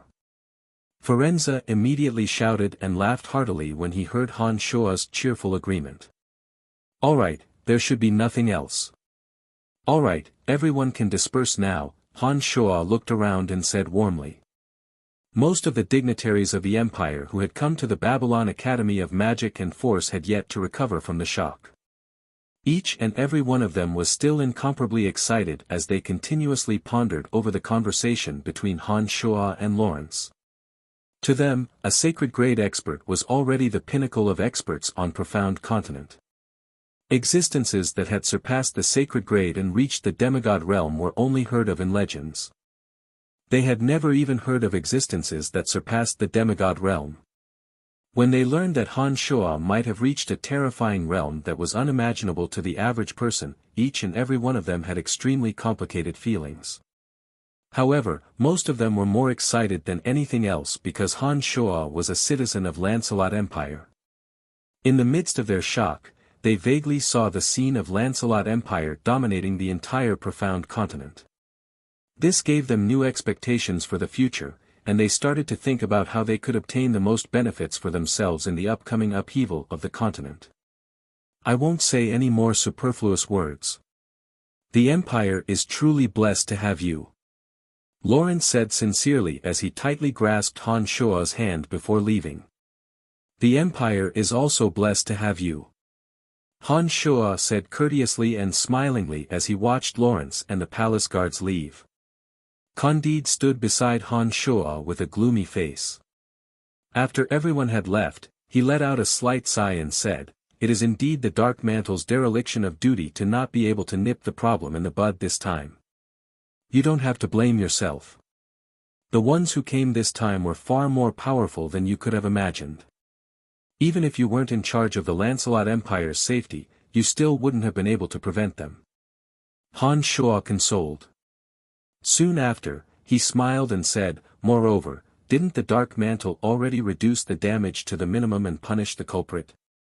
"How could that be?" Candide had a puzzled look on his face. He said in a puzzled manner, "These things were all done by you. But I've always been a member of the Dark Mantle. My actions also represent the Dark Mantle's actions, don't they?" Han Shuo smiled as he looked at Candide and reminded him seriously. Candide's mood improved a bit after hearing Han Shuo's words. However, he still shook his head with a wry smile and said, "It's still not quite the same." After a pause, Candide's face suddenly turned solemn as he solemnly said to Han Shuo, "Oh right, Brian, with your contributions to the Empire, you are completely qualified to become the new ruler of the Dark Mantle. You will become the one giving orders above the 3 heavyweights of the Dark Mantle. Do you want to take over the Dark Mantle?" Han Shuo smiled and refused, "No need. The dark mantle is quite good in the hands of the three of you. If it was before, I might have been interested. But now, forget about it. Why? Candide asked in astonishment. Looking at Candide with a beaming smile, Han Shuo asked in reply, don't you think that the current dark mantle is a bit too small for me? Candide was silent for a moment, then nodded in agreement. Yes, with your current strength, the dark mantle is indeed a bit too small for you in the context of the entire profound continent. Sigh, I really didn't expect that you would progress so quickly as I watched you grow step by step. It's so fast that it makes one dumbfounded and dizzy. Compared to the time when you were an errand slave here, the current you has really undergone an earth-shattering change. Candide sighed endlessly. With these words, Han Shuo seemed to have returned to the past. He recalled the time when Candide hid in the darkness and lured him into the dark mantle. Han Shuo couldn't help but laugh involuntarily. He asked, right, I've always been curious. Why did you specifically seek me out and recruit me into the dark mantle? With your status, you shouldn't have taken a fancy to me when I was weak back then, right? That's because I saw ambition in your eyes. Ambition is the most important thing for anyone who wants to achieve great things. You already possessed this at that time. In addition, you also had the perseverance and willpower to put your ambition into action. This is already very rare. In addition, you were somewhat mysterious at that time. In order to better understand you, I appeared and recruited you into the dark mantle, Candide explained seriously. So that's how it is. Han Shuo nodded. Soon after, he rubbed his chin and said proudly, it seems that I have quite a few good points, hee. Chapter 624. With Han Shuo's consolation, Candide was in a slightly better mood. After exchanging a few words with Dean Emma, he hurriedly went back to deal with the miscellaneous affairs.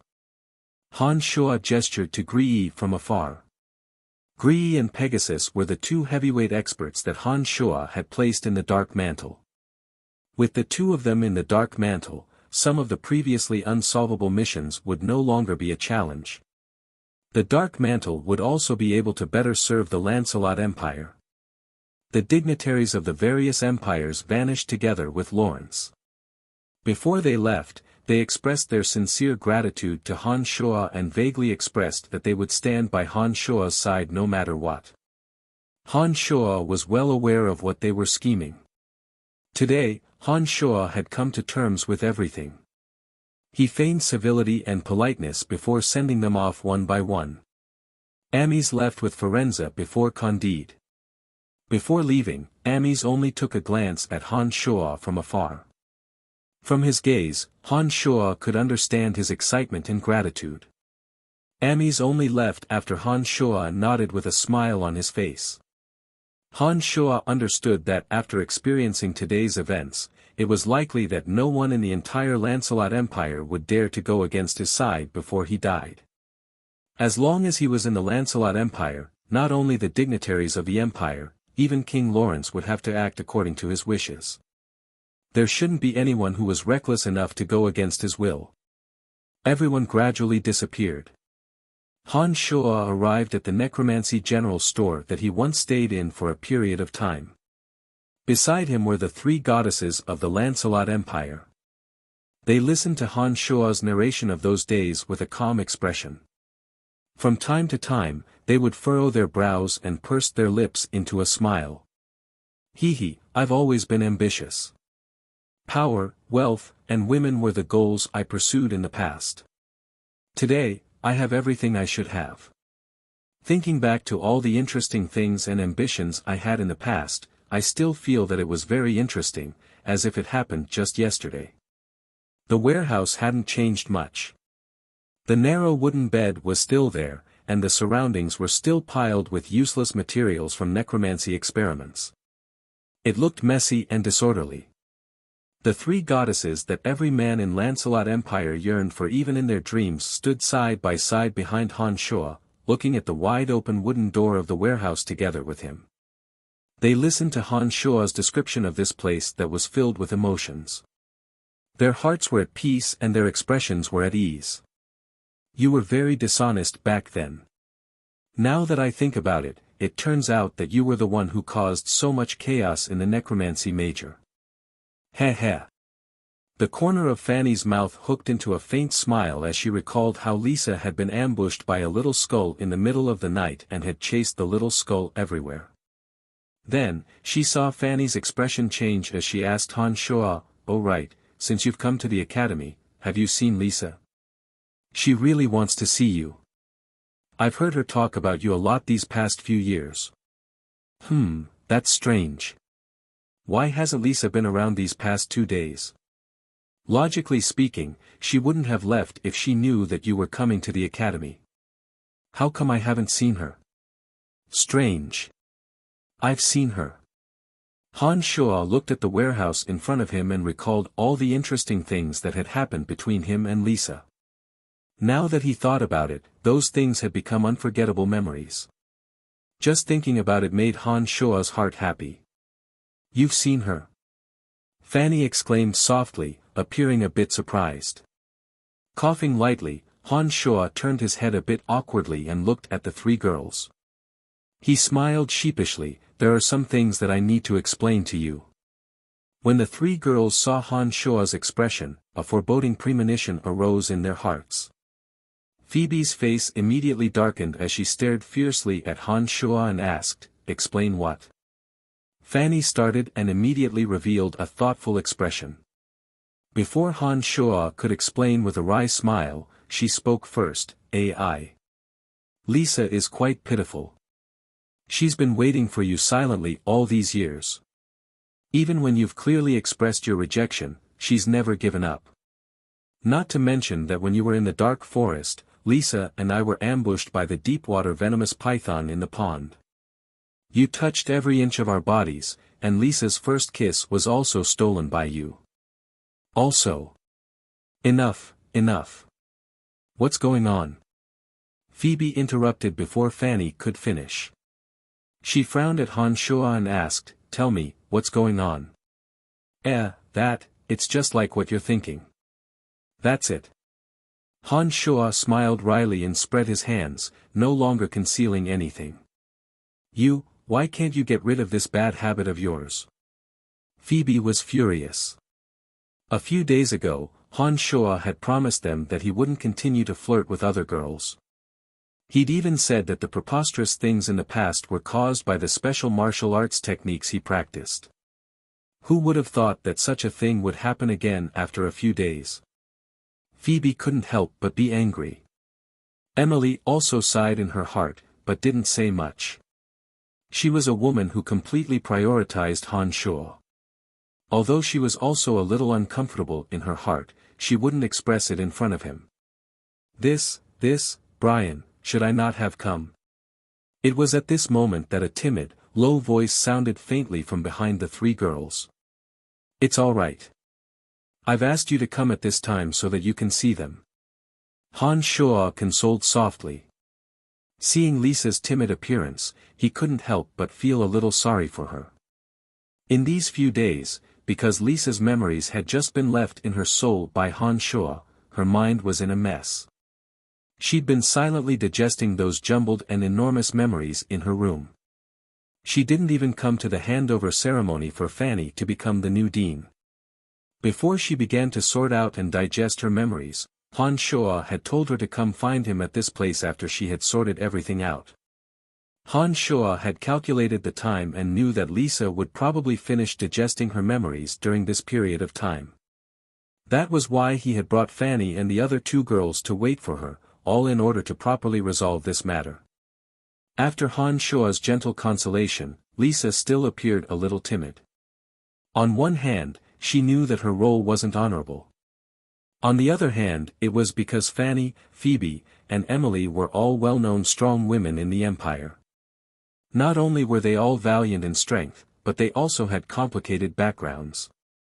After her family's fortunes declined, Lisa felt a little inferior. It was normal for her to feel inferior in front of the 3 most dazzling women in Lancelot Empire. This lass. When Phoebe saw that Han Shuo treated Lisa so gently, she felt angry and her attitude wasn't friendly. She shot a cold glance at Lisa and snorted, "Little lass, you're quite capable. You've charmed him in just a few days. Not simple at all." Lisa panicked and hastily waved her hands to explain, "It's not what you think. I've known Brian for a long time, even longer than you guys. What's the use of knowing him long ago? Don't think that I really don't know that you nearly caused his death back then. Now that you've seen Brian prosper, you won't let him go. Isn't that right?" Phoebe had experienced all kinds of despicable things in the business world for so many years and had mixed in her subjective imagination when looking at problems. She took it for granted that this was the case. "Phoebe, what are you saying? Lisa is my student. I know better than anyone what kind of person she is. If it was really like what you said, I would have already explained it clearly to Brian. You don't know anything, can you not hurt him in such a short time?" Fanny felt that Phoebe's words were a little harsh. Although they were on the same side, she couldn't stand it anymore. In the past few years, Phoebe and Fanny no longer had any estrangement. Because of Han Shua's departure, the three women often met each other. Through recounting some of the interesting things that happened between them and Han Shua, they diluted the strong longing for Han Shua after he was gone for a few years. Thus, their relationship had become very close. Hearing Fanny's words, Phoebe didn't refute Fanny. She only frowned and sized up Lisa. Perhaps it was because of Han Shua's tenderness and protection for Lisa, but Phoebe found Lisa to be an eyesore no matter how she looked at it. She continued in a cold voice, "You've also seen that Brian already has the three of us. No matter what you're planning, you should know when to back off. No matter how you look at it, you're not worthy of Brian. I love him." Lisa's eyes immediately welled up with tears when she heard Phoebe's words. She stubbornly looked at Han Shua and softly shouted, I love him." "Love, do you know what love is?" Fanny sneered. Thinking of Han Shua's constant fickleness, the more she thought about it, the more hatred she felt. She huffed angrily, "Any love mixed with benefits is not called love." It seemed that she didn't agree with Fanny's words. She still thought that Lisa seduced Han Shua because she was vain because of Han Shua's status and power. "I love him, not mixed with any benefits. Moreover, my love is not any less than yours." Lisa screamed, her eyes brimming with tears. Towards the end of her words, she could only helplessly look at Han Shua, as if Han Shua was the only thing that mattered. "I don't believe it." Phoebe coldly snorted. "I believe it." Unexpectedly, Fanny and Emily, who had been silent all this while, suddenly said in unison, You too." Phoebe was stunned. Shortly after, she angrily looked at Fanny and Emily. She couldn't understand why the two of them would help an outsider. "Enough." Han Shua coldly snorted as he unhappily looked at Phoebe. "There's no need to say anything more about this matter. Lisa will be your younger sister in the future. As her elder sister, take good care of her. Don't make things so unpleasant." The more Han Shua protected Lisa, the angrier Phoebe became. She coldly said, "I don't recognize this younger sister." Compared to Emily and Fanny, Phoebe's possessiveness was too strong. She had endured her resentment for Han Shua's fickleness for too long. Finally, it exploded on the matter of Lisa. There was a limit to Han Shua's patience. Seeing Lisa crying and Phoebe being so overbearing, the domineering nature in his bones erupted. He angrily said, "I don't care if you recognize me or not. If you can't stand me, then leave me. Don't criticize my decisions." The cold and arrogant Phoebe suddenly pointed a finger at Han Shua in disbelief, her voice trembling. What did you say?" "If you can't stand me, then leave." Han Shua was angry in his heart as he coldly said. He pulled the crying Lisa away, not giving Phoebe another glance. "He's actually so heartless to say such things." Phoebe suddenly cried out and murmured to herself as soon as Han Shuo walked away. Chapter 625. Han Shuo heard Phoebe's bitter cries clearly, and his heart was a little sour. It was just that Phoebe's possessiveness was a little too strong, and what she did just now was really too much, which made him very uncomfortable. Is she okay? Lisa saw Han Shuo's gloomy face, and lowered his head as if he had done something wrong, and asked Han Shuo in a low voice. Forcing an ugly smile, Han Shuo sighed softly and comforted Lisa, "It's okay, she'll be fine," after crying. Fanny and Emily did not follow. Han Shuo knew that the two of them were trying to persuade Phoebe with kind words. With the two of them watching over Phoebe, Han Shuo felt a lot more at ease. Since getting along with the three women until now, this was the first time Han Shuo got angry. This time, he also knew that he did something wrong, but he just couldn't control his temper. From the beginning with Emily, Phoebe had always been the biggest obstacle. When it came to Fanny's matter, Phoebe's outburst was also very fierce. This matter seemed to have become a habit. Once Han Shuo had some problems with any woman, Phoebe would always fly into a rage because of jealousy, and he needed to constantly flatter and comfort her to beg for her understanding. The root of everything was because Phoebe's love for him was too deep, and this was something Han Shuo understood in his heart. However, Phoebe's outburst again and again was a little too frequent.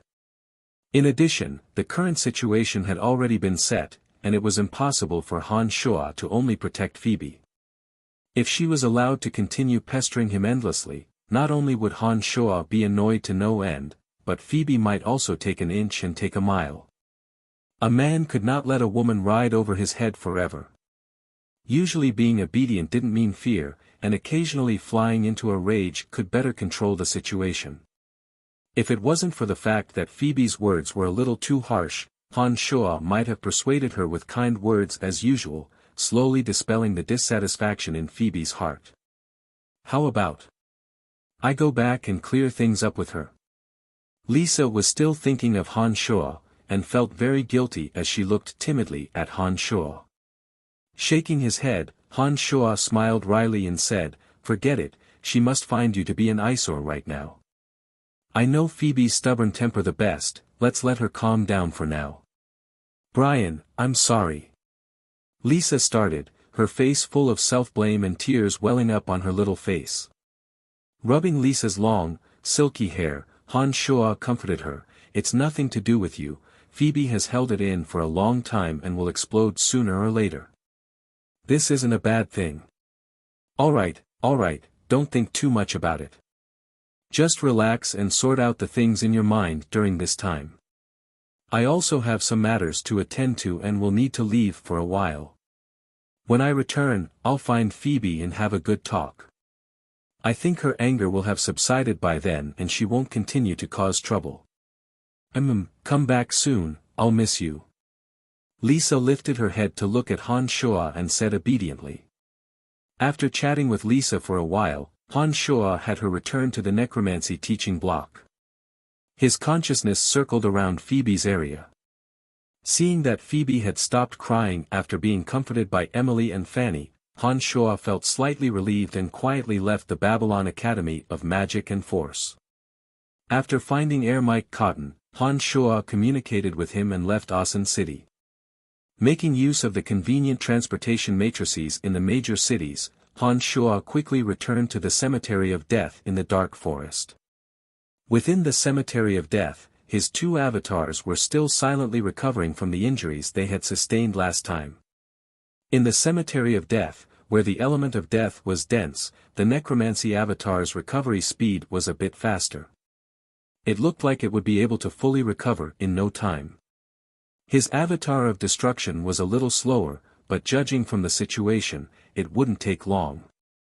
On one hand, Han Shuo had returned to the Cemetery of Death to get a clear understanding of the situation in the lowest layer of the Cemetery of Death. On the other hand, he had collected the souls of the Light Pope and the other two. He planned to use their souls to refine a demon general of the highest grade into a spirit demon. As his avatar of death was still recovering, Han Shuo wasn't in a hurry to explore the so-called secret of becoming a god in the lowest layer of the cemetery of death. Instead, he started laying down the matrix to refine a spirit demon. Long before the disappearance of the 12 mystical demons, Han Shuo had been paying attention to collecting the materials needed to refine a spirit demon. Back in the Abyss realm, Han Shuo had obtained a large number of rare and exotic treasures. In addition to the many years of harvesting on Profound Continent, he had gathered all the materials needed to refine a spirit demon. The reason why he hadn't started yet was that he still lacked the most important, powerful souls. Now that he had the souls of the Light Pope, the Old Shaman, and the demigod Magus, Han Shuo could finally start. According to the memories in his head, Han Shuo first carved out a complicated diagram of a matrix on the empty ground in front of the Cemetery of Death. Shortly after, he summoned Earth Elite Zombie and had him cut the ground neatly according to the diagram on the empty ground. After these initial arrangements were in place, Han Shuo started to pour in a large amount of the required materials. On the potholed ground, he placed all kinds of strange and bizarre materials. 3 oval grooves were located at the 3 corners of the matrix. Bloody bubbles were bubbling from the grooves, filling the air with a pungent stench. Han Shuo walked to the edge of the first groove, broke his middle finger, and dripped 3 drops of his blood essence into the groove. Due to the 3 drops of blood essence, the bubbling grooves were like boiling water that suddenly boiled. Multicolored smoke rose in spirals from the grooves, but gathered half a meter above the grooves. It was a very strange sight. After that, Han Shuo also dripped 3 drops of his blood essence into the other 2 grooves. They melted into the bloody bubbles and formed a strange fog that didn't disperse. Sitting on a raised platform at the center of the matrix, Han Shuo pressed both his hands on the smooth and translucent magical guiding stone on the platform. An enormous amount of demonic yuan suddenly gushed out, directly pouring into the magical guiding stone. In an instant, the magical guiding stone exploded with dazzling demonic light. The dozens of fine grooves connected to the magical guiding stone started to writhe and writhe like living snakes, and started glowing together. Looking down from above, those fine grooves seemed to form a drifting spider web, swaying and twisting in various poses. It was a different kind of enchanting beauty. Those grooves were like a channel that transported some kind of liquid. Through the magical guiding stone, with Han Shuo's demonic yuan as the primer, the various energies contained within the grooves gathered midway, and finally converged into the 3 grooves where Han Shuo had dripped his blood essence. The Cemetery of Death couldn't see the sun or the moon, and thus didn't have a clear sense of time. After an unknown amount of time, the magical guiding stone gradually lost its brilliance. On the contrary, the 3 grooves that were the source of gathering energies were bubbling with bloody bubbles. The strange fog that didn't disperse emitted a strong, colorful light. It looked very sinister. Han Shuo, who had been sitting on the magical guiding stone all this time, suddenly stood up and flew above the first groove. He carefully took out the ring and grabbed the soul of the weakest demigod Magus. With lightning speed, he shot it into the fog above the first groove. In an instant, the thick fog seemed to boil and emit a dazzling light. A ghostly wail and wolf-like howl suddenly rang out from within. Han Shuo had a callous expression on his face. With a sway of his body, he arrived above the next groove. He pulled out the old shaman's soul and threw it into the thick fog above. When Han Shuo threw the light Supreme Pontiff's soul into the thick fog above the last groove, the entire matrix seemed to have come alive. It was as if it had become a monster with 3 eyes.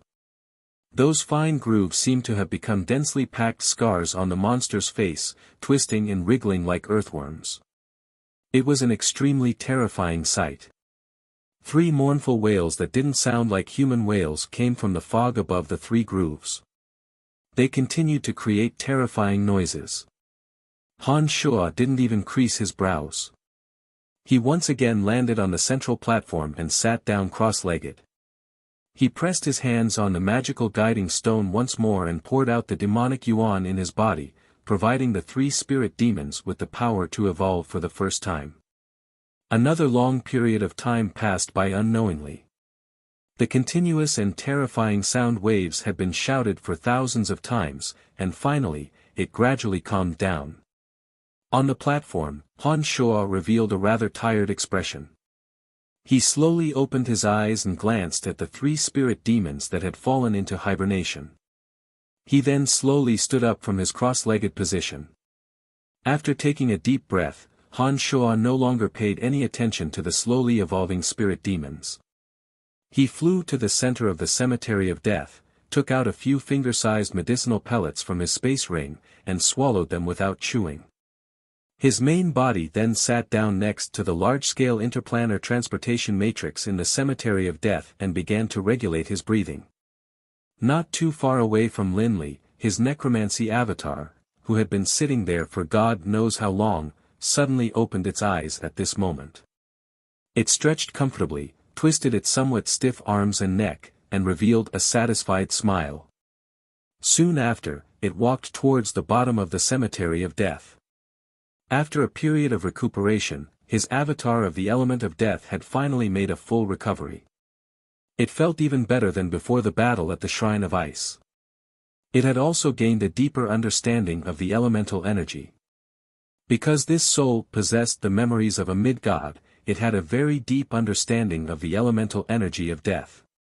However, knowledge was one thing, it was still different when it came to using it. The precious experience gained from the battle with that god from the Shrine of Ice had significantly improved Han Shuo's control of the elemental energy. Although this avatar of his had suffered serious injuries in that battle, the gains he had reaped were far greater than the losses he had sustained. After the battle, by relying on his new understanding of the elemental energy, Han Shuo had a feeling that he could rapidly make a breakthrough to the mid-stage low-god realm. This made Han Shuo extremely excited. A mid-stage low-god would definitely be much stronger than an early-stage low-god. Not only would one's understanding of the elemental energy improve, but even one's strength and domain of divinity would be greatly enhanced. Chapter 626. Step by step, he made his way to the bottom of the cemetery of death. The boundaries that previously had some effect on Han Shuo were no longer of any use. Han Shuo walked unimpeded all the way to the entrance of the last layer of the boundary before stopping for a moment. It wasn't that this layer of boundary could obstruct Han Shuo in any way. It was just that Han Shuo habitually paused for a moment before gazing at the boundary in front of him. He attached his soul to the boundary and carefully sensed it for a moment. After becoming a low god, Han Shuo didn't have much expectations for the so-called secrets of becoming a god in the next layer. The trip to the Abyss realm allowed Han Shuo to more or less guess the contents of the secrets of becoming a god below. Since he himself had become a low god twice, the secrets of becoming a god naturally didn't hold much interest for him. The reason why Han Shuo still wanted to explore was that entering the next layer of the cemetery of death had always been a wish of his. Han Shuo also wanted to see if there was anything else that could tempt him apart from the secrets of becoming a god that he no longer valued. The boundary in front of him was formed purely from mental strength. After obtaining the divine soul of a mid-god, Han Shuo recognized the function and layout of this boundary at a glance. Instead of trying to force his way in like he did in the past, Han Shuo merely stretched out his hand and pressed it on the invisible boundary. His mental strength moved and his entire body melted into the boundary like water. He didn't cause any strong backlash from the boundary. After walking into the last layer of the cemetery of death, Han Shuo looked around and discovered that there was only a rhombus-shaped mirror in the center. A simple magical matrix for storing mental strength was drawn on the back of the mirror. Other than that, there was nothing of value in the surroundings, causing Han Shuo to feel somewhat disappointed. With just a glance at the rhombus-shaped mirror, Han Shuo understood that it was also a special device for leaving messages. He walked to the front of the rhombus-shaped mirror and pressed his hand on it. The aura from the skeletal staff in his body surged into the mirror, and the rhombus-shaped mirror instantly lit up. A blurry silhouette emerged from the rhombus-shaped mirror. A familiar voice sounded from the center of the mirror, "My child, I'm very happy that you have reached this step. Reaching this point also means that you are already a sacred magus. This is very good. But let me tell you, sacred magus, in our eyes, is just the beginning. What I am about to tell you next is the so-called secret of becoming a god. Remember it carefully. Just as Han Shoa had expected, the information left in the mirror for who knew how long didn't contain much new information. The secret of becoming a god was precisely the method of fusing the soul, the physical body, and the elements that Han Shoa had comprehended long ago. However, the explanation was a little more detailed. His understanding of this matter was indeed deeper than Han Shoa's, and he could be considered to have given Han Shoa some inspiration. The message on the mirror was fixed and would be triggered as soon as Han Shoa came over. Therefore, Han Shoa stood there motionlessly, quietly listening to the message. After explaining the secret of becoming a god, the voice didn't stop immediately and continued, "As long as you can remember all of this and truly comprehend it, becoming a god isn't a difficult matter. But if you want to go a step further and obtain a higher level of power, then follow the method I've told you. Take my skeletal staff as a keepsake and find the dark dragons in the underground world. Ask them about the path to the deepest part of the underground world, and enter the underground world. You will reap new rewards there. The cemetery of death isn't just a place to hide. It also has a few methods of attack. Firstly, the skeletal staff contains a deeper level of my understanding of the energy of death and some tentative knowledge of the planes. If you can grasp it, perhaps we will have the opportunity to meet again. Finally, I wish you good luck." The shadow in the rhombus mirror flickered and dimmed, until it finally shattered, leaving behind a pile of fragments. As Han Shoa had already become a god, he wasn't particularly excited about the message on the mirror. After listening to all the messages left behind by that person, Han Shoa smiled wryly and shook his head. He really didn't discover anything that particularly excited him. The only thing that puzzled Han Shoa was the message regarding the lowest layer of the underground world. According to that person, the lowest layer of the underground world contained a method that could allow gods to advance further. This rather surprised Han Shoa. He still remembered that the dark dragons had been ambushed by the experts of the Shrine of Ice led by Ice Celestial Kori in order to interrogate them about the path to the lowest layer of the underground world. Back then, he had communicated with the Patriarch of the Dark Dragons, Gilgs, and learned that the Dark Dragons had indeed been instructed by the Master of the Skeletal Staff to guard that place all along in order to preserve the path to the lowest layer of the underground world. Come to think of it this way, the lowest layer of the underground world might really have some miraculous aspects. Otherwise, those from the Shrine of Ice wouldn't have ventured thousands of miles deep into the underground world, and the Master of the Skeletal Staff wouldn't have been so concerned about that place. Perhaps it was because his strength had advanced by leaps and bounds, but Han Shoa was less excited about many things. When he went through all the information in his mind, he was somewhat at a loss as to what to do. Walking to the interplanar transportation matrix above the cemetery of death, Han Shoa's avatar of death sat down on the ground, took out a divine essence of death he obtained from the abyss, and silently digested the elemental energy of death within. This divine essence of death was extremely precious. It wasn't easy for Han Shoa to obtain it. It was greatly beneficial to the advancement of his divine energy. Han Shoa treasured it very much.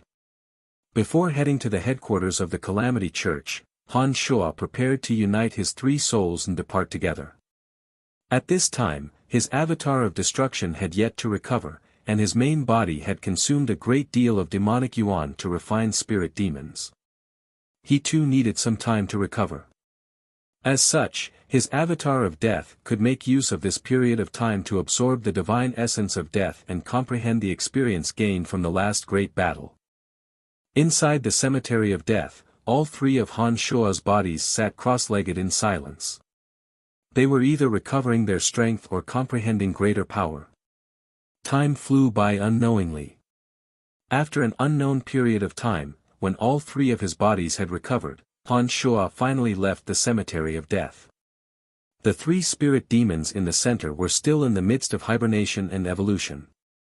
Han Shuo knew that because spirit demons had the characteristic of evolving continuously, they would take much longer to refine than the other demon generals. After their evolution was complete, they would be eagerly waiting for Han Shuo to collect them. Han Shuo didn't need to keep watch over them all the time, so he left with peace of mind. Han Shuo didn't know how long he stayed in the cemetery of death. After walking out of the cemetery of death, Han Shuo returned to Asan City. This time, Han Shuo didn't alert anyone. Upon arriving at Asan City, he immediately left a mark to contact Wolf. Wolf had probably been waiting for news from Han Shuo all along.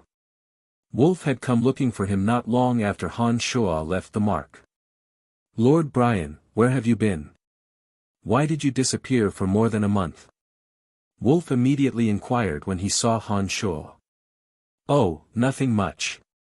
I just cultivated for a period of time," Han Shuo replied with a smile. "I didn't expect Lord Brian to be so powerful and still cultivate so hard. It's really admirable," Bert Zeely, who came with Wolf, said sincerely as he looked at Han Shuo with a face full of admiration. "My lord, His Holiness the Pope has urged you several times. If you still don't come with us to the headquarters, His Holiness the Pope might personally come over," Wolf said hastily. "Oh. Why is he suddenly in such a hurry?" Previously, Wolf had said that the Pope of the Calamity Church told them not to be anxious. Now that Wolf had suddenly become impatient, Han Shuo was somewhat puzzled. After Lord Brian killed the Light Pope and the 2 demigods, it caused a huge commotion in the headquarters. His Holiness the Pope and all the cardinals were wild with joy and urgently wanted to thank Lord Brian in person. Lord Brian's actions were truly too dazzling. Before Wolf could speak, Bert Zeely rushed to speak first. Han Shuo was speechless. He smilingly looked at Bert Zeely, who had a face full of admiration, and then looked at Wolf, who was equally excited. He opened his mouth and said, "In that case, did you take the opportunity to launch a fatal attack on the Church of Light?" "Of course." When talking about this matter, Wolf couldn't conceal the excitement in his heart.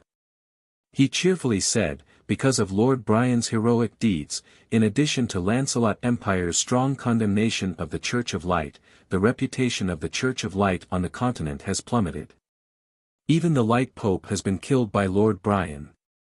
The morale of the Church of Light has reached an unprecedented low. Of course, we won't let go of this opportunity to beat them when they are down. In just over a month's time, we have destroyed more than 100 churches of the Church of Light in various countries and killed thousands of their believers. This is great.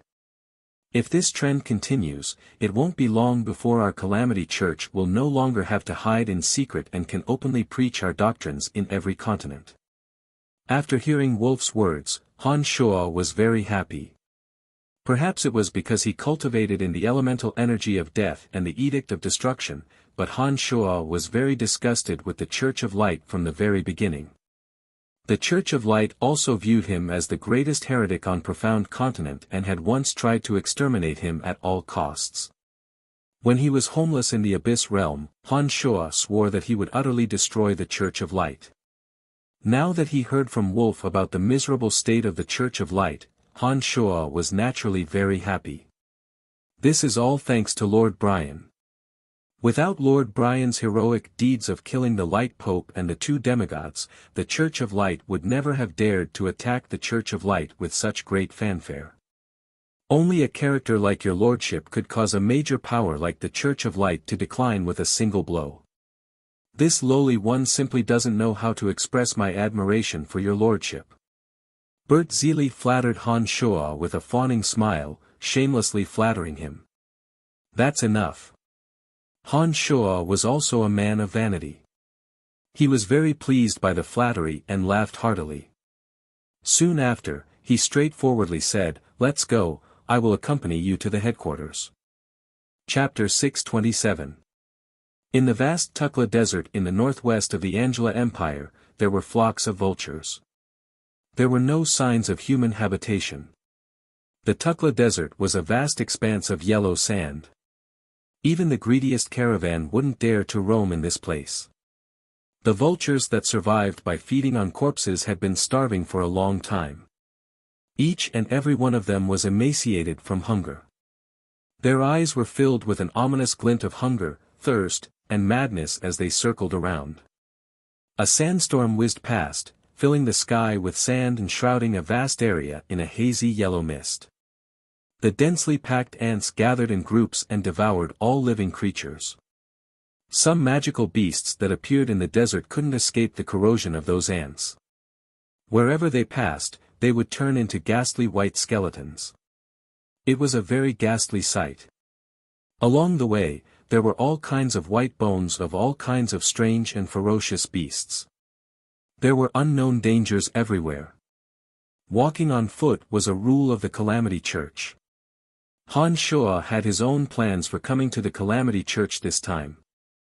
Therefore, he completely abided by the rules of the Calamity Church. He followed behind Wolf and Bert Zeely and did not fly.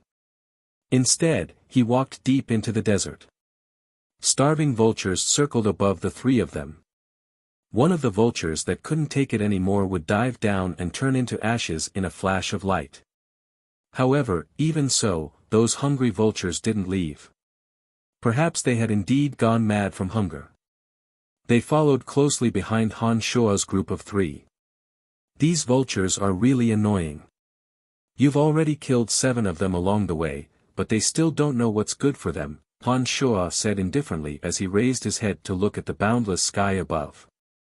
My lord, you might not know this, but the corpses of merchants are the main source of food for these vultures in the Tukla Desert. However, due to the worsening environment of the Tukla Desert, there are simply too many dangers. Even the greediest merchants don't dare to come from the Tukla Desert. These vultures haven't had corpses to eat for a long time and have almost gone mad from hunger. Now that they've finally seen us, it would be strange if they didn't go crazy, Bert Zeely smiled and explained to Han Shua in a flattering manner. I didn't expect the Calamity Church to be in the depths of the desolate Tukla Desert. Hee, no wonder so many forces on the continent couldn't find you. Han Shua sighed with emotion. Ever since they entered the Tukla Desert, they had been bombarded with all kinds of attacks. Han Shua had a deep understanding of the instability of the Tukla Desert. He felt that the Calamity Church had indeed chosen a good place. There's something you don't know, sir. Although the Tukla Desert was mysterious in the past, it wasn't as dangerous as it is now. It's just that since our church's headquarters is here, we naturally don't want people with ulterior motives to know about it, nor do we want them to come in. Therefore, most of the man-eating ants, bloodthirsty wasps, and these ferocious mutated desert scorpions that you've seen along the way were intentionally created by us after we entered the Tukla Desert. With so many dangers lurking everywhere, even the greediest merchant caravans wouldn't dare to take the risk. Even if some countries knew of our location, due to the unique environment here, they wouldn't be able to mobilize their armies to encircle and annihilate us. After all, the Tukla Desert is too vast. Once an army enters, they won't be able to obtain sufficient supplies. Besides, there are so many terrifying flora and fauna in the desert. Han Shua nodded in understanding. As the owner of the skeletal staff, Han Shua was well aware of some of the past events that happened hundreds of years ago. He knew that the Calamity Church once did some crazy things and became the public enemy of the entire Profound Continent. At that time, all the countries on the Profound Continent wished to annihilate the Calamity Church as soon as possible. Therefore, the Calamity Church had no choice but to go into hiding. As the public enemy of the entire Profound Continent, if the Calamity Church's headquarters were to be discovered, they would very likely face the combined forces of all the countries on the Profound Continent. It was indeed necessary for them to so cautiously establish their headquarters in the Tukla Desert and go through so much trouble to create so many dangers. Otherwise, they might have been finished long ago. However, the situation on the continent is different now. Some countries with ulterior motives have formed inextricable relationships with us over the years. Even if the headquarters of our Calamity Church were to be exposed, there wouldn't be too many countries that would participate in the crusade against us, except for those countries that believe in the God of Light that the Church of Light secretly supports, Wolf said proudly. The Church of Light should know of your location, right? Asked Han Shuo. The two churches were mortal enemies. Given the Church of Light's influence on the profound continent, there was no way they wouldn't know of the Calamity Church's location. That's right, the Church of Light does know that we are in the Tukla Desert. However, just like how we don't dare to attack the sacred mountain of the Church of Light, they also don't dare to wantonly attack the Tukla Desert. This stalemate has lasted for hundreds of years, Wolf explained smilingly. The Tukla Desert has been under our control for so many years and is filled with all kinds of dangers. A large-scale attack would only be asking for trouble.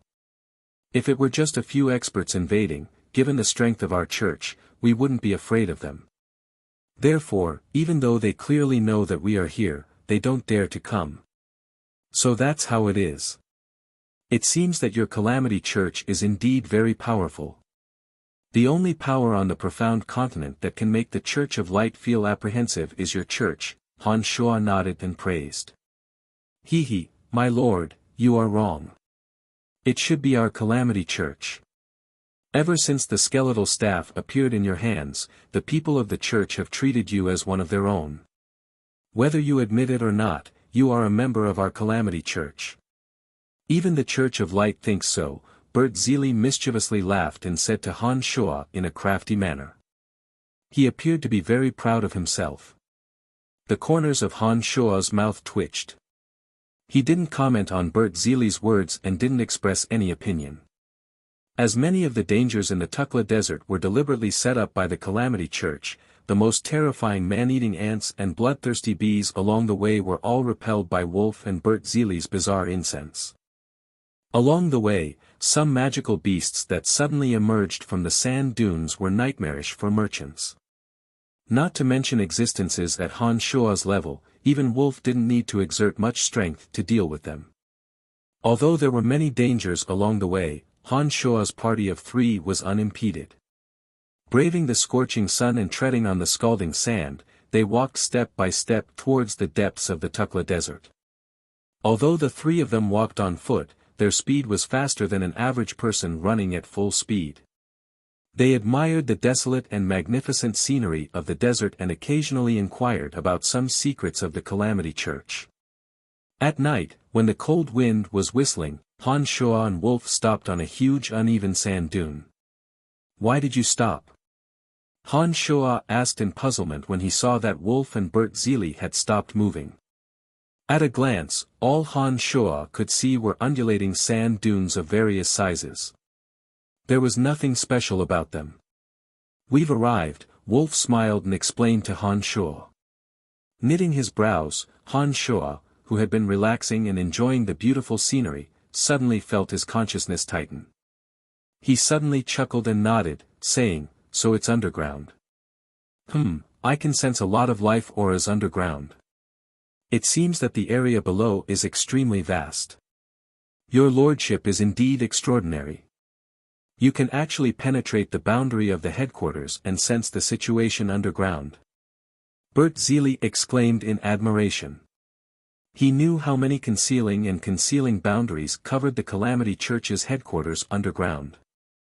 Although the people of the Church of Light knew that this was the headquarters of the Calamity Church, they didn't know its specific location. There were also experts who had secretly come over to investigate but were unable to grasp the key points. Who would have thought that Han Shuo would be able to immediately sense the situation underground the first time he came here? This made him really admire Han Shuo. Han Shuo smiled faintly and closed his eyes to gradually sense the area. He was startled and blurted out, "There are actually thousands of people underground and they occupy such a vast area. No wonder they could contend against the Church of Light for so many years without falling.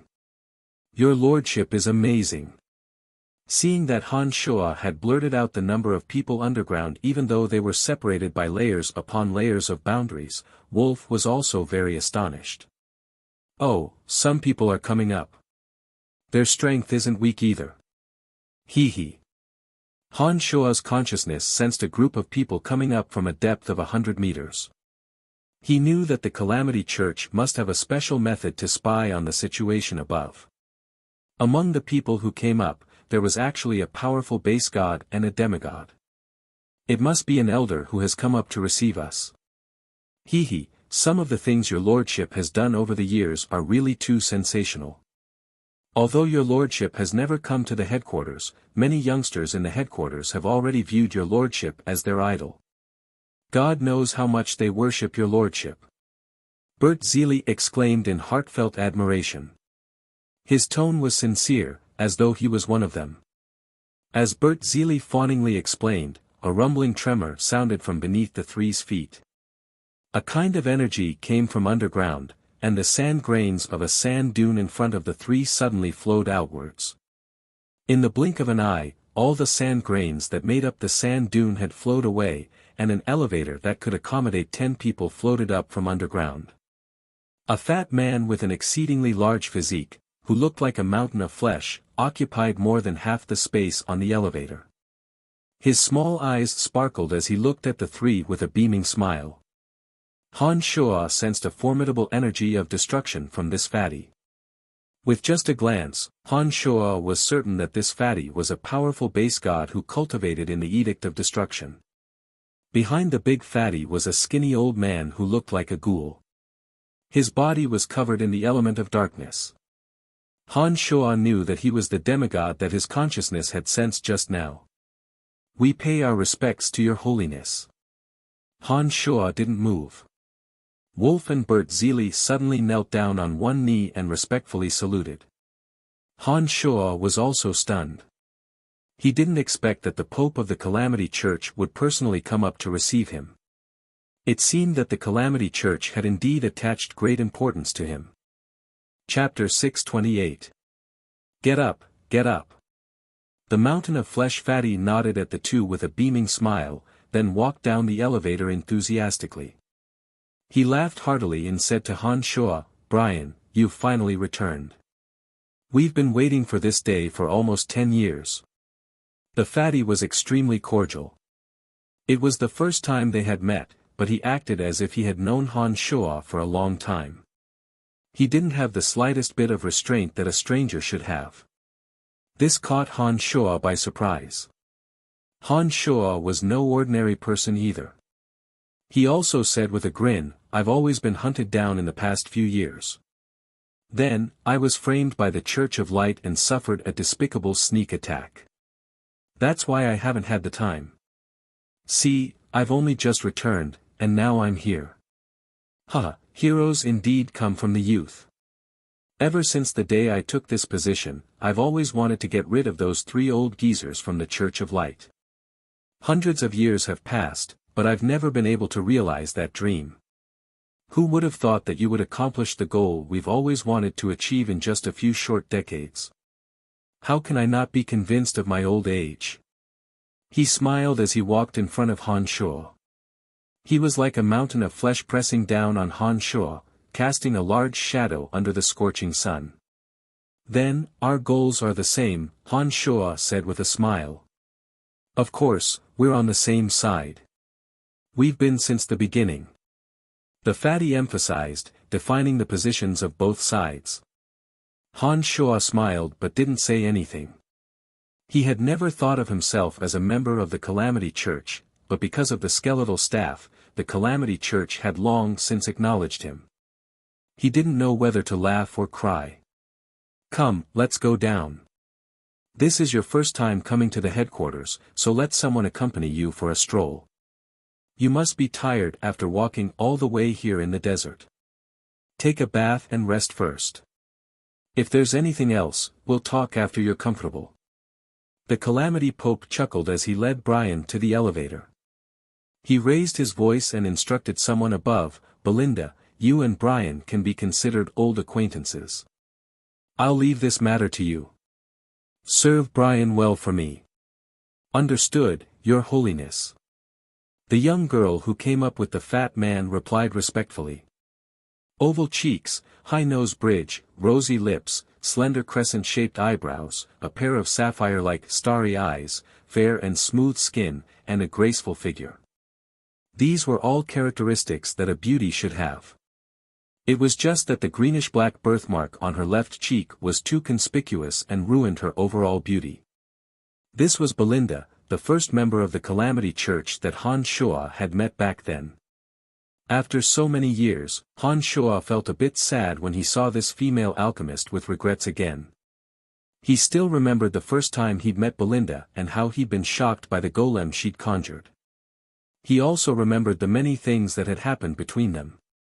Belinda appeared to be in fear and trepidation as she looked at the current Han Shuo. Back then, she had tried to kill Han Shuo and had also been captured by Han Shuo. This time, Han Shuo had become someone that she couldn't afford to offend. This made her a little worried that Han Shuo would hold a grudge and purposefully deal with her. Beside Belinda, Dark Grand Magus Edwin also looked at Han Shuo with a smile. His smile seemed to be fawning as he bowed and said sincerely, "Lord Brian, Belinda and I will first show you around the headquarters." Just like Belinda, Edwin was the first expert of the Calamity Church that Han Shuo had come into contact with. This Dark Grand Magus had once pursued Han Shuo with all his might in the Valley of Sunshine, and had also been cursed by Han Shuo with vicious words. Now that they met in the headquarters of the Calamity Church, the three's identities had completely changed. One couldn't help but sigh with emotion. Han Shuo nodded with a smile as he looked at these two old friends that he hadn't seen for many years. "Long time no see." "Long time no see, heh. I thought that my lordship would forget small characters like us." Edwin chuckled, his smile a little bitter. "How could that be?" Han Shuo smiled faintly. "You two are the first members of the Calamity Church that I've met. Heh, it won't be that easy to forget. Edwin, it's your honor to serve Brian well. Do you understand?" The ghoulish-looking old man who cultivated in the elemental energy of darkness instructed Edwin in a dark tone. He had the strength of a demigod, and Edwin was startled by his glare. "Understood, master." Edwin hastily responded. "Brian, please come inside. Make yourself at home, you belong here to begin with." The emaciated old man chuckled dryly after berating Edwin, and respectfully turned his body to the side, indicating for Han Shuo to walk in. Seeing Edwin's master's respectful attitude towards him, Han Shuo nodded with a smile as he walked over, saying, "You're too kind." Accompanied by the Calamity Church's Pope, Han Shuo followed behind them. They used the elevator to slowly descend to the underground of the Calamity Church. Han Shuo used his consciousness to sense the wondrous power of the boundary around him as he sized up the surroundings with his eyes. This place was built hundreds of years ago, when the church was at its lowest point of decline. The Church of Light led all the nations on the profound continent to besiege us. Our people were like stray dogs hiding from place to place, forced to settle down here with no other choice. We've stayed here for hundreds of years, and have yet to truly walk out of this place. But with you around, I believe that day won't be too far off. As the master of the skeletal staff, you are indeed the hope of our church." As they descended, the Pope began to explain the history of this place to Han Shuo in a pleasant manner, emphasizing the vile state of this place. The Church of Light's reputation has greatly declined, and its influence on the profound continent is on the decline. Apart from that so-called saintess on the sacred mountain, there shouldn't be any other experts they can bring out. I think they'll be finished before long. Han Shuo was unruffled as he conversed with the Pope. His expression was relaxed and natural, as though they were two old friends talking about a parent. "Yes, it's all thanks to you." The big fatty tactfully complimented Han Shuo. As the Pope of the Calamity Church, this big fatty's conduct was extraordinary, and his words were very measured. "You're too kind." Han Shuo was very modest, and didn't claim any credit. Amidst the cheerful conversation, Han Shuo and the Pope descended 100 meters underground through an elevator, and stopped at the entrance of a majestic underground palace. The big fatty didn't keep Han Shuo chatting after arriving here. He smilingly said, "All right, let Edwin and Belinda accompany you to familiarize yourself with this place. I'll inform the elders of your arrival. When you're well rested, we'll talk business tomorrow." "Very well." Han Shuo nodded. He didn't mind this arrangement at all. This was the headquarters of the Calamity Church. Under the coverage of Han Shuo's consciousness, he already had a rough idea of the scale of the place. Even the distribution of personnel was very clear to him through his consciousness. Other than the fact that he hadn't actually looked around, Han Shuo had a general understanding of this place. After the Pope and the skinny old man left, Wolf and Bert Zeely also left. They probably went to report to the big fatty about what had happened outside. After these people had all disappeared, Edwin and Belinda's expressions became somewhat reserved. They looked at Han Shuo with somewhat fearful and uneasy gazes. Their hearts were perturbed, as though they didn't know how to face Han Shuo. If it was in the past, the two of them naturally wouldn't be so reserved when they saw Han Shuo. It was just that the difference in status and identity between the two parties was just too great. They had no choice but to be cautious. This, that. "Lord Brian, where would you like to go first?" Edwin smiled embarrassedly, looking at Han Shuo with a complicated expression. Han Shuo could see the nervousness in Edwin's heart with a single glance. He knew that Edwin was worried that Han Shuo would still remember the hatred from back then and act against him. Belinda was the same. She didn't dare to look Han Shuo in the eye. Over the years, she had inevitably heard of Han Shuo's great achievements in the church. Watching Han Shuo walk step by step towards glory and the pinnacle, she felt very sour in her heart. "There's no need for the two of you to be so wary of me, right? No matter what, we can be considered old acquaintances. What happened back then wasn't a big deal. Moreover, I didn't suffer any losses. What are you afraid of?" Han Shuo chuckled and asked. The two smiled wryly when they heard Han Shuo's words.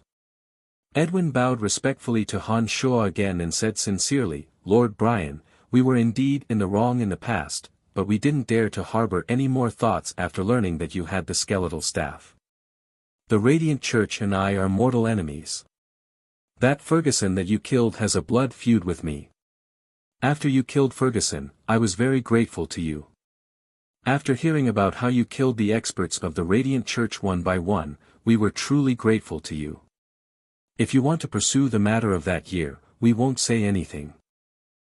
You are the hope of the church, someone that even the Pope must personally welcome. We naturally won't resist you, nor can we.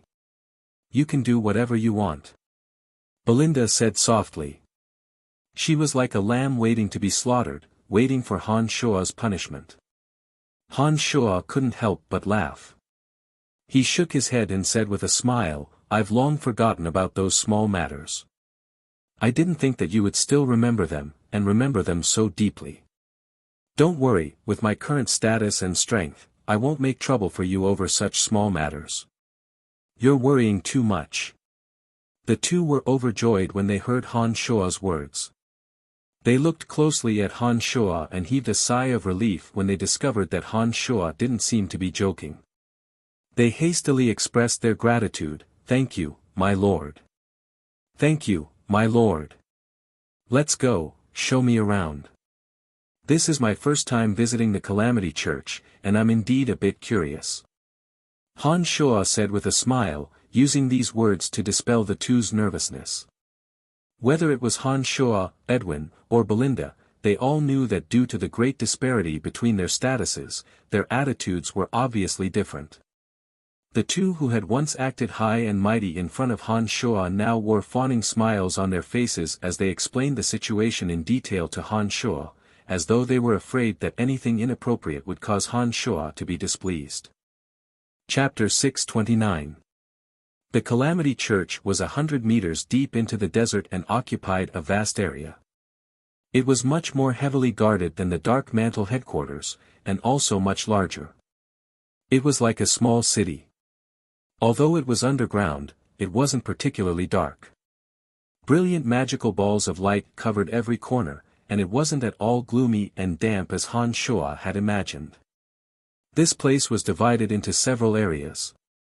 There was an alchemy workshop for making all kinds of weapons and magic tools, a temple for worshipping evil gods, a training field for meditation and mental strength training, an ancient library for all kinds of magic books, a lot of precious materials from magical beasts that had been accumulated for hundreds of years, and a variety of storage rooms. Everything that a well-organized religious organization should have was present here.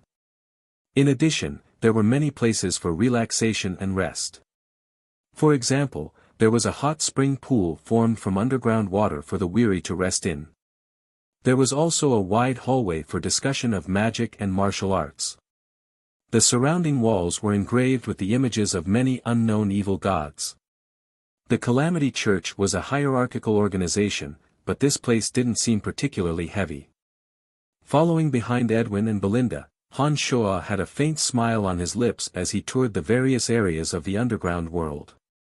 He also bathed and changed his clothes in the hot spring, appearing quite relaxed. The Calamity Church disciples they met along the way didn't show any signs of panic because they didn't know Han Shuo's identity. Han Shuo observed them carefully and discovered that the disciples they met all had rather relaxed expressions, as if they'd encountered something happy. This made Han Shuo a bit curious and he couldn't help but ask Belinda beside him, "Has something happy happened to the Calamity Church recently? Why do the disciples we've met seem to be more cheerful?"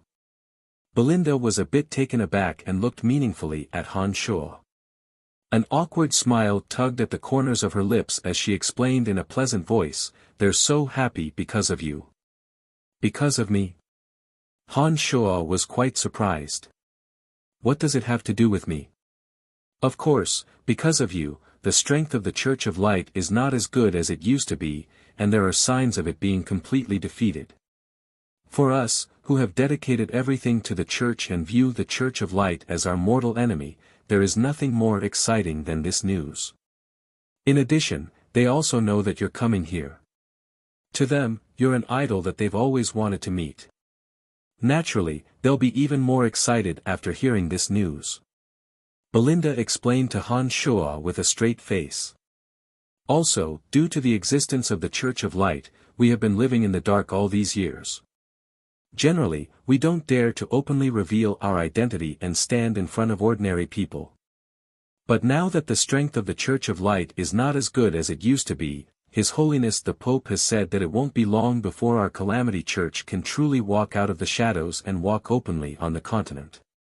People like us have handed everything over to the Church of Light, but we still have our own family and friends. It's just that we usually hide our identities and live more cautiously than anyone else. Some people don't dare meet with their family for years or even decades due to various reasons. However, the situation is truly different this time. To them, once the Church walks out of the shadows, they can return to their hometown and meet with their long-lost family. Therefore, everyone is very excited, and this excitement can be seen on their faces and in their eyes." Edwin had a satisfied smile on his lips as he added, and then very sincerely thanked Han Shuo. After hearing his words, Han Shuo pondered for a moment and finally realized the reason for their excitement. It made sense when he thought about it. The Calamity Church had become the public enemy of the continent due to the Church of Light's vilification. Those who had dedicated themselves to the Calamity Church also had their own parents and family, but because of the preconceived notions of the people of the continent, they didn't dare reveal their identities. Those whose identities were exposed naturally didn't dare to meet with their original family and lived alone in the darkness forever. This was indeed a very painful thing. What is this place? Under Edwin and Belinda's guidance, Han Shuo arrived at an area with a crude architectural style. However, it was sealed off by a large, black iron and stone door. There were only a few passageways leading to other places in the surroundings. The reason why Han Shuo asked this question was because he sensed the presence of another base god and two demigods through the black iron and stone door. Han Shuo only sensed the presence of these three experts when he got closer. Moreover, there was a faint sense of familiarity, which made Han Shuo very curious. Creak. Creak. Before Edwin and Belinda could answer, the tightly shut iron and stone door suddenly opened. A gloomy and merciless aura assaulted Han Shuo's face. From within walked out a foreign race that Han Shuo was extremely familiar with, the six-horned tribal king of the Soul race. During the trip to Tarrag Canyon, Han Shuo, Old Monster Statholm, and Snow Celestial Tiana had plundered some origin crystals that originally belonged to the Soul race. In the end, they were pursued by the six-horned tribal king for thousands of miles, all the way to the sacred mountain of the Church of Light. It was only thanks to the appearance of the saintess of the Church of Light that they managed to escape. For a period of time, Han Shuo and Old Monster Statholm were constantly on guard against the six-horned tribal king's pursuit, fearing that they would be captured before their souls could fuse with the origin crystals. Later on, due to the uniqueness of Han Shuo's consciousness, he found a way to conceal his soul. After exiting the cemetery of death, he even deliberately released his soul energy in order to lure the six-horned tribal king of the Soul race to the Shrine of Ice. However, after the six-horned tribal king arrived within the territory of Angela Empire, for some unknown reason, he had remained there for a very long time and did not come to the Shrine of Ice to seek revenge on Han Shuo. When Han Shuo returned to Lancelot Empire after dealing with the Shrine of Ice, Tanai encountered the Primordius Dragon in the depths of the Dark Forest. He was schemed against by both the Church of Light and the Primordius Dragon.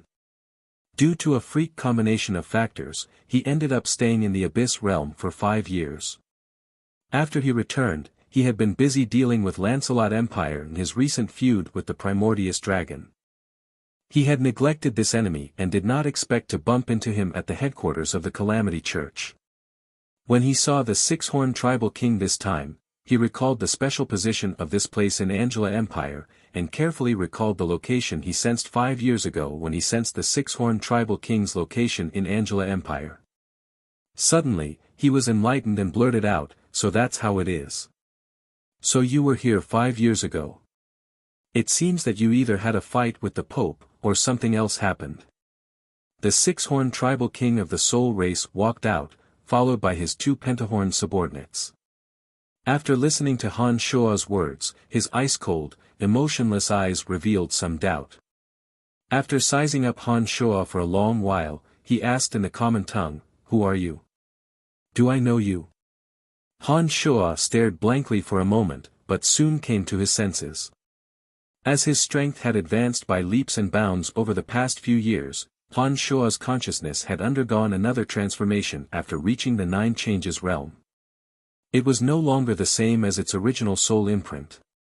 This six-horned tribal king of the Soul race reckoned that it would be very difficult for him to distinguish a human's appearance. Just like how Han Shuo couldn't tell the difference between a magical beast of the same species, the six-horned tribal king also couldn't recognize Han Shuo. Han Shuo recalled the grievance he suffered in the tribal king's hands back then. His consciousness changed slightly, slowly returning to its original state and strength. He stared at the six-horned tribal king and said with a mischievous smile, "Now do you know who I am?" The six-horned tribal king was all too familiar with Han Shuo's soul imprint in this state. He abruptly roared in rage, "It's you, the thief who stole my things." "Thief?"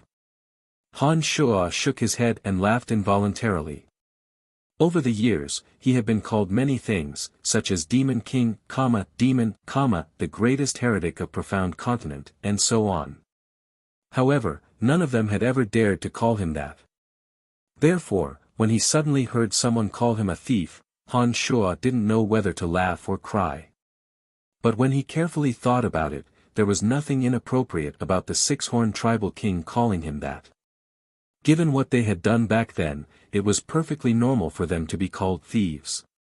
They had indeed stolen the few origin crystals that belonged to the six-horned tribal king before he could come out of his body. What else could they be called if not thieves? After being called a thief, before Han Shuo could say another word, the six-horned tribal king suddenly charged at Han Shuo in a fit of rage. His whip-like tail whizzed at Han Shuo's consciousness. The tribal king's strength had advanced by leaps and bounds. Facing the six-horned tribal king who hadn't changed much, not only did Han Shuo not show the slightest fear, he even appeared very calm and unruffled. He raised his hand and clawed at the tribal king's serpent-like tail. His body was as steady as a boulder, and his consciousness remained unscathed under the six-horned tribal king's attack.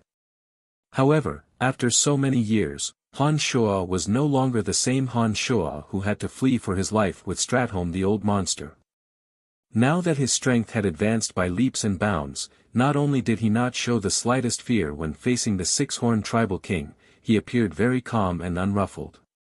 He raised his hand and clawed at the six-horned tribal king's serpent-like tail. His body was as steady as a boulder, and his consciousness remained unscathed under the six-horned tribal king's attack. To this day, Han Shuo had no idea what energy this six-horned tribal king of the soul race cultivated. However, Han Shuo could roughly determine their strength through the horns on their heads. He estimated that their strength might be related to some special race. How did you become so powerful all of a sudden? The six-horned tribal king of the soul race was startled and stuttered as he cried out in surprise when Han Shuo managed to block both his physical and soul attacks. While chuckling mischievously, the demonic yuan in Han Shuo's body abruptly erupted. His other hand stretched out at lightning speed and pressed on the tribal king's neck. The tribal king's enormous body was firmly pressed against the pitch-black wall of iron and stone behind him, immobilizing him. Clang! The demonic blades were unsheathed and pressed against the six-horned tribal king's neck. The chilling cold radiance of the blades carried a suffocating killing intent. The six-horned tribal king didn't dare to move an inch. It's as easy as flipping my hand if I want to kill you now. Do you understand? Han Shuo said indifferently as he looked at the six-horned tribal king smilingly. The shock in the six-horned tribal king's eyes grew more and more intense. He stared at Han Shuo for a few seconds before nodding woodenly. With a faint smile, Han Shuo loosened his big hand that was pressing on the tribal king's neck and said calmly, Then behave yourself. Let's talk. Chapter 630. All of this happened in the time it takes for a spark to fly off a flint. Before Belinda and Edwin could figure out what was going on, they saw that the six-horned tribal king of the soul race had been restrained by Han Shuo, not daring to move a muscle. Han Shuo smiled and loosened his grip. He leisurely looked at the six-horned tribal king who was still stuck to the wall, his eyes shining with a strange light, as though he was pondering something. Han Shuo did not say a word. Lord Brian, this is our honored guest. Edwin suddenly came to his senses and hastily explained to Han Shuo. Belinda gazed deeply at Han Shuo with a complicated expression. Her heart was full of bitterness. She had truly realized that Han Shuo was indeed different from before. She just so happened to be present when this six-horned tribal king of the soul race wreaked havoc at the headquarters of the Calamity Church 5 years ago. She witnessed with her own eyes how the six-horned tribal king stood firm despite being besieged by several elders led by the Pope. She knew very well just how powerful the six-horned tribal king was. However, it was this incomparably terrifying foreign race expert who had been pinned to the wall by Han Shuo in a single exchange, and had even calmly admitted that he was inferior to Han Shuo. This had given Belinda an enormous shock. How could this man have become so unbelievably powerful in just a mere decade or so? When she looked at Han Shuo again, the fear in Belinda's heart grew even more intense, and her attitude became even more humble. She feared that any inappropriate action of hers would incur Han Shuo's displeasure. Honored guest. Han Shuo smiled at the six-horned tribal king.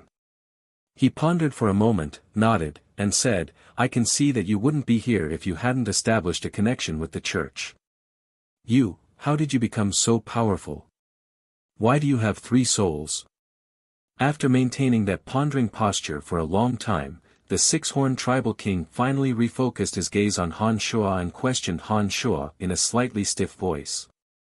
Shocked, Han Shuo was also a little surprised. He asked gravely, How do you know I have 3 souls? The 3 souls were symbiotic, and the souls of the two avatars were hidden within Han Shua's body. Logically speaking, no one should be able to detect them until the avatars left his body.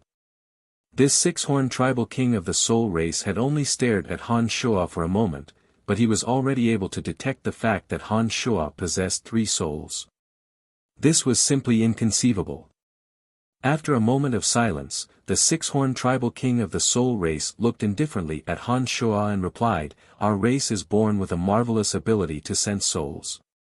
Back then, I was able to remember your soul imprint and sense your location across the entire continent because of our special ability in the field of souls." Behind him, the other 2 soul race clansmen with 5 horns had restless expressions on their faces. They were constantly shooting meaningful glances at the six-horned tribal king, as though they wanted to combine their strength and attack Han Shua. "There's no need to try. We won't be able to kill him even with the 2 of you." The six-horned tribal king clearly understood the intentions of the 2 people behind him. He turned around and said those words to them with a cold and indifferent face. The 2 eagerly looking 5-horned tribesmen immediately stopped blinking at each other and revealed a dejected and powerless expression at the same time. "Don't even think about attacking me. Even if you have reached some agreement with the church, I have no qualms about killing you." Han Shua's expression was relaxed, but his tone was laced with killing intent. Han Shua cast a glance at the anxious Edwin and smilingly said, "However, as long as they know their place and answer a few of my questions, I naturally won't attack them." "Your lordship, this. Edwin didn't know what to say. He dared not offend Han Shua, but the six-horned tribal king was also an honored guest and similarly couldn't be neglected. Han Shua's notoriety on Profound Continent was simply too great. Edwin was afraid that Han Shua might really attack the six-horned tribal king. If that really happened, given Han Shua's status, the Pope wouldn't do anything to Han Shua. However, Edwin, a puny Grand Magus, would most likely have to bear some unpleasant consequences. Therefore, he couldn't help but feel anxious. "I said it's fine, it's fine."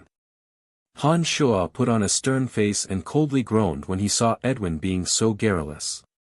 "Just watch from the side and don't say anything else." Edwin and Belinda, who were about to persuade Han Shua, felt a chill in their hearts when they saw Han Shua's expression turn cold. Killing intent suddenly flashed in his eyes. They felt as though their lives would be in danger at any moment. The 2 smacked their lips and tactfully said no more. "All right, we can have a good talk now." Han Shua looked at the six-horned tribal king and smiled. He confidently walked into the spacious stone chamber through the open iron and stone door, as though he had returned to his own home. He wasn't the slightest bit reserved. The 2 5-horned soul race experts blocking the door, under Han Shua's powerful aura, took the initiative to step aside, allowing Han Shua to walk in unimpeded. The spacious stone chamber was simply decorated. There were no fancy decorations, only a magical luminous ball and a few large, flat rocks. It appeared very crude.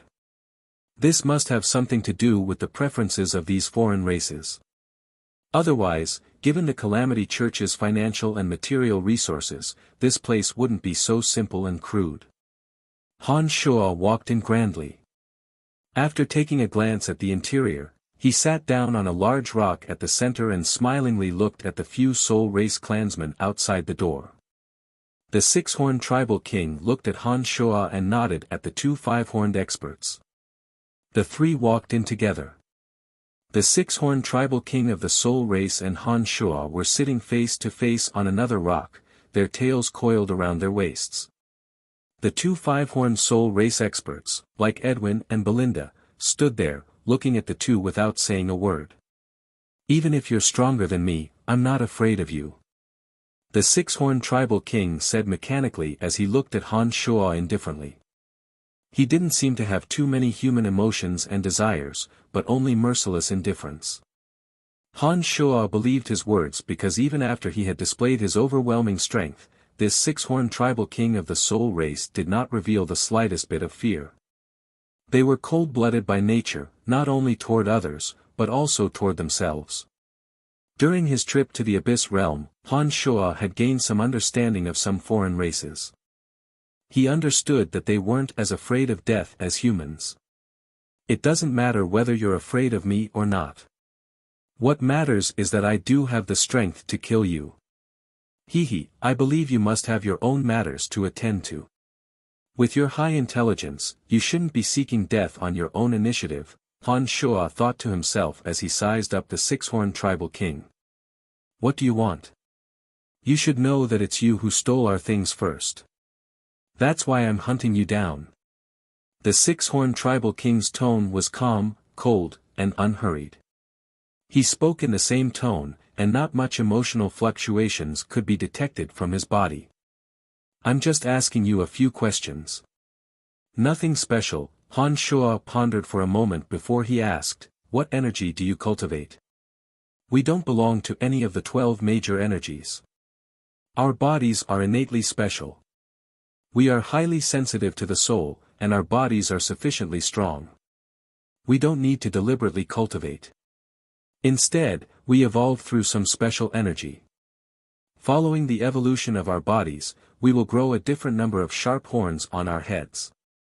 A perfect evolution will give us an extra horn, and our strength and soul power will also become stronger. The six-horned tribal king remained silent for a moment, as though considering whether he should answer Han Shuo's questions. After a while, as though he had made up his mind, he answered Han Shuo's question.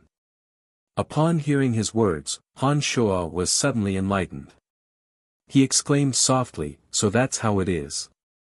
Then, the origin crystals we took back in Tarrag Canyon, are they the energy you need to evolve? You're stealing. The six-horned tribal king emphasized. The gaze he shot at Han Shuo was tinged with a bit more human-like anger. He then answered, yes, that energy is exactly what we can absorb. I've searched for many years before I finally found it. At that time, I was going to use that energy to evolve another member of my tribe to 6 horns, but you foiled my plans. Han Shuo was astonished. He didn't expect that the soul race only used energy to evolve.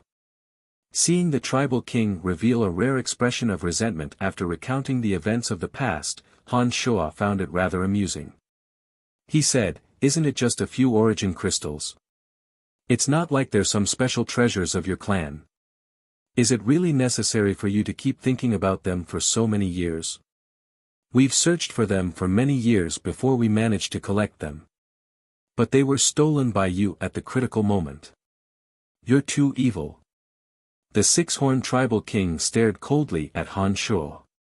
He didn't seem to understand the situation he was in, but he still straightforwardly expressed his killing intent.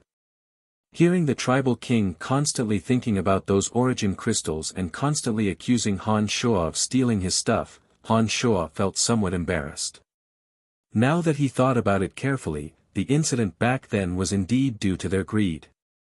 They took advantage of the fact that the six-horned tribal king was busy setting up something and stole his stuff. They forcibly interrupted the evolution path of the six-horned tribal king's subordinates. No matter how he looked at it, Han Shuo and the others were in the wrong. It wasn't wrong for the six-horned tribal king to call them thieves. However, Han Shuo was still very displeased when he heard the term thieves. He immediately let out a cold snort and said, "Don't call me thieves every time you open your mouth. It's just a few lousy crystals.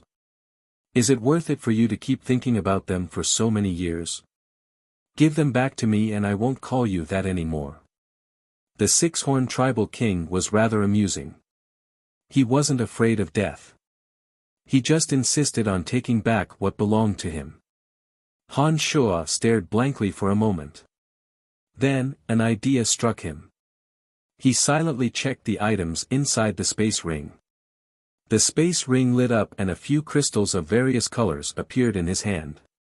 Among them was an origin crystal of water and a divine crystal of fire. These crystals were picked up by Han Shuo from Tanai on that mountain in the abyss. None of them were of use to him. "Here, see if there's anything you need. I'll give it back to you." Han Shua spread his hand and revealed the few crystals to the six-horned tribal king. The six-horned tribal king shot an expressionless glance at the crystals. But after a single glance, he couldn't look away anymore. His merciless and cruel eyes shone with an unusual radiance for the first time. Han Shua saw it clearly. He knew that this radiance was excitement and agitation. Chapter 631. Not only Han Shua, but even Edwin and Belinda, who were standing not far from the six-horned tribal king, could see that the six-horned tribal king's expression was clearly different from before. The two were puzzled as to why the usually emotionless six-horned tribal king would suddenly become so agitated by a few gaudy stones spread out in Han Shua's palm. Han Shua was all smiles as he looked at the glint flickering in the six-horned tribal king's eyes. He felt that the six-horned tribal king's excitement at this moment was very amusing. "What? Is there something you need?" Han Shua asked with a faint smile on his face. "Yes." The six-horned tribal king answered straightforwardly. It was only after he said this that he moved his gaze away from Han Shua's palm with great difficulty and looked straight at Han Shua. After a few seconds of silence, he asked, Is what you just said true?" "What is it?" Han Shua asked even though he already knew the answer. "That is, if you give it back to me." The six-horned tribal king sized up Han Shua with a deadpan expression. His voice was somewhat hurried, not quite in line with his usual behavior. "Of course. Which of these stones do you think can make up for the loss from that time?" The stones in his hand were all from the abyss. Han Shua recognized some of them, but there were some that even Han Shua wasn't too sure about. However, the fact that they could be found in the abyss meant that they must have been left behind by the gods who had perished in the past.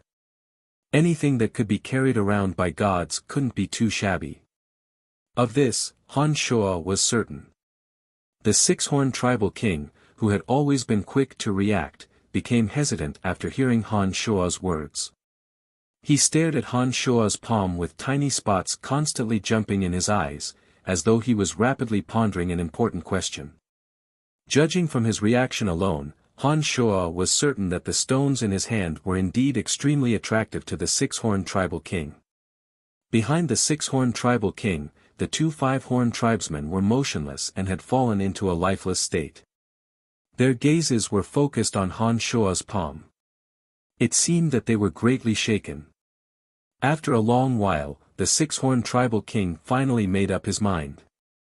He pointed at a goose-egg-sized stone in Han Shua's palm and said affirmatively, "Then, I'll take this one." Han Shua stared blankly for a moment.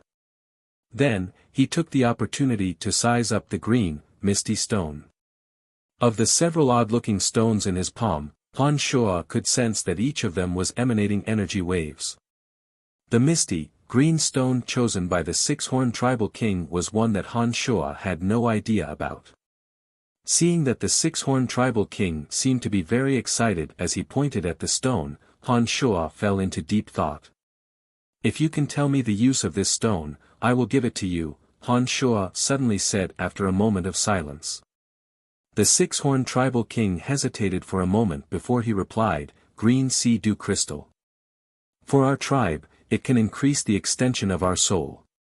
It is very precious. Take it. All debts between us are written off. If I hear you calling me little thief again, I will be more than happy to beat the crap out of you." Green sea dew crystal. Han Shua memorized the name of this stone. Since this stone wasn't of much use to him, he straightforwardly handed it over to the six-horned tribal king. The six-horned tribal king received the misty, green stone from Han Shua's hand with somewhat trembling hands. He closed his eyes and pondered for a moment. When he opened his eyes, he immediately guaranteed to Han Shua, "All right, I won't mention that matter again." Edwin and Belinda, who had been looking rather nervous, finally heaved a sigh of relief. As long as Han Shua and the six-horned tribal king didn't come into conflict, the Pope of the Calamity Church wouldn't blame them. Their objective was to let Han Shua have a good rest. Now that it seemed that Han Shuo and the six-horned tribal king wouldn't come into conflict again, they naturally felt relieved. Alright, let's not talk about that matter anymore. Tell me, why didn't you come to me when I provoked you back then? That matter had always been a source of regret for Han Shuo. That was why he asked this question. At that time, I was passing through this place and was attacked by the people here. That's why I was delayed. The six-horned tribal king's explanation confirmed Han Shuo's speculation. So that's what happened, Han Shuo nodded and said.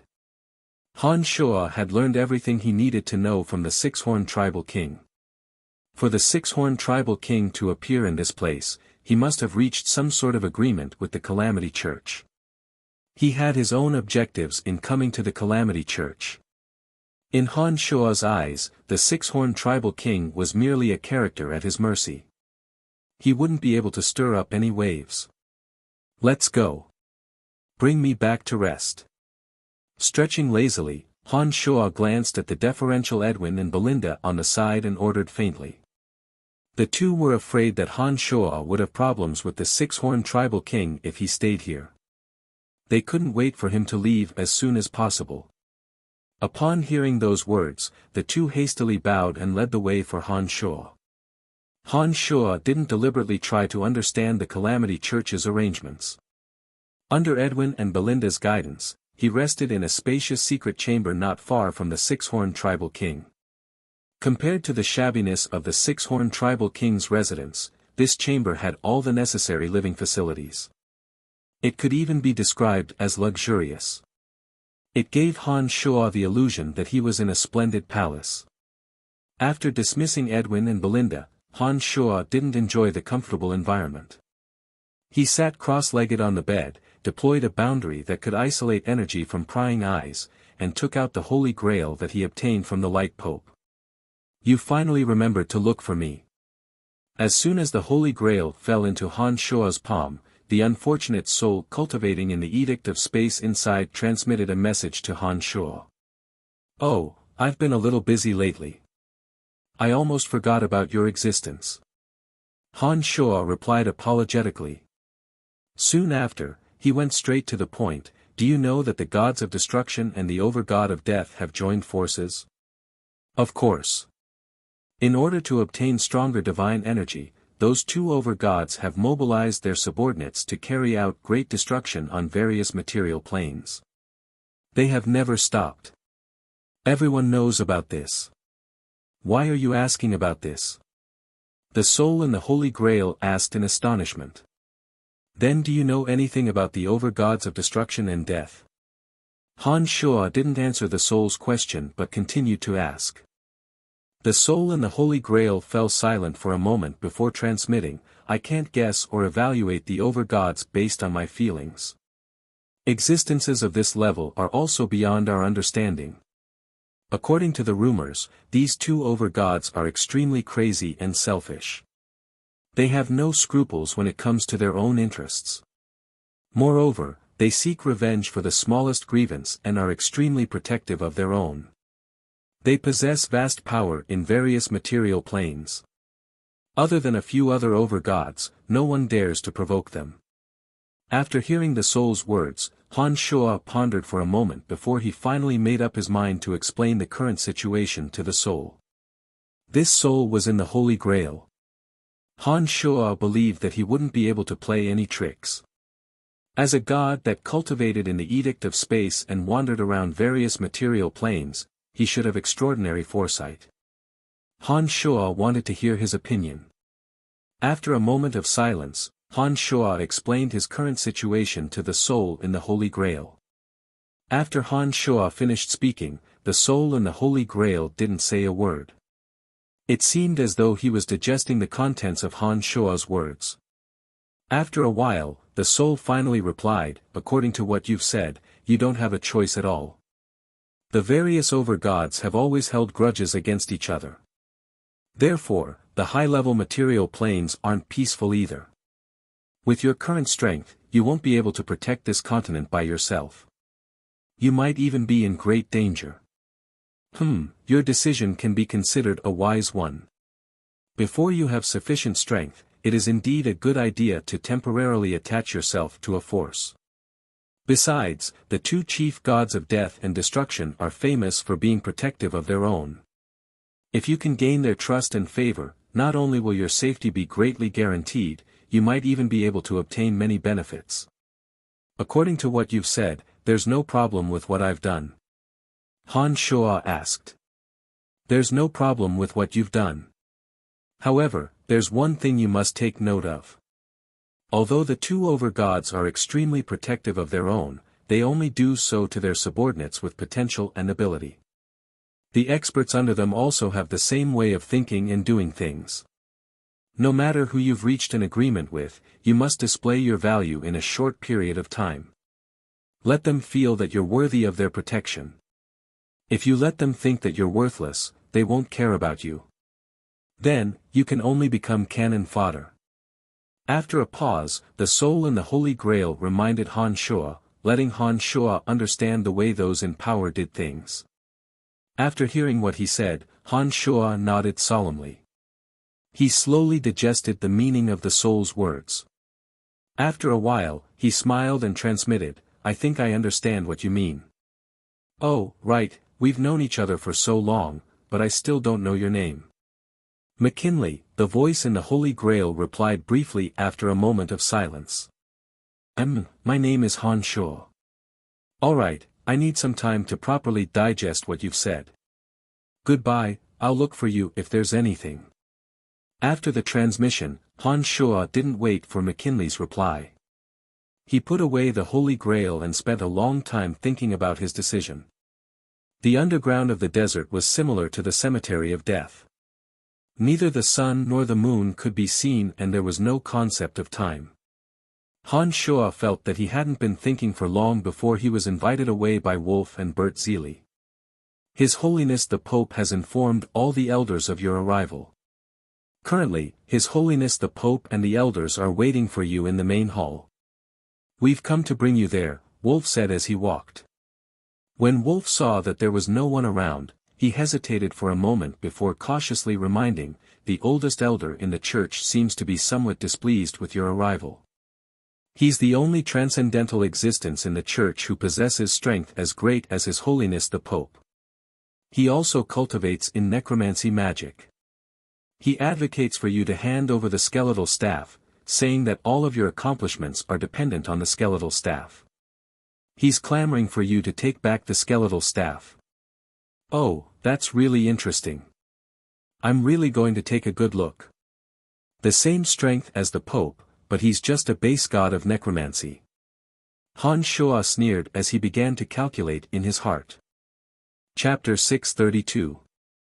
On the way to the Cardinal's Hall of the Calamity Church, Wolf described the situation of the oldest cardinal to Han Shuo in great detail. He was so detailed that even Han Shuo felt a little annoyed. That cardinal was a veteran who established the Calamity Church. His name was Kiranlo. The reason the Calamity Church was besieged and suppressed by the entire continent hundreds of years ago was largely due to this person. It was because he had unleashed the plague on Profound Continent, turning the civilians of many countries into undead creatures overnight. The plague was a vicious and contagious disease. Anyone who was infected by the plague or was gnawed on by undead zombies would also turn into an undead creature. Kiranlo unleashed the plague in every country, causing a massive amount of undead creatures to spread. This finally enraged all the countries on Profound Continent. Before Kiranlo's crazy actions, although the Calamity Church's reputation wasn't as good as the Church of Lights, it wasn't too bad. Back then, the followers of the Calamity Church had rather respectable statuses. However, due to the plague's rampage, every country on Profound Continent panicked and changed their attitude towards the Calamity Church, turning the Calamity Church into the public enemy of Profound Continent.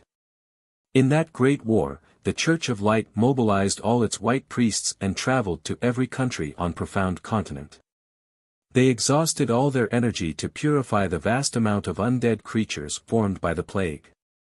It was also at that time that the Church of Light, a tiny religious organization, seized the opportunity of a lifetime and ascended to the throne of the #1 religion on Profound Continent. Meanwhile, the Calamity Church was besieged and suppressed by all the countries on Profound Continent, forever hiding in the darkness. The headquarters of the Calamity Church was also established during that period. As the main culprit behind that unforeseen event, Kiranlo was extremely lucky to survive. As Kiranlo was one of the oldest seniors of the Calamity Church, although some people within the church held grudges against him for his actions, they tolerated it when the Calamity Church was facing a critical moment of life and death. After that, Kiranlo realized how disadvantageous his madness was to the Calamity Church. For the next several hundred years, he lived in seclusion and rarely interfered with the internal affairs of the church. Kiranlo's strength was already very formidable to begin with. After several hundred years of bitter training, he had advanced even further and became one of the most powerful existences in the church. Within the church, Kiranlo's influence was second only to the Pope. Many of the current core forces of the church had once received guidance from Kiranlo. The long passage of time had made everyone forget about his erroneous judgment back then. After many years of silence, seeing that the Church of Light was on the brink of destruction, Kiranlo once again came out to stir up trouble. The Cardinal's Hall was located at the center of the Calamity Church. The entire hall was solemn and dignified. Bright magic lamps hung high above the black stone ceiling. The surrounding walls were engraved with all kinds of images of evil gods. Some comfortable and soft magical beast hides were laid on the hard stone floor. White bones were arranged in all sorts of strange shapes and filled the four corners of the Cardinal's Hall.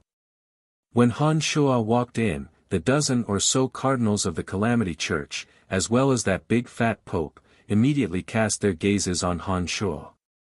The strength of these people was a mix of good and bad. The stronger ones possessed the strength of base gods, while the weaker ones were merely in the sacred grade realm. Each and every one of them looked extremely old and decrepit. Thick evil auras emanated from their bodies. Their eyes were either ferocious, sinister, or numb. Excluding the fat pope, there were a total of 13 cardinals. Among them, one was a base god, 3 were demigods, and the rest were all sacred grade experts. Most of them cultivated in the energy of death, darkness, destruction, summoning, and other elements. Before coming over, Wolf had described Kiranlo's appearance to Han Shuo. Han Shuo didn't even need to use his consciousness to sense Kiranlo. With a single glance, he could tell that the tall and skinny Kiranlo, whose eyes glowed with a demonic green light. The aura of death on Kiranlo's body was so heavy that he couldn't sense any aura of life. Kiranlo looked more like an undead creature than a human. While Han Shuo was sizing up the people in the Cardinal's Hall, those people were also sizing up Han Shuo. Kiranlo, in particular, made no effort to conceal the hostility in his eyes. He was constantly scanning Han Shuo's body with a gaze that could make an ordinary person's hair stand on end. All of a sudden, a soul-probing energy shot toward Han Shuo from Kiranlo. When that soul energy came, the corners of Kiranlo's mouth curved into a sinister sneer, as though he wanted to humiliate Han Shuo. Han Shuo, who already had a plan in mind, had a genial smile on his face from beginning to end. He cheerfully sized up Kiranlo. With a thought of his consciousness, his soul energy, which was much more powerful than Han Shuo's, suddenly tightened and ruthlessly struck Kiranlo. Ugh! Kiranlo couldn't help but let out a soft cry after his soul energy was struck by Han Shuo. He clutched his head in pain. His appearance was neither human nor ghost, making him look even more malevolent and terrifying. After Kiranlo's head felt a little better after suffering a sneak attack, he coldly stared at Han Shuo and softly shouted, You dare to attack me? Pope, who is this guy? Han Shuo didn't pay any attention to him. He merely looked at the fleshy fatty with a beaming smile and innocently said, I just came in and haven't even sat down. Why is he suddenly slandering me? None of the people present in the hall were weak. Although many of them didn't know the specifics of the situation, they could faintly sense the confrontation between the two souls. Han Shuo had a very sincere and innocent look on his face. He had obviously taken advantage of the situation, but he still acted as though he was being wronged. His ability to lie with his eyes wide open immediately won the unanimous approval of everyone present. Truly shameless and malicious. As expected of one of us. No wonder the Church of Light couldn't gain any advantage in his hands. The many cardinals in the hall secretly sighed in their hearts. They were all sinister, cunning, and wicked people. They sincerely admired Han Shuo's actions. The big fatty Pope didn't know whether to laugh or cry. Han Shuo had clearly taken advantage of the situation, and yet he was still trying to act innocent. There was nothing he could say. He let out a hollow laugh and tried to mediate the situation. "You must be mistaken." Before the two could say anything else, he hastily raised his voice and said, "Come, come, let me introduce you all. This is the most outstanding young talent of our church, Brian. I don't think I need to narrate his deeds, do I? Well done. I can tell at a glance that you're one of us. Yes, although you're not a member of the church, no one treats you as an outsider." Each of these people was more hypocritical than the next. All of them were sincerely praising Han Shuo. It was at this moment that another group of people walked in from behind. When Han Shuo turned his head to look, he discovered that it was the six-horned tribal king of the soul race and his two pentahorned subordinates. This somewhat surprised Han Shuo. He couldn't understand why a foreigner would be allowed to attend such an internal meeting of the Calamity Church. "Brian, let me introduce you. These are our people. In the Great War 5,000 years ago, one of the leaders on our side came from them." As soon as the big fatty saw the soul race clansman enter, as though he knew about the grudge between him and Han Shuo, he immediately revealed his identity as the six-horned tribal king to Han Shuo. Meanwhile, Qiranlo, who had just secretly crossed swords with Han Shuo, suddenly fell silent. He looked at Han Shuo and the six-horned tribal king as though he was watching a joke, as though he was waiting for the six-horned tribal king to make a move on Han Shuo. It appeared that all the cardinals present were well aware of the enmity between Han Shuo and the six-horned tribal king. They had only heard of Han Shuo's might and had never seen it for themselves. Therefore, they were still skeptical. However, most of the cardinals present had a deep impression of this six-horned tribal king of the soul race. They knew that his strength was extremely terrifying. Now that the two of them had encountered each other, their eyes were filled with contemplation. No one knew what they were thinking. It turned out that the soul race had participated in the Great War 5,000 years ago that involved all the experts on Profound Continent. Who would have thought that these foreigners were actually one of the leaders of the evil forces back then? No wonder. After hearing the Pope's words, Han Shuo was suddenly enlightened. With a quick glance, Han Shuo understood what was on the minds of the many cardinals present in the hall. He sneered incessantly in his heart. After carefully sizing them up, he saw that the big fatty Pope was the only one with a calm and unruffled expression. It appeared that Edwin and Belinda had pledged allegiance to him.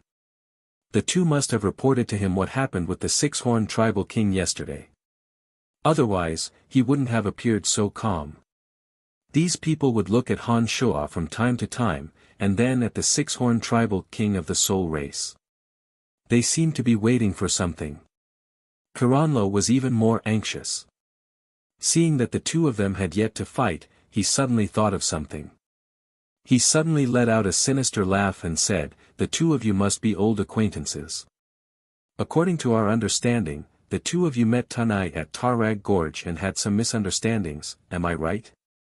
Just like Han Shuo, Qiranlo also believed that the six-horned tribal king wouldn't be able to distinguish a human's appearance. Therefore, he maliciously warned Han Shuo, all in preparation to see Han Shuo make a fool of himself. How could Han Shuo not know what Qiranlo was thinking? That's right. When you were at Tarag Gorge, I indeed had some misunderstandings with this one, Han Shuo calmly admitted. The crowd's hearts tightened, as though they had all anticipated what was about to happen. Each and every one of them focused their attention on the six-horned tribal king of the soul race, waiting for him to make his move. They knew how cruel and merciless this foreigner was. He didn't have too many scruples like a human. Therefore, it was only natural that he would attack Han Shuo without hesitation. Qiranlo, on the other hand, was sneering incessantly in his heart. As someone who had personally attacked the six-horned tribal king alongside the Pope, he knew better than anyone else how dreadful the six-horned tribal king was. Seeing that a good show was about to unfold, he could hardly contain the excitement in his heart. However, despite the crowd's desperate wait, the six-horned tribal king did not make his move. Instead, he ferociously pounced on Han Shuo. Everyone was puzzled. They had no idea what the six-horned tribal king was thinking. Brian took something from you. Don't you have a grudge against him? Back then, you told me that you would definitely kill him. What's the matter? Qiranlo couldn't wait any longer. Chapter 633. Grand Elder, watch your words, the big fat Pope reprimanded in displeasure. In the Calamity Church, Qiranlo was only apprehensive of the Pope because the Pope was the only one in the entire Calamity Church who possessed strength on par with him. Upon hearing the Pope's shout, Qiranlo immediately realized that his words were inappropriate and restrained himself a little.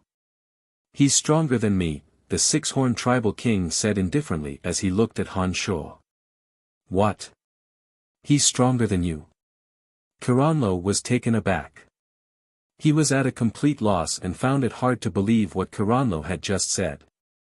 Other than the big fat Pope, the numerous elders of the Calamity Church in the hall also couldn't conceal the shock in their hearts as they stared at Han Shuo.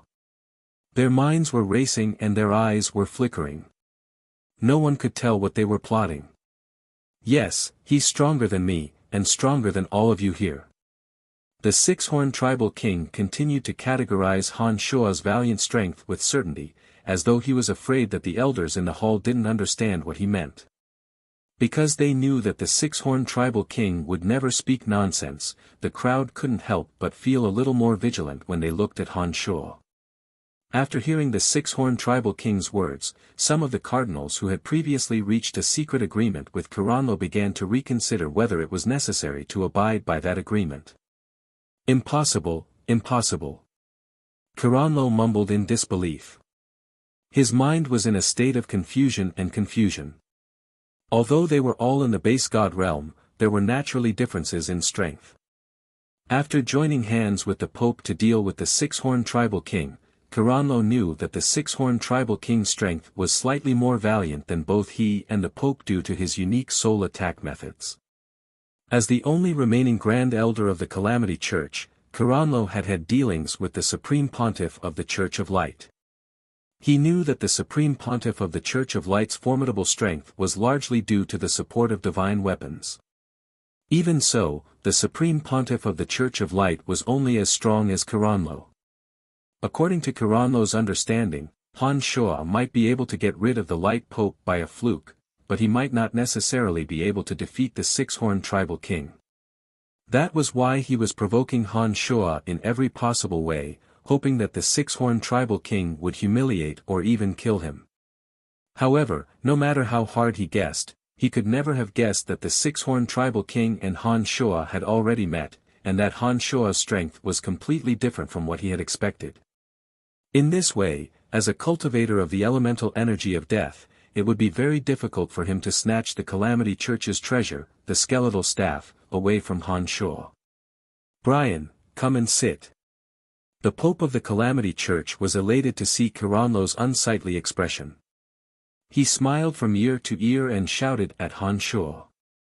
Every person in a high position did not wish for others to constantly point fingers at them, and he was naturally no exception. However, Qiranlo's reputation in the Calamity Church was exceedingly high.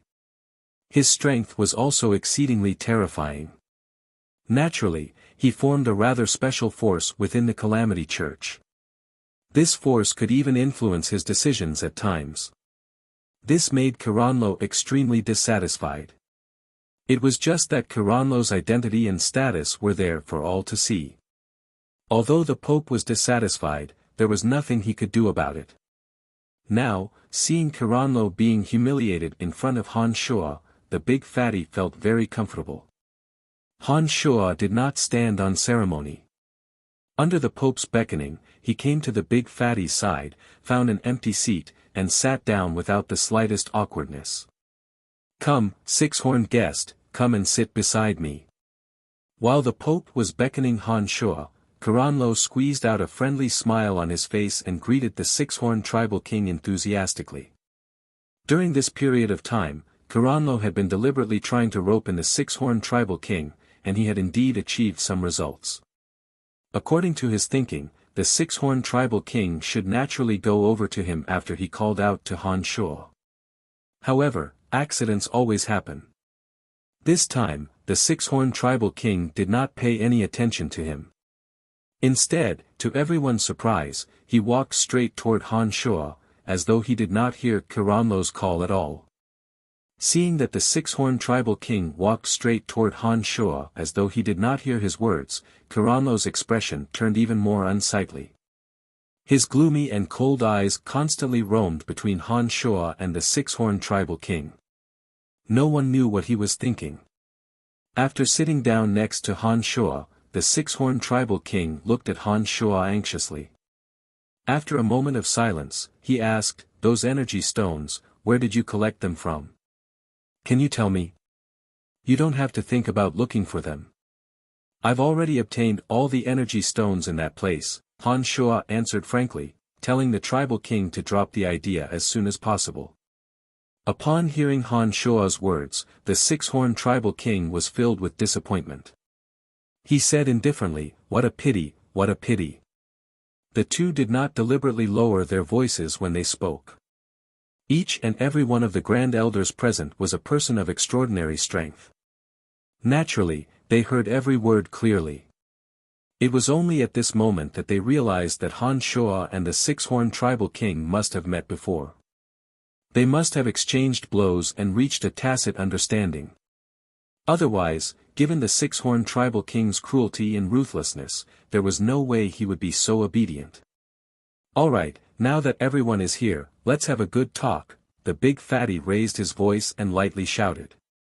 All the grand elders who were whispering to each other immediately shut their mouths. The big fatty nodded toward the people outside. Then, the doors of the cardinal's hall slowly closed. At this moment, all the unrelated people walked out of the great hall. When the great hall was completely closed, an enchantment was immediately triggered and enveloped the entire cardinal's hall. This ensured that no one outside could hear the conversation being held inside. Everyone present here is the cornerstone of the church. Brian and Sixhorned are also members of the church.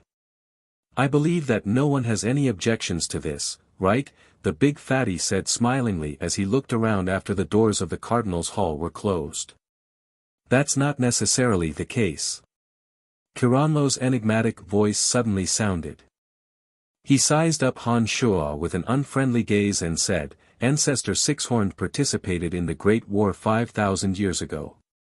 The church has records that can prove this. Some of the walls here also have images of the soul race. It's certain that he's one of us." However, Brian merely obtained our church's sacred weapon, the skeletal staff, by a freak combination of factors. The church has repeatedly sought him out for confirmation, but he adamantly refused to acknowledge that he's one of us. If he doesn't even consider himself a brother of the church, then why should we be so anxious to acknowledge him? That's true. Brian has never expressed this point. Could it be that he's rejecting our church? A sacred Magus master who also cultivated in the elemental energy of death hastily chimed in after Kiranlo's words. As he also cultivated in the elemental energy of death, he had received Kiranlo's guidance and had always stood by Kiranlo's side. He's the master of the skeletal staff. Of course he's one of us. There's no need to dispute this point. The reason why he never acknowledged his identity before was because he wasn't aware of the close relationship between the skeletal staff and our church. Now that Brian has personally come here, isn't this enough to prove his sincerity?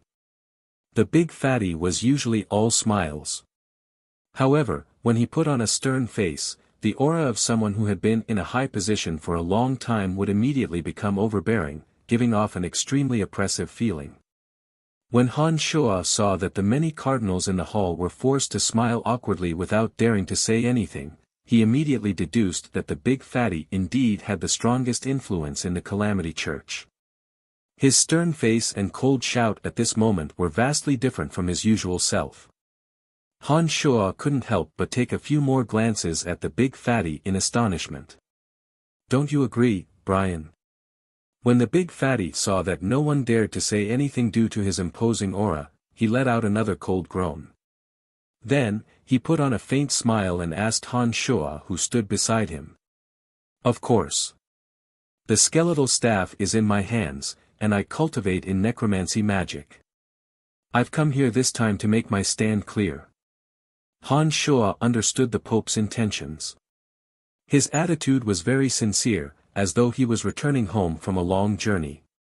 He even sighed endlessly after finishing his speech. How shameless! The many elders all had the same thought. They were all wily old foxes. How could they not see the true indifference beneath Han Shuo's sincere attitude? That's right. Brian is naturally one of us. There's no need to doubt him. The big fatty was all smiles again, as though the person with the stern face just now wasn't him at all. I can't see any sincerity in his words. Perhaps he covets the influence of our church on profound continent. Who knows what he's up to in coming here? Humph, the skeletal staff is a sacred relic of the church. For it to fall into the hands of such a junior will only bring shame to the skeletal staff. I think it's better to have him hand over the skeletal staff and slowly test if he's truly working for the church. Kiranlo was determined to make life difficult for Han Shuo. When he saw that no one else dared to say anything under the pressure of the Pope, he had no choice but to step out and stop Kiranlo himself. The face of the Pope of the Calamity Church darkened as soon as he heard those words. He was truly enraged. He sized Kiranlo up with cold eyes, as though contemplating whether he should shed all pretenses of cordiality and disrespect his elders. The big fatty was well aware of what the Pope was thinking. At the end of the day, all he wanted was Han Shuo's skeletal staff. He believed that it was all thanks to the skeletal staff that Han Shuo could attain such terrifying strength in the short span of a decade or so. Kiranlo was able to spread plagues across the entire continent. He was a madman to begin with. On top of that, the temptation of the skeletal staff was just too great. There was no way he could stop his heart of greed from gushing out. "Old thing, are you done yet?" Han Shuo impatiently shouted before the Pope of the Calamity Church could even open his mouth. Given Han Shuo's current strength, a mere base god was nothing in his eyes. The reason why he was willing to cooperate with the Pope was because Han Shuo was interested in the evil god of the church. However, Han Shuo was indeed fed up with the fact that a base god was being noisy in front of him time and time again. How dare you disrespect your elders? In the church, which has a strict hierarchy, one must show basic respect to the elders. If you don't even know this, how can you be considered a member of the church? Kiranlo sneered as though he had caught Han Shuo's weakness. Who do you think you are? A sinner who almost consigned the church to eternal damnation because of a single wrong decision is worthy of my respect? You think you're worthy? Han Shuo looked at Kiranlo with cold eyes. He didn't care about the Pope's reputation at all and maliciously exposed his past. Chapter 634. You, how dare you say that about me? Kiranlo's entire body was trembling. His face was ashen as he pointed at Han Shuo and roared like a berserk ghoul. This matter was a sore point for Kiranlo. Because of his identity, no one dared to mention it to his face. Han Shuo's merciless words were said in front of so many elders. Given Kiranlo's craziness, it would be strange if he didn't fly into a rage. How could Han Shuo be afraid of him? Hee, what's wrong? Are you angry from embarrassment? Serves you right. Han Shuo sneered. He turned a blind eye to Karanlo's roar and continued to speak sarcastically. If it weren't for your mistake back then, the church wouldn't have had to hide from the public for hundreds of years and become a target of scorn by everyone. With your intelligence, you will only bring disaster to the church if you stay. If I were you, I would be too ashamed to show my face in public no matter what. You. Karanlo pointed at Han Shuo. He was so infuriated by Han Shuo's words that he couldn't even speak. I don't like people pointing at me. Why don't you try pointing at me again? Han Shuo shot a glance at the Pope of the Calamity Church. Seeing that the Pope did not open his mouth to stop Karanlo, Han Shuo understood that the Pope wanted to use Han Shuo to humiliate Karanlo. This made Han Shuo even more fearless. Junior, are you being too arrogant? Karanlo was flustered and exasperated. However, because he was wary of Han Shuo, he held back and did not dare to attack. Han Shuo narrowed his eyes, let out a cold shout, and shot towards Karanlo with a whoosh. His avatar of destruction suddenly unfolded the domain of divinity. In a split second, the entire Cardinal's Hall turned into a terrifying zone where the edict of destruction was in chaos. The elements that were originally everywhere suddenly vanished. These cardinals of the Calamity Church who cultivated in all kinds of elemental energies suddenly found themselves in a vacuum zone. They could no longer sense the familiar elemental energies. All of them panicked and looked at Han Shuo who stood in the middle of the crowd. At this moment, Han Shuo was already standing in front of Karanlo. His fan-sized hand was clasped around Karanlo's neck. Han Shuo lifted Karanlo high into the air and stared coldly at the struggling Karanlo. The moment they disagreed, they immediately attacked, not caring about the occasion at all. This kind of straightforward style caused everyone to feel a chill in their hearts. They were all intimidated. Karanlo's face was flushed red like a clown. His bamboo-like legs were kicking in vain, while his hands were desperately holding onto Han Shuo's wrists, trying to free himself from this humiliating position. He cut an extremely sorry figure. However, he only possessed base god strength. After Han Shuo unfolded his domain of divinity, he could not use any elemental energy to attack Han Shuo. Without the elemental energy of death that he relied on to survive, he could only rely on the brute strength of his arms and legs to contend against Han Shuo's 9 changes realm physical body. He was like a mantis trying to stop a chariot. Even after exerting all of his strength, he still could not break free from Han Shuo's grip. Suspended in midair, breathing became more and more strenuous. His face was so red that it looked as though he was smeared with blood. Karanlo, the Grand Elder who had been revered by everyone in the Calamity Church for centuries, was being lifted into the air by Han Shuo by the neck. He was struggling like a clown without the slightest strength to resist. This scene scared the other cardinals who were on good terms with Karanlo and intended to rescue him from his predicament. Their eyes flickered with uncertainty. They did not dare to look at Karanlo, who looked as though he could choke to death at any moment. They lowered their heads timidly. In an instant, all elemental energy was rendered useless. This bizarre scene caused everyone to panic. Each and every one of them was stupefied as they stared at Han Shuo who was coldly grabbing Karanlo. They felt their lips go dry and chills run down their backs. They felt as though their lives would be in danger at any moment. "I have the capital to be arrogant," said Han Shuo arrogantly as he stared at Karanlo. This was also a reminder to everyone in the hall that they had better behave themselves. The high-ranking members of the Calamity Church wore terrified expressions and were at a loss of what to do.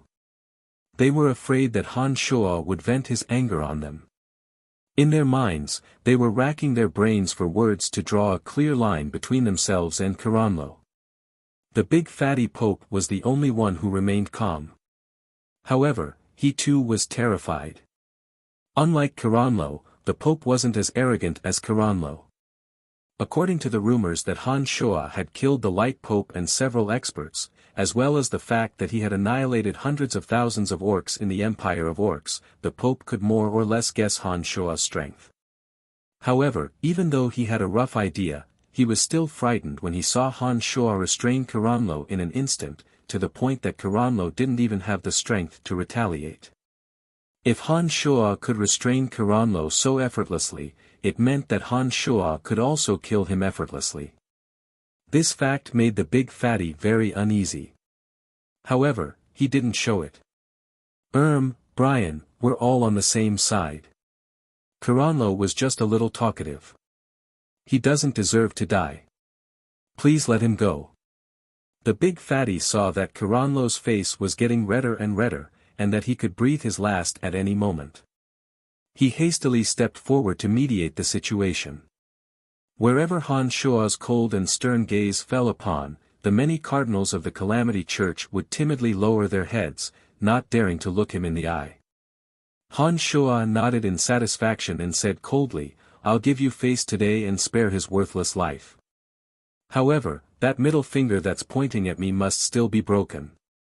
Upon finishing those words, Caranlo's middle finger that was pointing at Han Shuo emitted a crisp snapping sound. Han Shuo casually tossed Caranlo into the air and fiercely slammed into the hard wall. Shortly after, Caranlo, who was finally able to breathe, let out a muffled groan, clutched his broken middle finger, and let out a blood-curdling screech.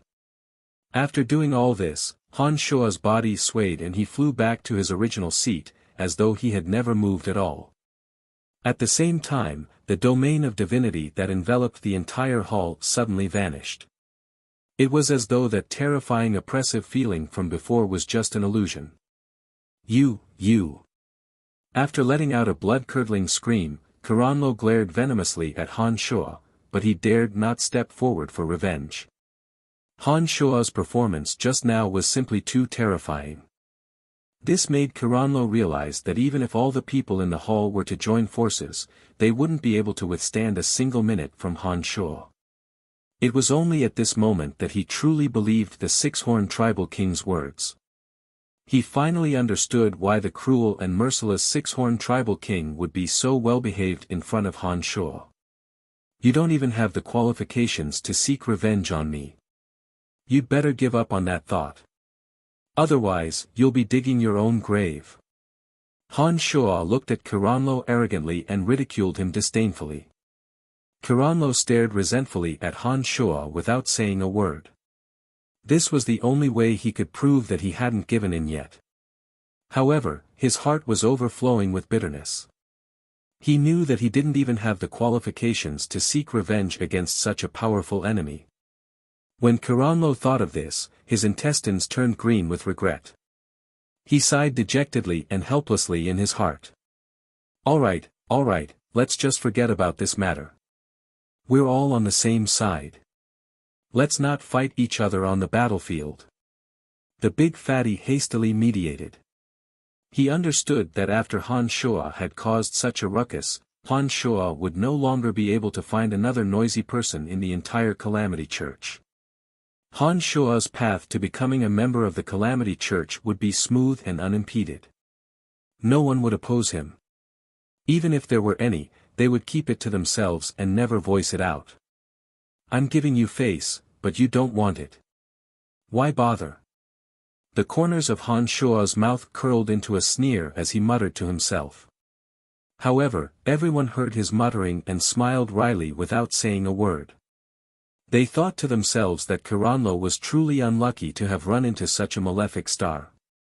Sure enough, Han Shuo did not encounter any more resistance in the remaining matters.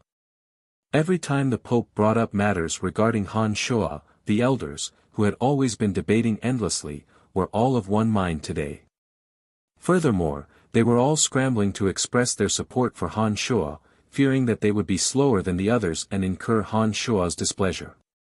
The big fatty watched all of this and couldn't help but sigh with emotion. For so many years, every time he brought up a matter, those elders would always express their stance. Each of them would argue until their faces were red with anger. The only thing lacking was a fight on the spot. It was as chaotic as one could imagine. Who knew that the moment Han Shuo arrived, those elders would suddenly become one? Not only did they have the same stance, but they also expressed their stance faster than the other. Sure enough, brute force is sometimes the best weapon to settle all disputes. The Pope of the Calamity Church inwardly made up his mind. Despite his young age, Han Shuo had smoothly become an honorary elder of the Calamity Church and gained a position within the Calamity Church. All the Calamity Church's operations in Lancelot Empire and Bretel City could be handled by Han Shuo on his own. The Pope had also handed Han Shuo the information on all the members of the Calamity Church over there, as well as the distribution map of their forces. Wolf and Bert Zeely, the two members of the Calamity Church who were originally in charge of Lancelot Empire, had also become Han Shuo's direct subordinates. They would only listen to Han Shuo's orders. Apart from that, the big fatty had also informed Han Shuo of all the secret agreements between the Calamity Church and the various countries on Profound Continent, as well as the communication and transfer methods of their strongholds between countries, giving Han Shuo the authority to utilize this power. After assigning some miscellaneous matters, the big fatty brought up the main point of this meeting to Han Shuo: the altar would be opened in 5 days to worship the evil god they worshipped. At that time, Han Shuo must be present. The opening of the altar required some offerings and an appropriate timing. All of these were very particular. The Calamity Church had 5 days to prepare, and Han Shuo could also take a break. When the meeting concluded, the cardinals hastily walked out of the hall in fear and trepidation. It was only when they were far away from Han Shuo that they heaved a sigh of relief. Kiranlo was one of them. However, that six-horned tribal king of the soul race had been indifferent all this time. Before leaving, he even took a glance at Han Shuo. It seemed that he was rather resentful about the energy stones. When only the big fatty Pope and Han Shuo were left in the hall, the big fatty suddenly burst into laughter. The fat on his face jiggled as he said in a straightforward manner, "Brian, you're really something. I've never seen that expression on Kiranlo's face in all these years. How amusing." It was obvious that he was in a very good mood. Chapter 635. Inside the Cardinal's Hall, the plump Pope of the Calamity Church very sincerely consulted Han Shuo on some questions regarding the Edict of Destruction. Previously, he only knew that Han Shuo cultivated in necromancy magic and a peculiar martial technique, but he didn't know that Han Shuo had such high attainments in the Edict of Destruction. This time, Han Shuo deployed his domain of divinity of destruction in the Cardinal's Hall. The chaotic energy of destruction in the entire Cardinal's Hall had distorted the flow of normal elemental energies in space, rendering all the elders in the Cardinal's Hall powerless to borrow elemental energies. They were like lambs waiting to be slaughtered. While the plump Pope was in awe of Han Shuo, he also saw the hope of making a breakthrough in his strength. Han Shuo's avatar was a low god of destruction. His understanding of the Edict of Destruction was much deeper than the Pope's. The gap between base god and low god was an insurmountable chasm. After exchanging a few words with Han Shuo, the plump Pope immediately felt enlightened on some of his problems. This made him treat Han Shuo with even more respect. "Don't worry. I have no interest in the Calamity Church. I'm not going to be like that old fart Kiranlo and criticize your actions. I'm here to communicate with the beings above me, not to seize the power in your hands." Han Shuo instructed Kiranlo for a while. After thinking for a moment, he took advantage of the fact that there was no one around and expressed his stance. "I know that you are different from Kiranlo. You have an unparalleled reputation in Lancelot Empire, but you have never had the intention to lay your hands on the throne. From this point alone, it can be seen that you are different from Kiranlo. Therefore, I am very reassured about you." The plump Pope solemnly expressed his stance when Han Shuo brought up this matter. It appeared that he had long analyzed Han Shuo's character. I'm a lazy person. I can't be bothered to manage all those messy affairs," Han Shuo shrugged and replied with a faint smile. The two did not continue the conversation. When the plump Pope saw that Han Shoa had expressed that he wouldn't fight for power with him, he suddenly relaxed. From Han Shoa's tone and attitude, he could tell that Han Shoa wasn't lying, unlike Kiranlo who didn't mean what he said. The fat man put down his thoughts and sent Han Shoa out of the Doyen Hall with a smile on his face. There were still a few days before the ceremony to worship the evil god would begin. During these few days, Han Shoa stayed in the room that the Calamity Church had prepared for him, constantly dealing with the fawning of the cardinals. It was extremely annoying. It was also because Han Shoa's performance in the Doyen Hall was too shocking. Those Doyens were all experienced people, so they naturally wanted to build a good relationship with Han Shoa as soon as possible, lest they accidentally offend Han Shoa and be killed by him. For the next few days, those Doyens brought their subordinates with rare treasures that they had plundered over the years to pay their respects to Han Shoa. Each of them was more humble than the last, and each was more amiable than the last. As a result, Wolf and Bert Zili, who had become Han Shoa's direct subordinates, also experienced a rise in status and identity. Now, wherever the two of them went, the people they met would wear expressions of envy and reverence. Even those bigwigs who didn't like them in the past suddenly became cordial, causing them to feel overwhelmed by the favor. Bert, now do you know how wise my decision was back then? Wolf had a complacent look on his face as he looked at the gifts piled up like a mountain on the table. He was extremely proud of his unique foresight. Because he was extremely annoyed and these gifts were useless, Han Shoa handed over the task of tidying up the gifts to Wolf and Bert Zili. He also made it clear that if the two of them had something they liked, they could keep it for themselves without reporting to him. You fella, only your foresight is accurate. But this decision of following his lordship is the best decision you've ever made in your entire life. Bert Zili said with a smile. His eyes narrowed into slits as he recalled that he had just obtained a top-grade summoning magic ring from these gifts. Wolf let out a mischievous laugh and said in a low voice, I heard that his lordship Brian nearly killed Great Elder Kiranlo in the Senate. That old fart has always been high and mighty, interfering with the internal affairs of the church. I didn't expect that such a day would come. Really? Bert Zili cried out in surprise and hurriedly asked, the Great Elder has great influence in the church and his own strength is extremely terrifying. Didn't he retaliate? Would he dare? It's not like you don't know how ruthless his lordship is. After a pause, Wolf sneered and said, I heard that the Great Elder didn't even have the strength to resist his lordship. He was restrained in an instant and couldn't move at all. If it wasn't for His Holiness the Pope personally pleading for leniency, his lordship Brian might have already killed that old fart. Even so, one of his fingers was broken. His lordship said that he was going to teach him a lesson. His lordship has such strength at such a young age and such a decisive way of doing things. His future is truly boundless.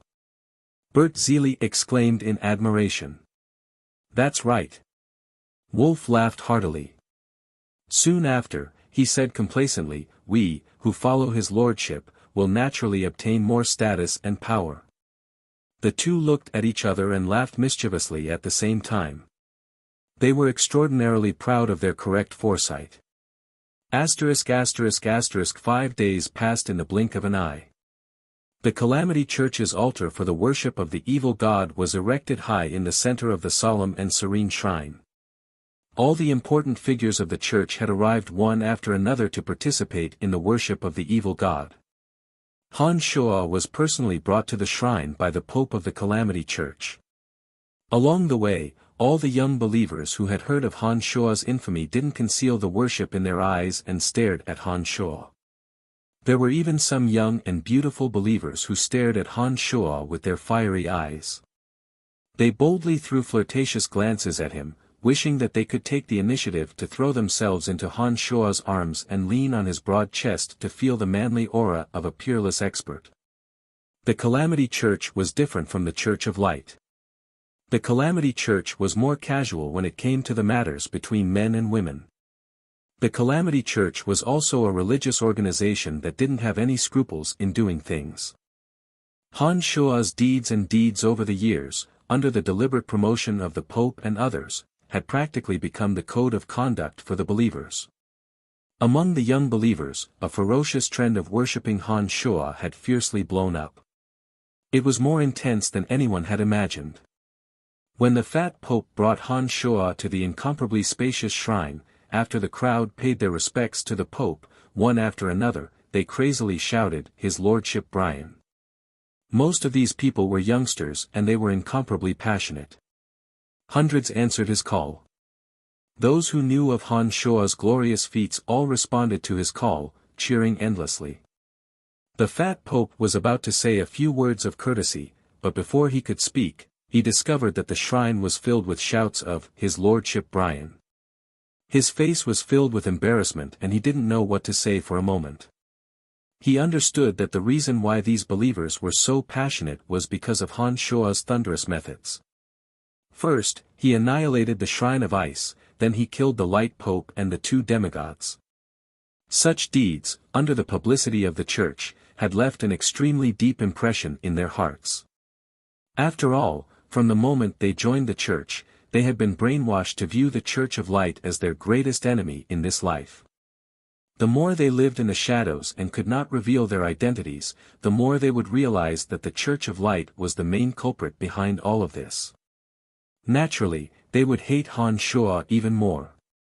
It went without saying what Han Shua's annihilation of the three leaders of the Church of Light meant to them. Amidst the noisy cheers, the awkward-looking Pope of the Calamity Church forced a smile and said to Han Shua, "I didn't expect that you would be so popular. You'd better say a few words to quell their enthusiasm." Han Shua was also very embarrassed.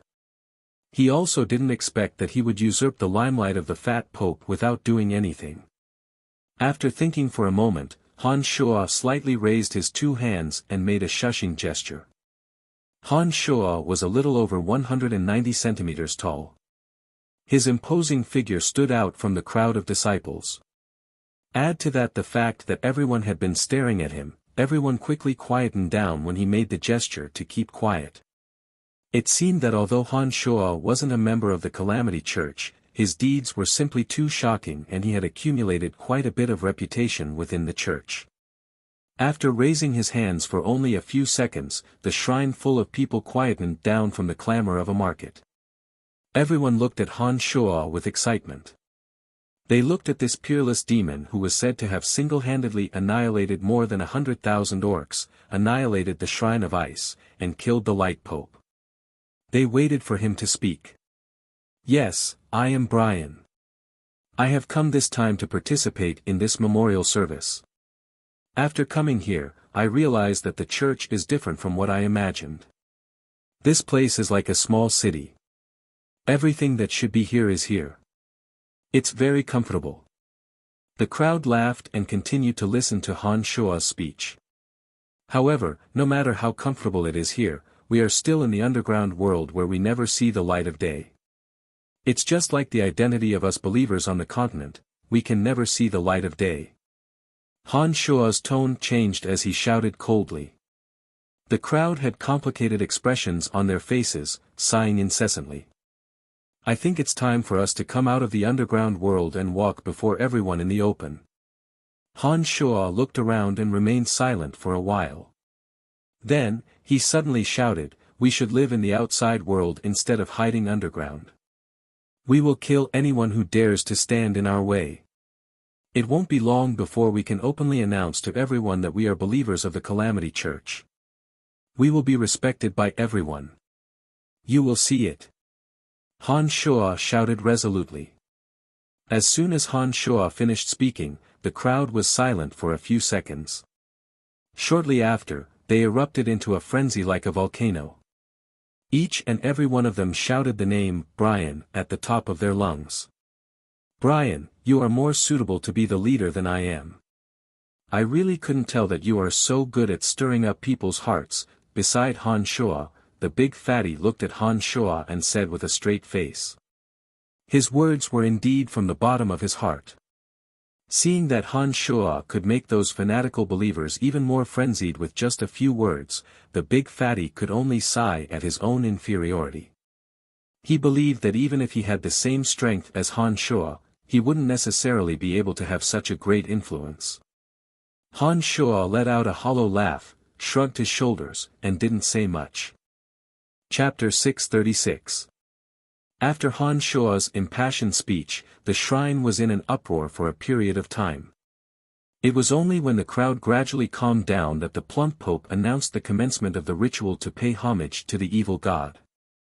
Some living magical beasts were killed on the altar. Scarlet blood flowed into the blood pool at the center of the altar. All the cardinals of the Calamity Church respectfully kowtowed and silently chanted in the ancient language. Seeing that even the Pope had kowtowed, Han Shuo swept a glance at them. He bent his legs slightly and squatted down, but he did not kneel. At such a solemn moment, everyone was silently chanting according to the ritual. No one noticed Han Shuo's disrespect towards the god. Han Shuo coldly gazed at the altar at the center and observed the patterns on the magical matrix. As a low god, this kind of altar used to summon the evil god wasn't too different from the one Han Shuo had set up.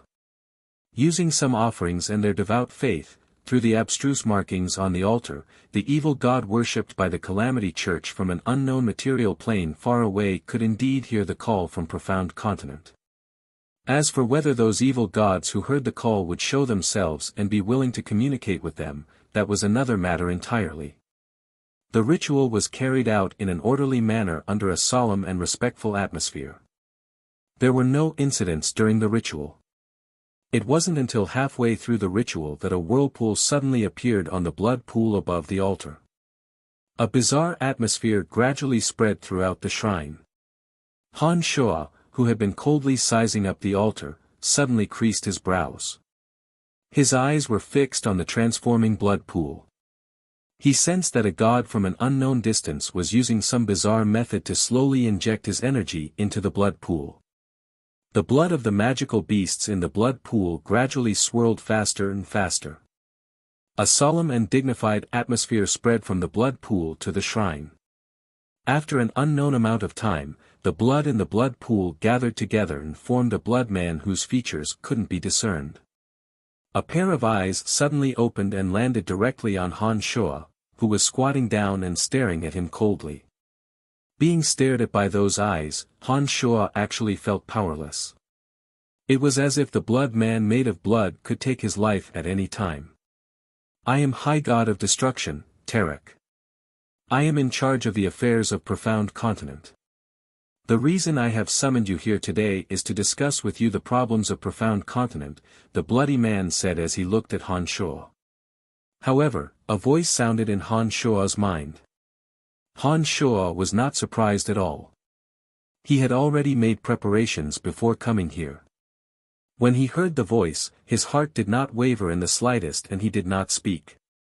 On a low-level material plane like the Profound Continent, it is very impressive that you could cultivate to low god realm. You cultivate in the energy of death and destruction. From the very beginning, you were destined to be on our side, the voice continued. You have offended the Shrine of Ice and the Church of Light. You have alarmed their higher-ups. They will not allow a god like you to exist on a low-level material plane like the Profound Continent. We can protect you and show you a new path. What do I need to do? Han Shuo, who had been silent all this time, finally opened his mouth and asked. Join us. Do some things on Profound Continent. We need you, and you need us. The bloody man said indifferently. Do you want me to increase the influence of the Calamity Church on Profound Continent to the greatest extent possible, so that all living beings on Profound Continent will worship you? Han Shuo asked. No. To Han Shuo's surprise, the voice said, if it is just for the power of faith to unify this continent, I won't make a personal appearance. A mere low-level material plane is not worth my effort. In addition, if you join us, you will become one of us. All the power of faith of all living beings on Profound Continent will be yours. Han Shuo was taken aback when he heard those words. He asked, if not for the power of faith of Profound Continent, then what is it for? What can I help you with? The population on Profound Continent is sparse. The power of faith isn't worth our fanfare at all. The reason why I called you here is to discuss something else with you. It's about the bottommost layer of the Profound Continent's underground world. The bottommost layer of the underground world. Han Shuo was startled yet again.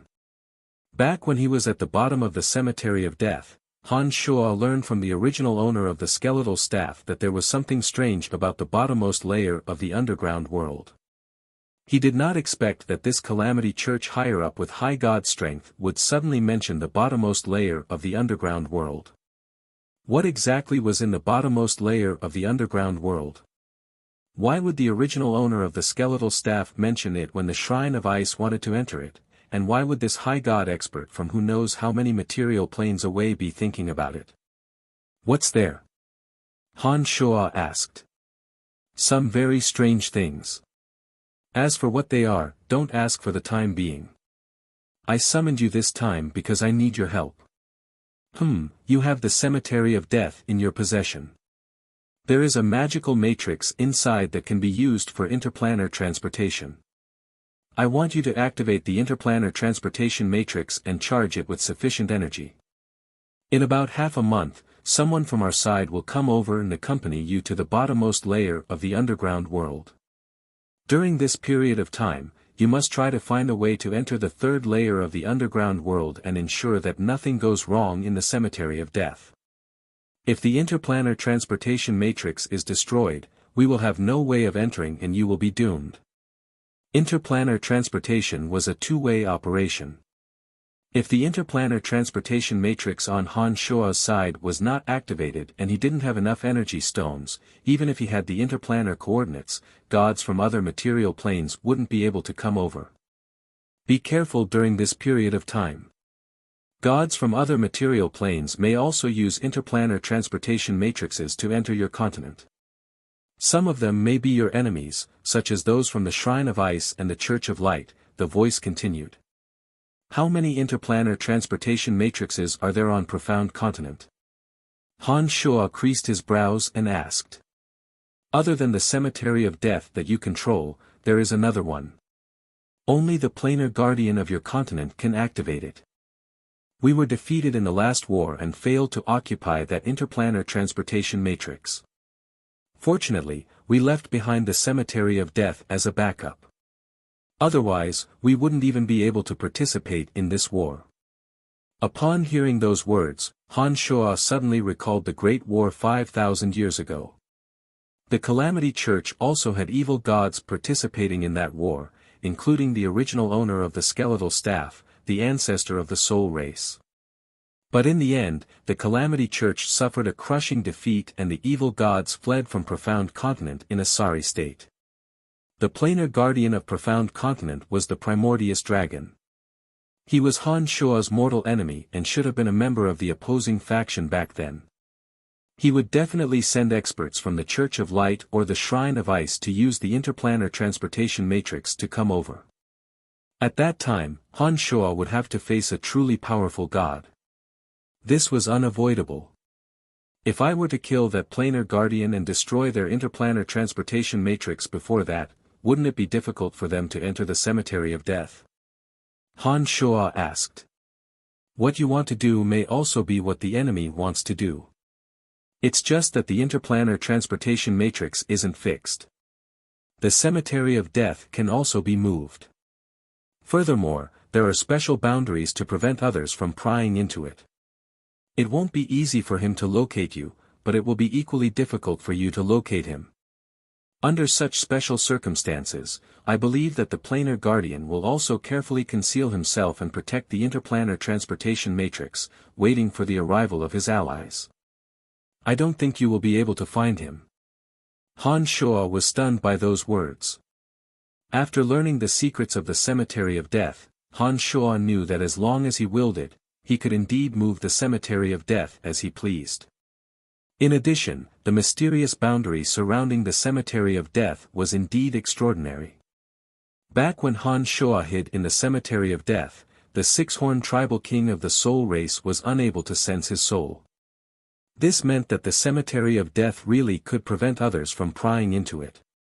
Come to think of it, ever since Han Shuo returned to Profound Continent, carried out a bloodbath in Dragon Valley, and went on a killing spree all over Profound Continent, the Primordius Dragon had yet to find him. It appeared that it was just as the Primordius Dragon said, that it was temporarily hiding in an area where no one could pry into it, cautiously awaiting the arrival of its allies. Alright, as the energy of the offering is limited, this is all I can tell you. Remember, helping us at this time is the same as helping yourself. You have no other choice. As long as you handle the matters on Profound Continent well, I will not mistreat you. The voice of the bloody man in Han Shuo's mind gradually weakened. The rapidly spinning vortex in the blood pool also slowed down bit by bit.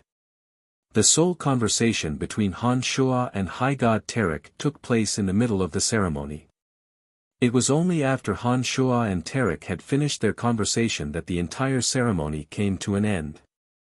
Inside the shrine, all the believers of the Calamity Church were still devoutly maintaining their posture of worship, praying in their hearts. But Han Shuo's heart was in turmoil. Through Tarek's words, Han Shuo knew that there must be some enormous secrets hidden in the layers of the underground world.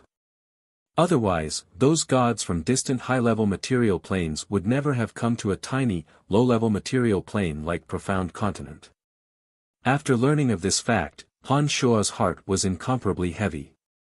At present, Han Shuo only had the Primordius Dragon as his adversary on Profound Continent.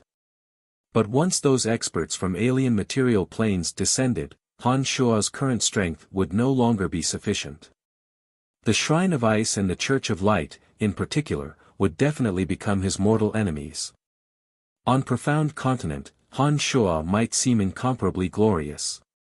However, if he couldn't handle the upcoming matters, not only him, but all his loved ones in Lancelot Empire would have to pay an unimaginable price.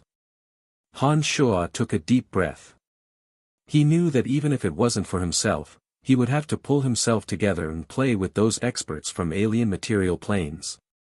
This was a crisis, but wasn't it also an opportunity? Han Shuo thought resolutely to himself. Demonic cultivators always distinguished themselves in the midst of cruel slaughter, and this time was no exception. You're tuning in to the Han Lee's Wuxia Adventures YouTube channel. We're so grateful for your support, and don't forget to subscribe to join us on this incredible journey through captivating stories. Your generosity through donations truly makes a world of difference, as it's the primary source of revenue that allows me to expand and enhance this channel for you. Thank you from the bottom of my heart for being a part of this adventure.